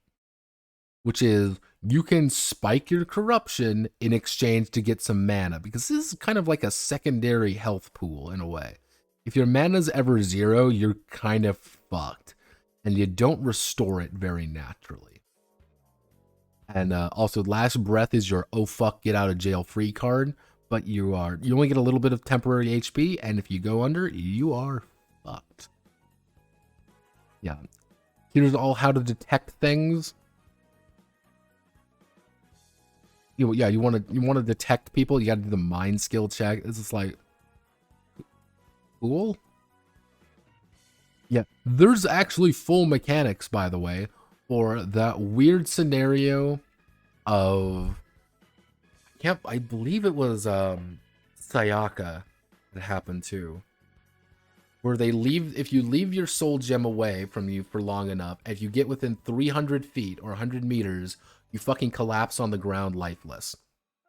Except if you longer than 10 minutes, the body dies, but everything is still contained in the soul gem. Yeah, so you become like a telepathic soul being inside someone's soul gem, which, that's kind of neat. Yeah, this is what it means, like, oh yeah, like, yeah. Yeah, of course, can't play. The situation may arise where players have 0 MP left in their magic pool. They will transform variety of ways, different ways. Where is it? Yeah, so it's like one of the ideas is you need to spike up your magic using your corruption. I believe that's like one of the big things you have to do. Like if you're ever like running out of magic, you gotta spike it with your corruption and then reduce it down. If that was kind of the cycle kind of thing, like, okay, we have to reduce our corruption with grief seeds to continuously feed into our magic to continue to hunt down the witches to give us more grief seeds to lower our corruption to increase our magic. That could be kind of an interesting dynamic. Maybe pull it into like the health system and kind of make it like this weird triangle of like, hey, we got to burn our health. You know, it's like to restore our magic, we have to use corruption, but corruption is always growing because of our health pool. Our health pool is directly related to like not having to spend our magic. That could be kind of an interesting like dynamic. It really doesn't do that though. Well, yeah, here's some of the fucking quirks. Let's just roll. Let's roll, shall we? 31. Let's see. 31. Destined Witch. Since you were small, you were destined for a wish of yours to come true. Either because of palm reading, prophecy, of some kind of other type of mystical prediction. So the contract was announced, you knew it was time to shine. You may now use the weapon Tarot Deck, regardless of your wish, and you start with the ability Psychic Affinity. Yeah, one of the big things here is that you roll on this quirk list, and you can actually get quite a few different abilities for it. You actually get quite a few different advantages, and some of them are actually very good. And it's like, oh, if you have distrust, you know, you do not trust the tiny cute quiche as far as you can throw it, and all that distrust makes you more prudent. You begin with a free ability and a fire mind stat if you roll some of these. Or you end up with things like, oh, Serene Grace, your accuracy stat is 4. Like, but you also begin to play with the ability Combat Reflexes. Like, some of them are, like, clearly better than others. Like, wow, you got 3 extra SP for 5 corruption. Wowzers. Or you end up with something like, where was the one?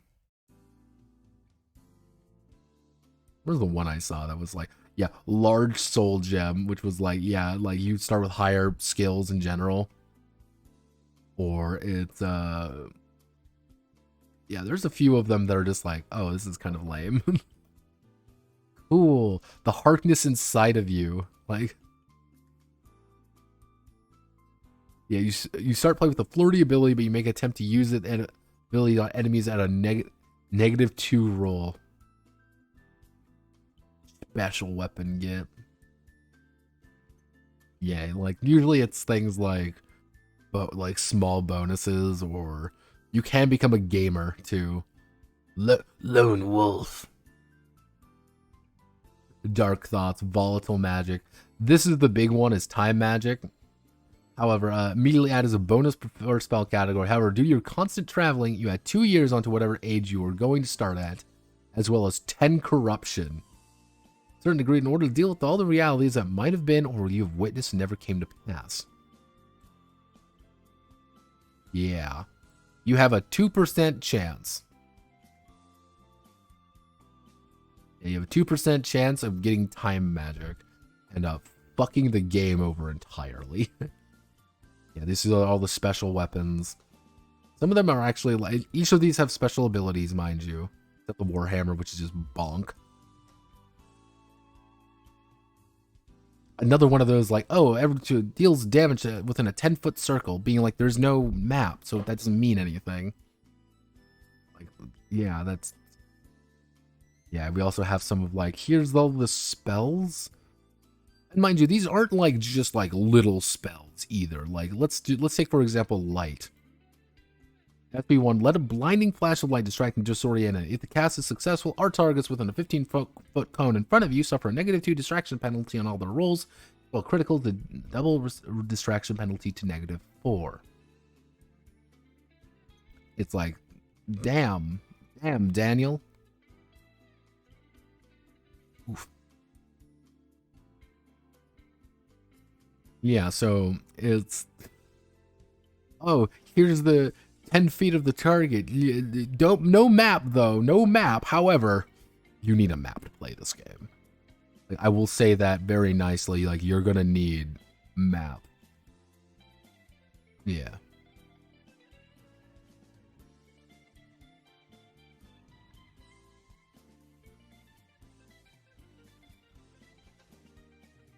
What?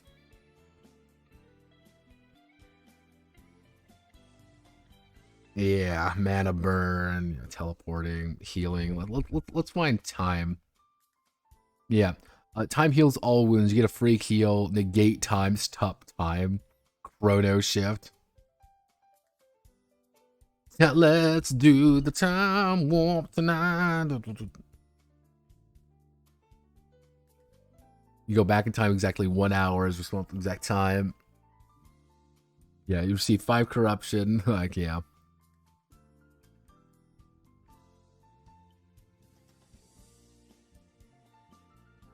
Celestial, like, yeah, there's ribbon, barrier, music. There's quite a vast majority of this game is literally the spell list. And these are the spell upgrades. Yes, each one does have a different spell upgrade to them. There's a lot of these. Yeah, these are the abilities. Like, these aren't really that cool. These are kind of fucking lame, to be honest. Like, oh boy, gregarious. They like you, but you have no penalties. Ha ha ha. You like magical girl. Ha ha ha. You're narcissist. Ha ha ha. You're like, cool. Yeah, this is when I said witches operate actually quite different from me. I'm going to actually use Gertrude as an example. This was the first one. They want you to, they want you to kind of use these. However, they have 100 MP, 80 HP. These are all their stats with the appropriate skill. So anytime they need to attack you, they're rolling D8 plus 5, and that's their goal in life, is they want to beat the shit out of you. They're not a very big witch, but they're just an annoying witch. Yeah, reset the campaign spell. Yeah, there is a reset the campaign spell. Yeah, they don't go too detailed in it. The highest like rated skills are like category 3 witches, which category 3 witches are like, damn, you're gonna fuck your day up a little bit. As you can kind of see by some of their stats, like, yeah, a category 2 witch is rolling like, let's look at the example category 2 witch here real fast. Charlotte, for example, is rolling D20 plus 10 for her attack roll. D20 plus 10. Like, you can't defend against half of her attacks. Like, if you get into her range, you have to run. You have to run.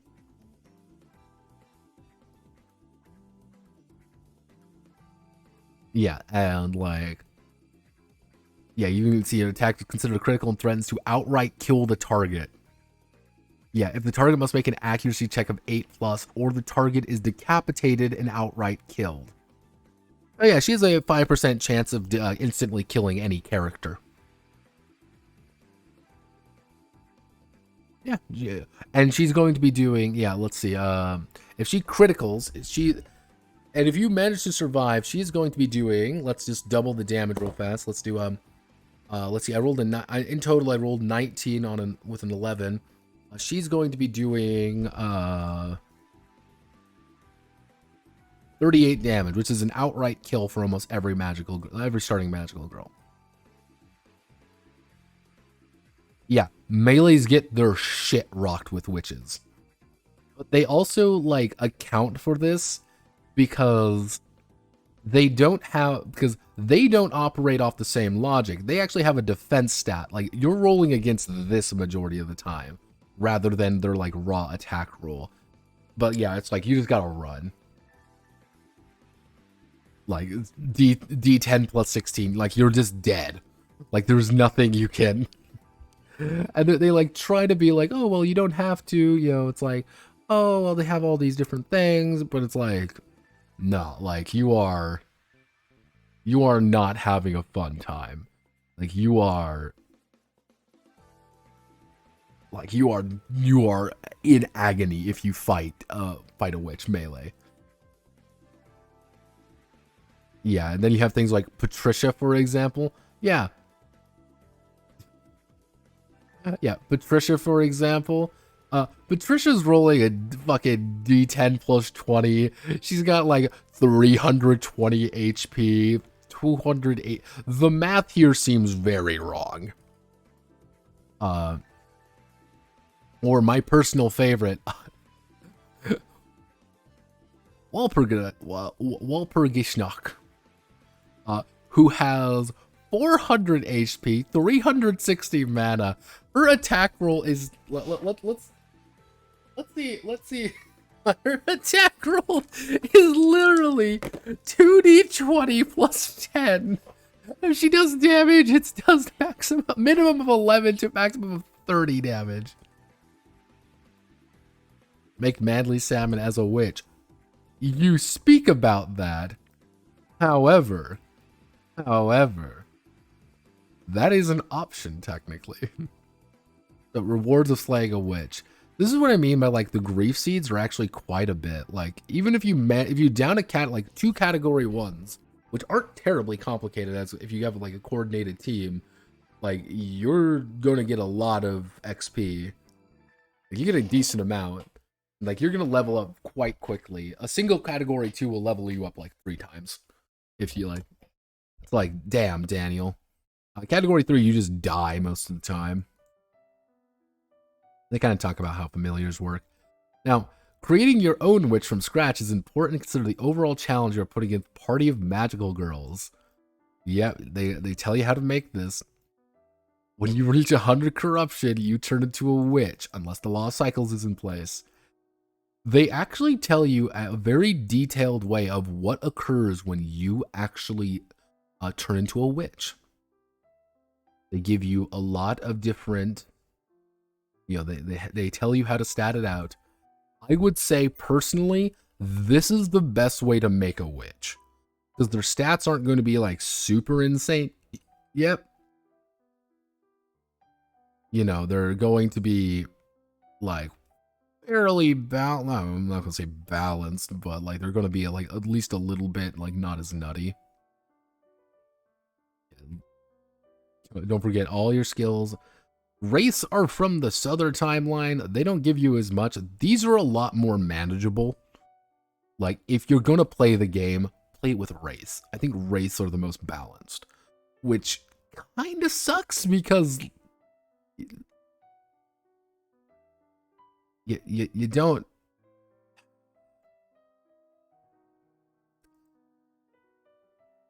Yeah, you don't really, like... It's different. And, like, the Wicca are here. This is, like, an entire thing on Wicca. You can play a Wicca. They give you actually option to play a Wicca like Hamura. And it's like, why? Like, yeah, here's, like, an entire thing of, like, here's all these episodes and all that, how to do this. It's all this shit. Yeah, it's, do I like the Madoka RPG? It's alright. Like, here's the thing. It's very thematic. Beautifully thematic. Unfortunately, Maguka, you suffer from a very critical flaw. And that very critical flaw very simply is you're a little clunky, and I don't think you quite knew what you were doing there, Terra. Cool idea. You're just gonna, someone needs to literally just sit down and like homebrew the shit out of it to make it actually work. Now I'm gonna do the final game. Yes, our final game. One that kind of inspired this case, and one of the reasons why I thought about doing it either first or dead last. This is Sparks. Hello, Sparks. Yeah.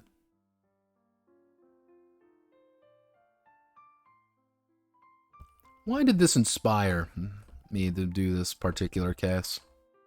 4.5 hours in, what made me say, I need to do this game? I need to do this case of suffering, of nothing but abject agony. I'm going to be very blunt with you. The reason why is because I hate, because Sparks is bad.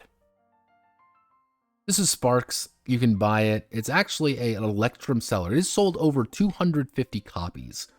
Like, people have bought this game. People have actually purchased this game.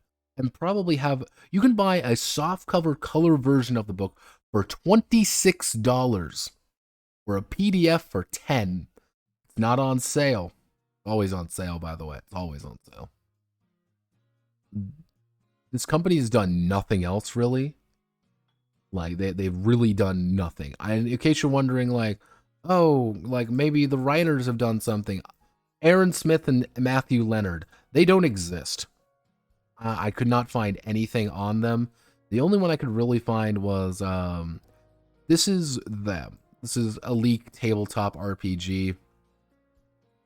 Like, this is who they are. If you go to the he has nothing on here. TRPG, hobbyist, developer, and player, rational, romantic, mystic, cynical, idealist.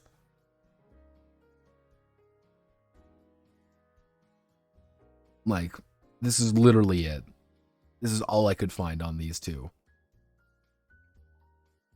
Now, one thing to note about this, and let me see if it's I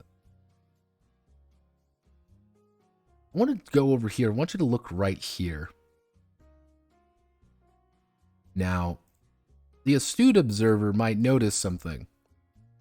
What seems a little bit weird about this, guys? It looks a little bit wonky. Hyakakidurforin, Violent Key, North Abyssor, Don Davis, Olarogula, Shutterstock.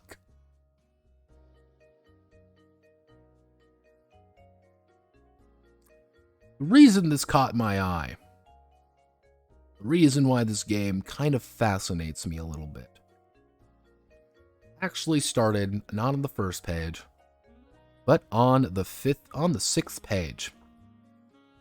Hi, Rimu. How you doing? It's Rimu, everybody. From the popular Toho franchise. Huh.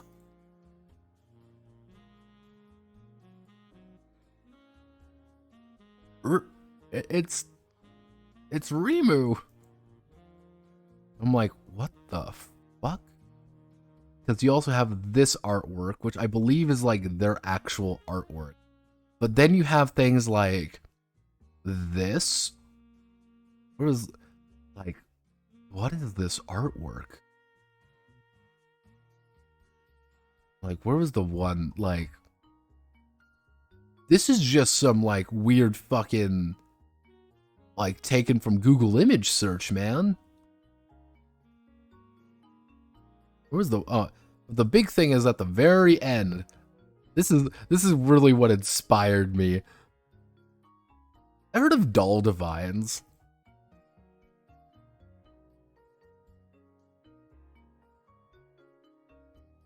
Yeah, these there's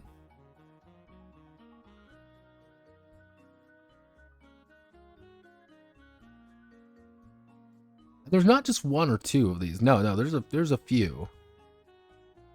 Like, They show up like repeatedly. Like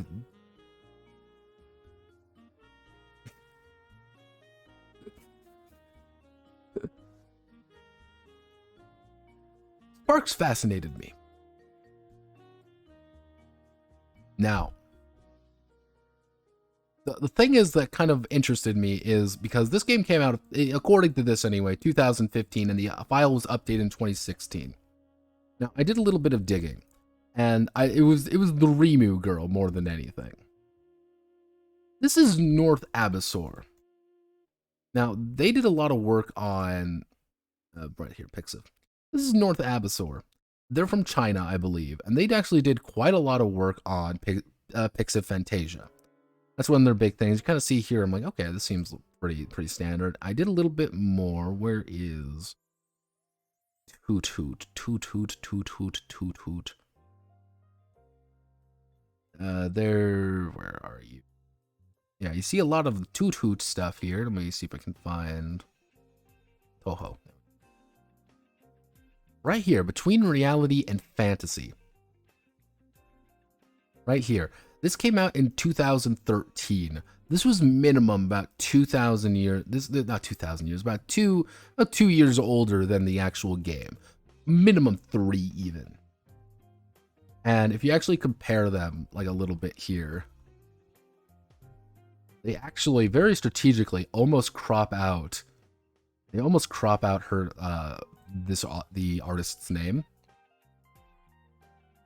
Now, I'm not going to be like the one, like, I'm not going to be the one here being this, like, I am here to defend the rights of artists or whatever.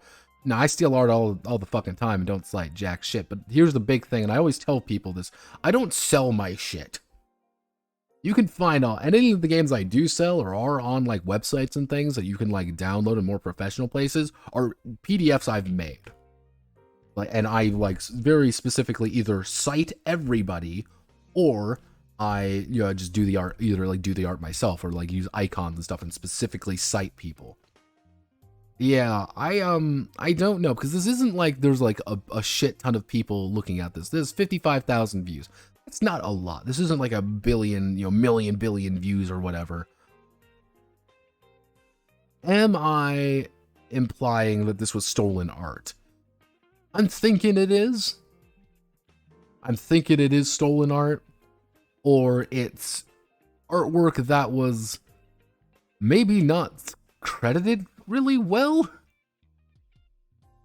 Like, the big thing about it that kind of like tips me off that it may be stolen, and they just don't realize that you can't just do this, is the fact that they cite the people here, but it's not, I don't want to word this.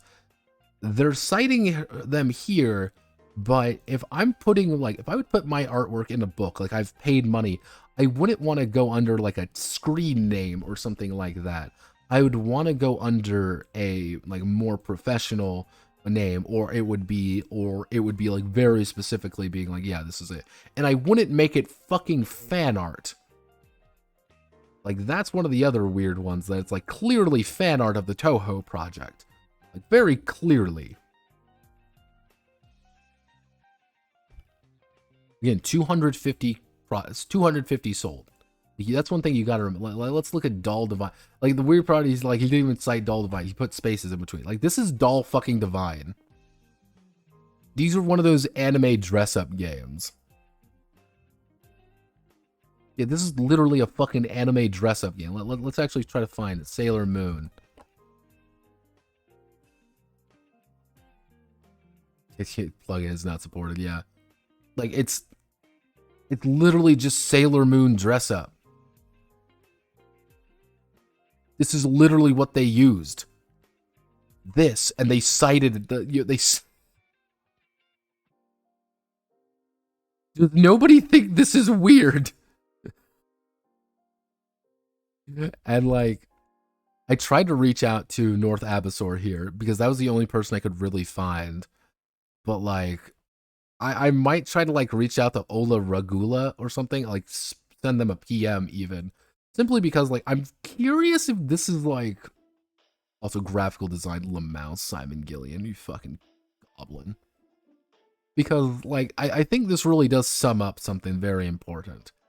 Because, do you see all this shit? I'm gonna go through the lore of this game. It's Sailor Moon, but worse.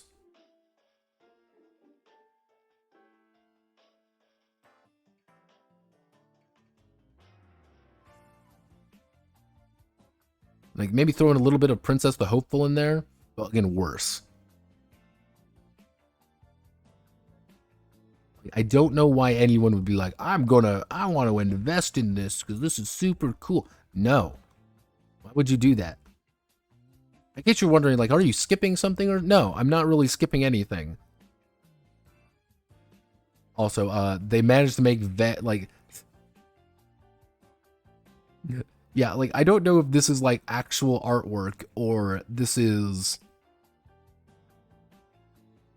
like, yeah, I don't know if this is actual artwork or they just stole this. I can't tell. Like, they also made Vancouver and Seattle worse. We still got time. Yeah, we're almost there. Okay, like, are we almost there? Yeah, we're almost getting there. We're almost getting there. Let's. Okay, no.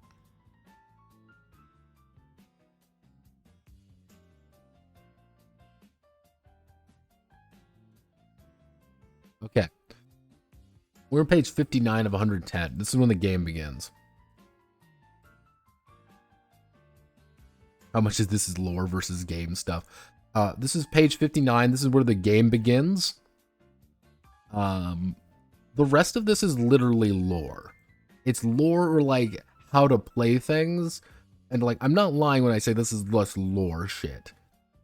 And like, yeah, it's important to like get an idea of it because you're supposed to use like Yomi and stuff, but they don't really do anything about it.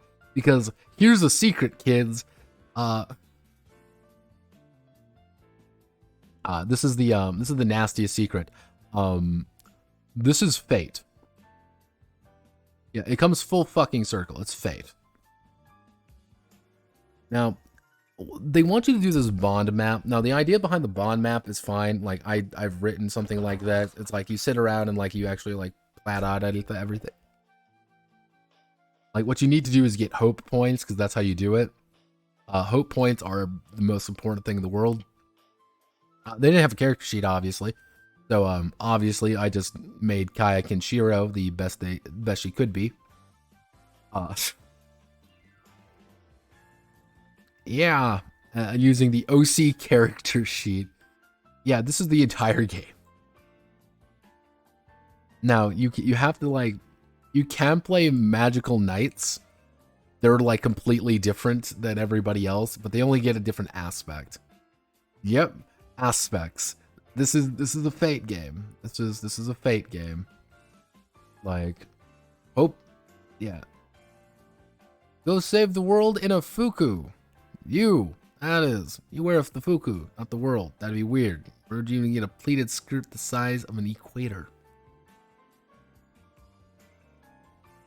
I want to die reading this.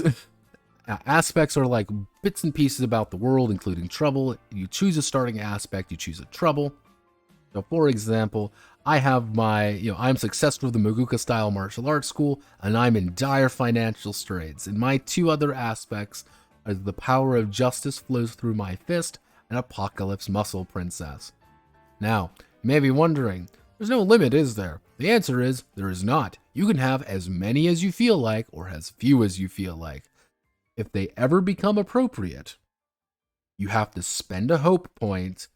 You get a +2 to your roll. Any damage you take goes to your hope points. You see where this is going. Aspects and hope points, like, you pretty much anytime, like, you are... Yeah, like, anytime you do anything, you're, like, spending hope points, or you are, getting things, like, you are receiving them, or you're losing them. You're always spending them. It's just it's a step above tokenomics, simply because there's a dice involved. It's a fucking D8. Yes, this is a D8 fate system. unused boosts vanish. Like, the GM technically has hope points, but they don't. Like, you can't. You use hope points to invoke aspects against them to make their life harder. So it's like, oh, I attack the zombie using my sword. Since the zombies are sluggish, so my blazing fast strikes would work really well. You get a +2. Or, yeah, that's it. Cool.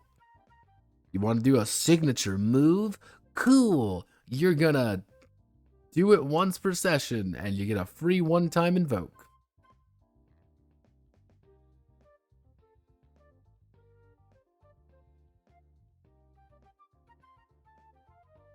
If you're not really clear on what aspects are even for, well, they're the director's prompts and the players can yell at the screen. They're to tell the game, no, that's not how the story goes, and let the players direct action. Yeah, controlling aspects, decision prompts, event prompts. You can establish facts. You don't spend that. You just say they exist. You should create good aspects. You should get hope points for compelling them. That's how this works. So, for example, since the power of justice flows through my fist, I can be compelled to follow through with justice. Or because I am in dire financial straits, that can be compelled to have something problematic come up with the money. Or something akin to that. That's the idea of compelling. Every time you get compelled, you get hope. You get your fate points, or hope points this time. Yep. That's it. Every time you level up, you get a milestone. Good job. You could rename one aspect. They even say high concept. It's not called high concept in the game. They literally just copy paste that. Significant milestones allow you to, take 2 turns on the bond map. Like, this is important. You gotta remember, this is incredibly important. Because the bond map is actually how the game functions, and every time you put more on the bond map, you're just giving yourself more strength. That's 4 turns on the bond map. 6 turns on the bond map. You also rename your character's high concept. And then you can also change the world. My final message. Yep. So I want to change the world. I want to do a conflict. Something's going on. I rolled a 5. I have a success with disadvantage. I have a twist. Success with disadvantage. Success with bonus. Ooh. Exactly what you fucking think. Now, what happens when you get like a +2, for example? Let's say, for example, I roll a 4. If I have a +2, it goes from a twist to a success with disadvantage. That's it.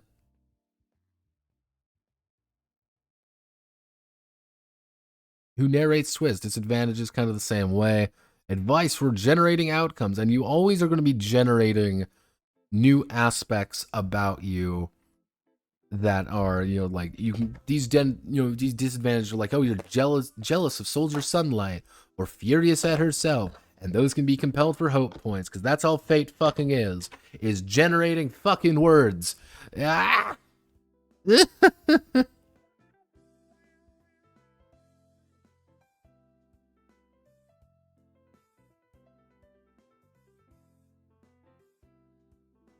When not to roll, trivial, creating an advantage.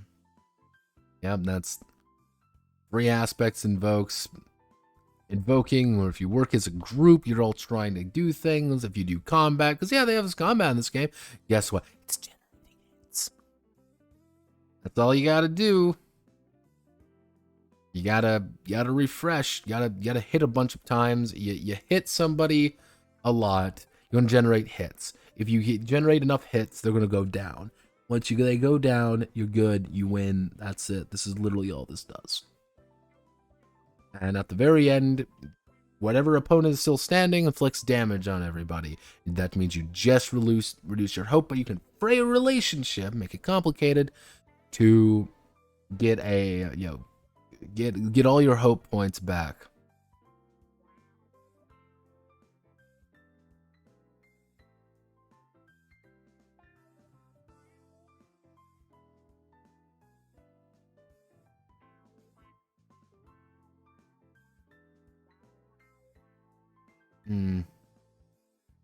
Yeah, there's like some minor things here, but it's like really not really.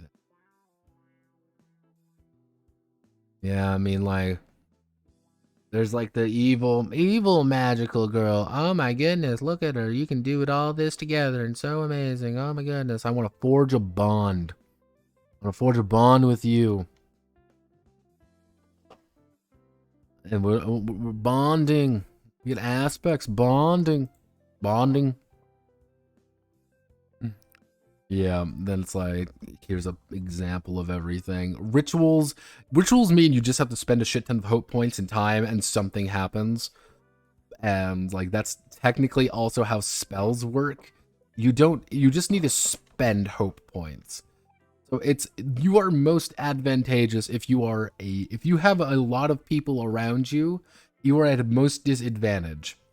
Because you are at a higher advantage simply because you can make everybody hate you literally, you can make everybody hate you for more hope to just beat the shit out of people better. Like, awesome. Neato burrito. Cool. Awesome. Yeah, and then it's like, you gotta make friends with the Yomi, and then we have all the how to build campaigns. This is really it. Overall, it's about 30 pages of game. The rest of this is not gaming. This is not really. Plots, plans, and villains. Oh, wow. People paid money for this. And the part of like that astounds me. Because it's a Fate game.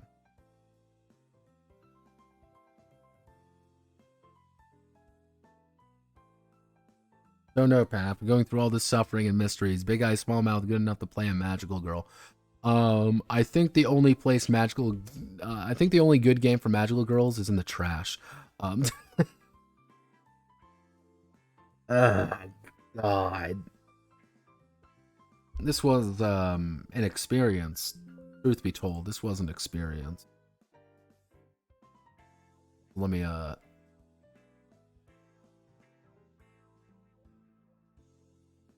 think one of the issues with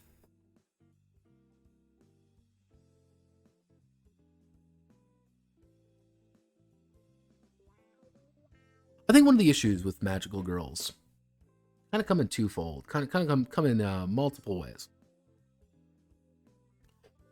I think one of the major issues with magical girls is that any supers game can kind of run them, and I think a lot of the time when people say, I want to play a magical girl game, you really want to play a super game with a very particular idea or theme behind it. And, like, choose your poison when it comes to that. Big Eye Small Mouth's got its own issues, trust me. OVA's got its own issues. I think any game that markets itself as an anime game is kind of doomed for failure.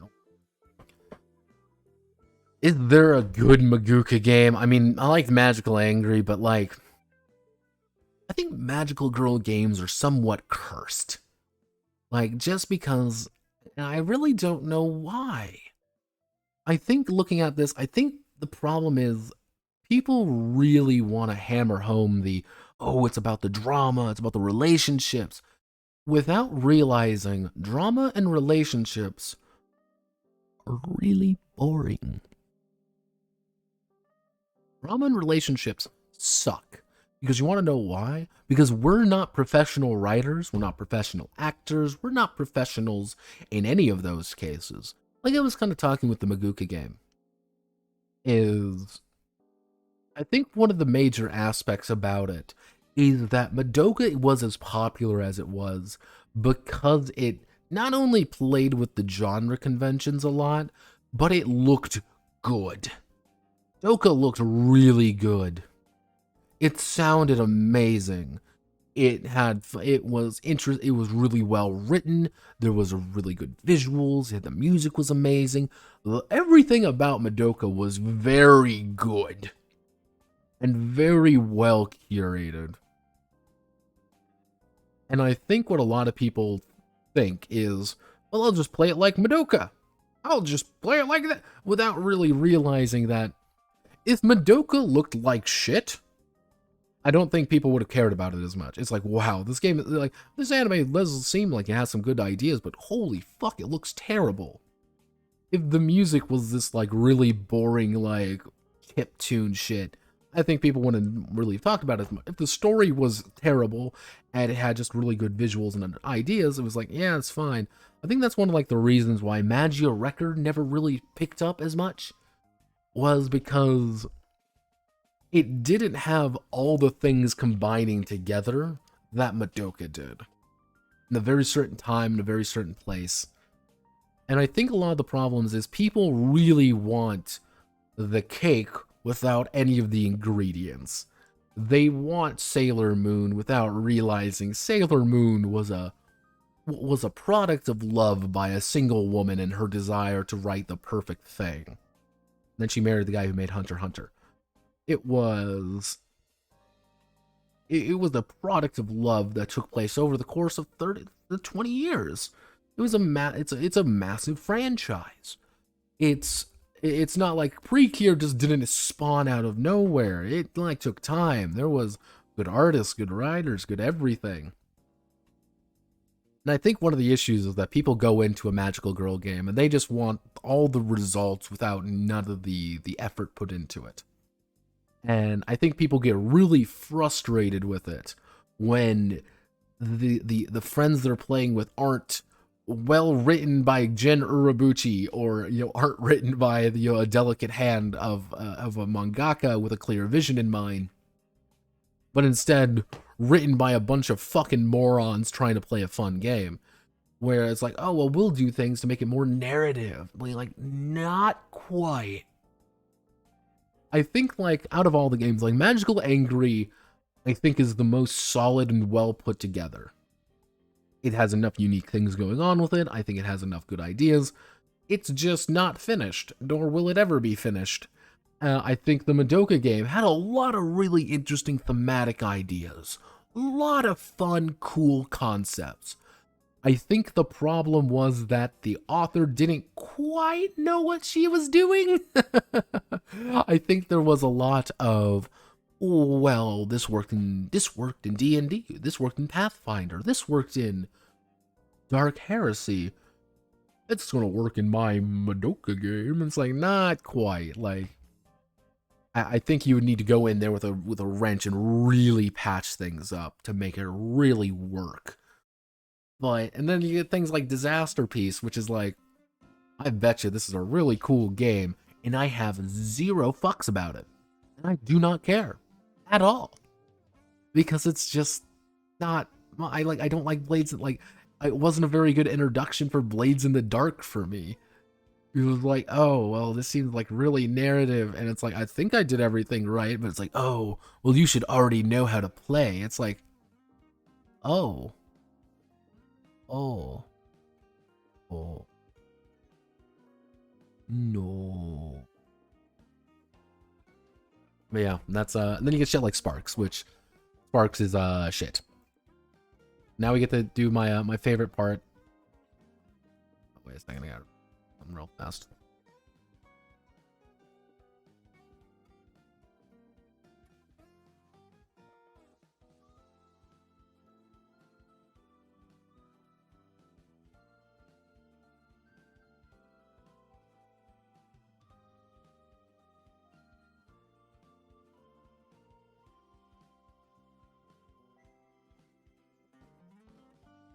Wait, let me sign on to Kickstarter real fast.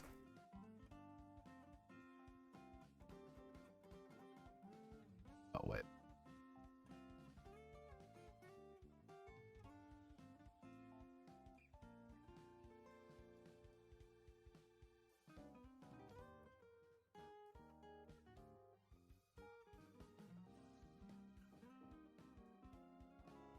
Damn it. God, Kickstarter wants me to damn it. Kickstarter, please.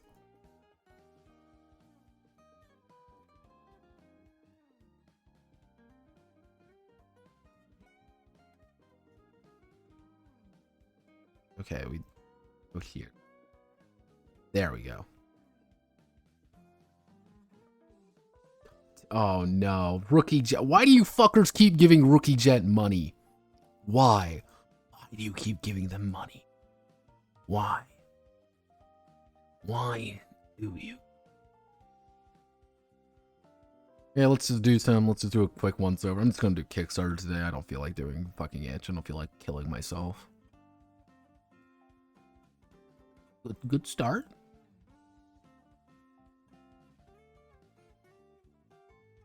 Rookie Jet is he did Overarms. I didn't like Overarms very much. He makes a lot of like really big promises, and then like the second I get it in my hands, it's like, oh, it's like 3 pages of rules, and then someone has a fucking stroke in it, being like, oh, just make it your own. I like it for homebrew. Being like, you bought a fucking game. That's not, you didn't buy a game to homebrew the game to make it work. He is notorious for doing very light games. Very pretty games, don't get me wrong, but very light.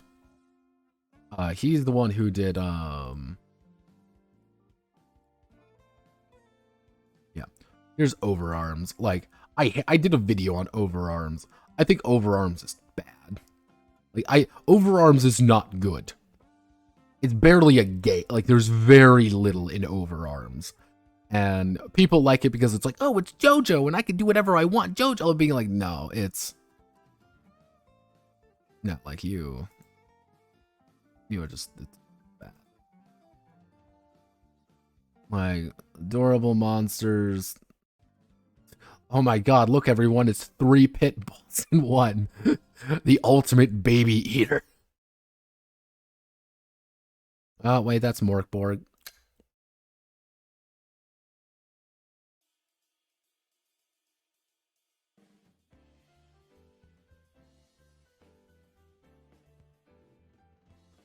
.5e adventure game, 5e adventure game, epic D&D, 5e sci-fi conversion. I fucking hate you.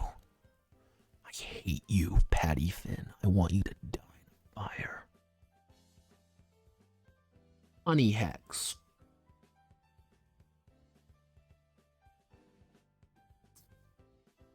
Here's Ruin. Fucking Spencer. Fucking Spencer over here, you stupid fucking ball wojak. He decides to keep making the same game on repeat. He just keeps making the same game repeatedly, and people keep giving him fucking money for it. Like, oh, it's a Souls-like game, emergent storytelling meets tactical combat. Fuck you, Gilla. Fuck you. Learn to make a real game once. Jesus fuck. Have I seen the one D&D announcement? Have I seen it? I've read it about 7 times. One D&D, that's gonna have to be a video at this point. Mothership 1E, no, the ship is a tomb. There's like 7 of these. I don't like Gilla. I don't like Gilla as a person. We have very philosophical differences when it comes to games. He annoys the shit out of me as a person. He stole my fucking video idea. Fuck videos idea. Fuck you.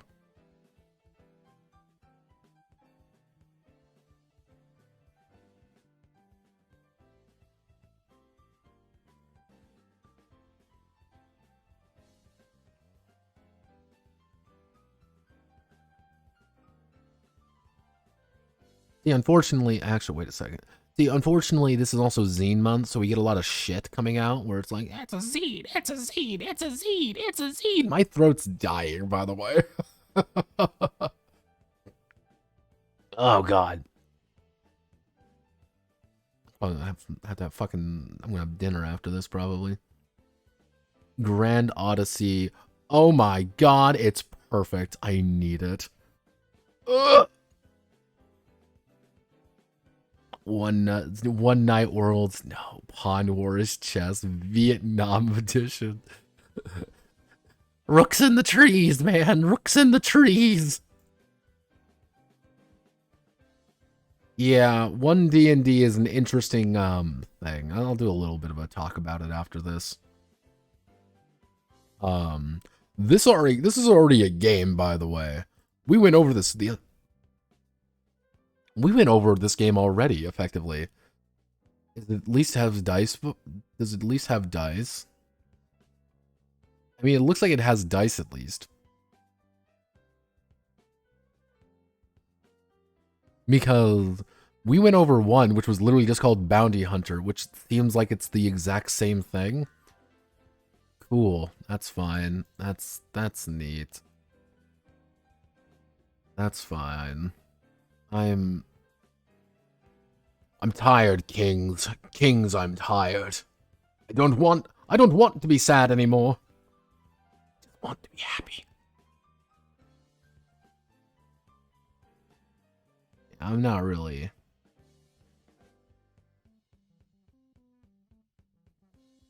seeing anything too exciting. Like, maybe I'm just not doing it. Maybe I'm not looking at the right places. Maybe I'm not. You redid this. That's hilarious.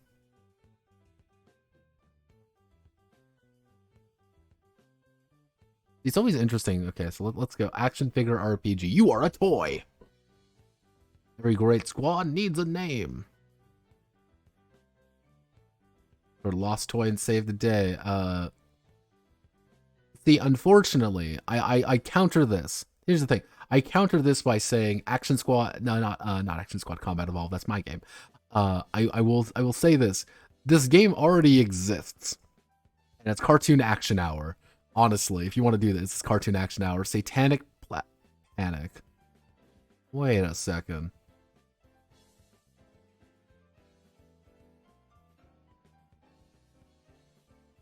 Why does this name sound so familiar?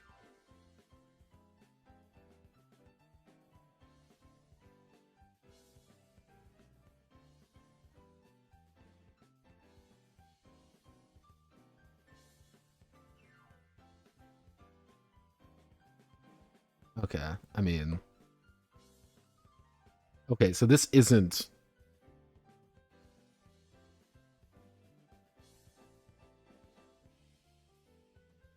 Okay, so this isn't strictly that. Okay. I thought this was going to be the actual Satanic Panic, but it is not. Great Odyssey. Sacred Fire game. Immersive and customizable fantasy role, specifically with 2 L's. What is a zine? Zines are... fun fact about the English language. Zine is actually a smaller version of the term of magazine, which is pretty much, you know, what a magazine is, pretty obviously.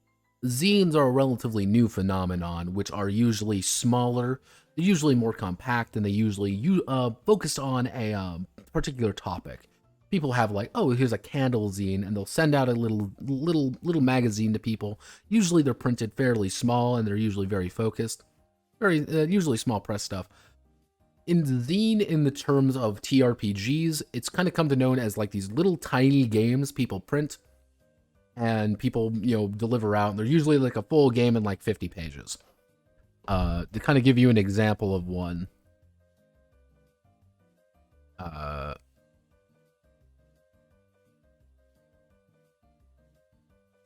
Here's my zine. This is the Sprugazine. It's 86 pages.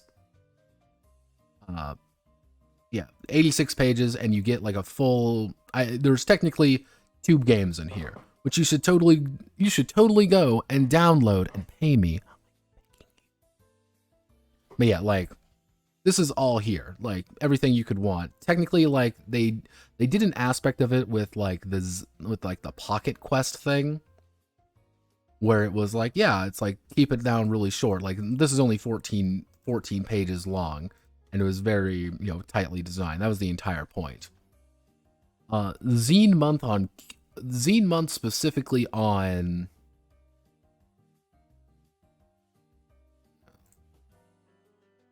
Zine month specifically on Kickstarter means it's a very particular month where Kickstarter really supports zine games. Like, everyone's encouraged to do it. They have a lot of promotional stuff for it. And there's usually a few requirements for it. Like, it has to be, I think, within 50 pages, has to be a certain size, and has to be physical. That's usually the big thing. And that's why, like, I've been kind of hesitant to do zine month things, is I don't want to print something physical. I've made it, like, a very, very, very strong point being like, I want to keep things relatively digital. This is the... Canceled their pledge, yeah. Yeah, this is what I mean by, like, this is a zine game, like...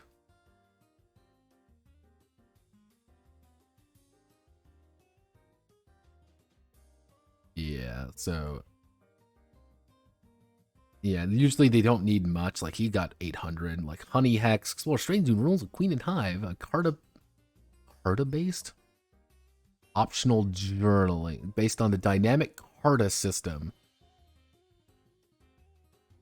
Wow, I've never seen something just make me not give a shit. See, funny thing is, what people do is they abuse the idea of it pretty heavily. And they will print out, like, everything will be considered a zine this month.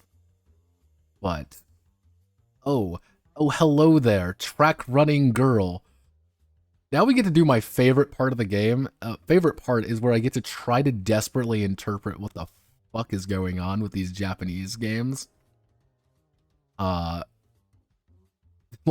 just desperately try to interpret, like, how the game actually is played solely from the images.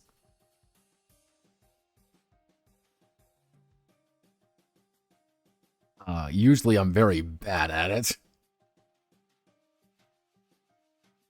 Yeah, it looks like you get like a full-on 4,000 yen. Like 4,000, like, let me see. This is 12,000 yen. How much for what's 12,000 yen to USD? That's $87 for like full everything, but you get the game and like all the little add-ons for it. Let me see if I can interpret what's going on. Because obviously all of them have their own board. Like, just looking at this, I can see, like, everyone has their own little board. And let me see if I can find,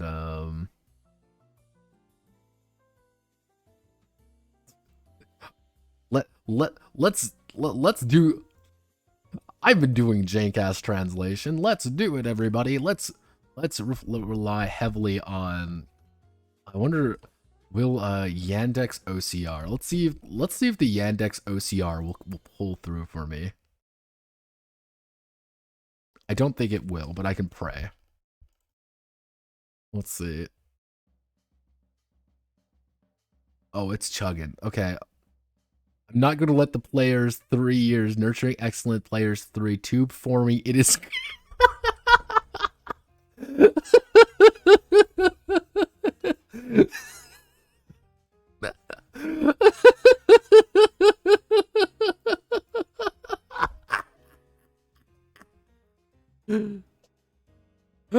Do people tend to play zines? No, I know, like, they're usually one-shots for art. That's the big thing. Yeah, digital is usually the most accessible. That's why I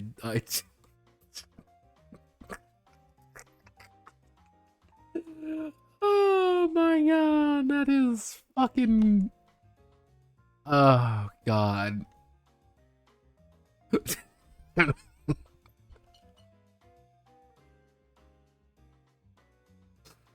Uh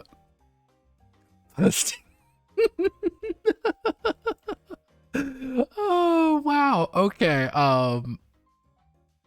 Yeah, I don't think it's doing a very good job of translating. I think it's just because of the font.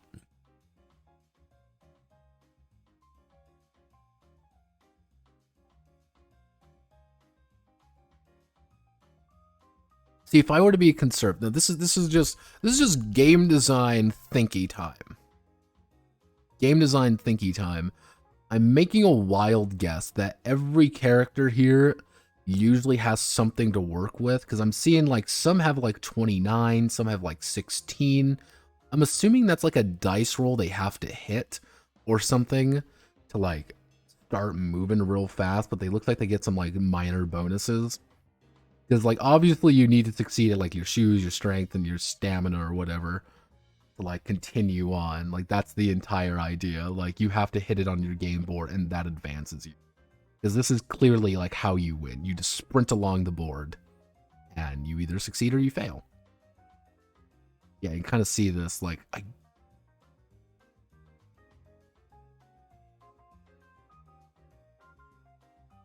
I'm guessing some of them are sprinters, some of them are laggers, and there's actually like really specific terms for like if you're doing running. Like being in the back is sometimes a beneficial thing, simply due to the fact that you have the advantage of being in people's tailwind, and you dead sprint after. Like let's 3 hours. Oh Jesus. Oh Jesus, Mother of God. Track running good.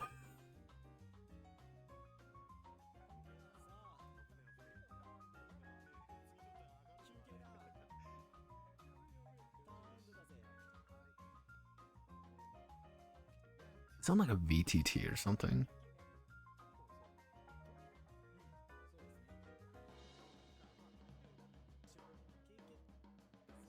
Looks like there's like random event cards, maybe. Yeah, I'm getting like the impression that they have to like. We roll back a little bit. You can see with her, like she only needs like 2 blue to get a shoe, but she needs a lot more to get that. So I'm assuming like each one has like, that's a lot. I will say that's a lot going on for like a single fucking thing. That's a lot. Like Jesus. I'm a VTuber who introduces board games. Kin. A VTuber board game. Yeah, okay, so if I'm being conservative, like wait, is her stats change? Yeah, it looks like her like stat changed. What the fuck is going on with this game? Is that tabletop sim? I don't think it's tabletop sim. If it is, it's running like ass. Like, let's zoom out. Like, I don't think this is tabletop sim. Like, but I know for a fact, like, Japan has a few, there's a few, like, Japanese games, like, specifically, like, Japanese sites and stuff specifically built for, like, VTT stuff. They like their VTTs. There's, like, 3 or 4 of them. Yeah, I got no fucking clue where this is going. Like, looks like there's, like, this massive amount of things, like, you gotta, like, try to complete. Like, I'm assuming being in first means you're taking a penalty, but you're in first place. But if, like, depending on where you're ranking means you're getting more points. So if you're higher up, you're like, you have a little, pretty much if you're higher up, you have less stamina in the long run. But if you're further back, you're fine. Also, what are these character designs? Holy shit, I thought like some of them were good, but what the fuck? Why are you so thin? Why that hurt? I'm scared. Mr. Stark, I'm scared. I didn't even, like, let's see, anything else fun?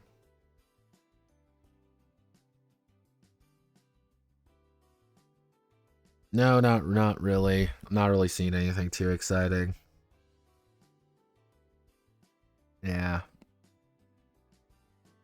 Steampunk's miniatures game. Yeah, this is a Rookie Jet. The thing is, what he does is he says all the right things and actually gets a very solid amount of artwork done for it. And the artwork is usually pretty good. The artwork's the best part. Unfortunately, the game usually sucks. The game usually fucking sucks.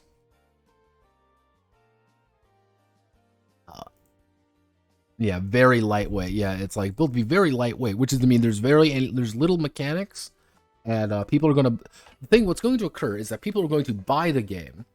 They're gonna read through it. They're gonna play like one match, and then they will never touch it again. And then when I make a video on it, they're gonna be like, "It's great for home brewing," and I'm gonna be like, "Shut the fuck up! Shut the fuck up!" Fucking mongoloids. Yeah, that's really it. I mean, I you know what? Fuck it. I'll look at itch.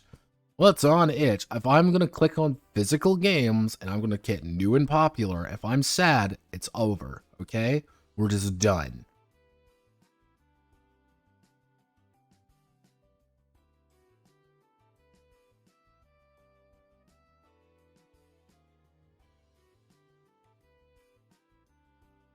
Okay, in the void of nothingness in which we end this stream, thank you all for watching.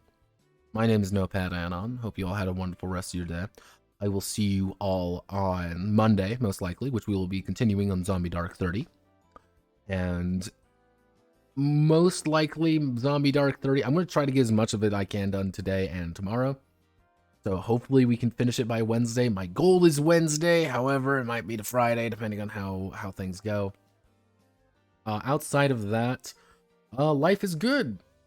Life is all right. We'll post the schedule probably tonight, hopefully, maybe tomorrow, depending on how I'm feeling.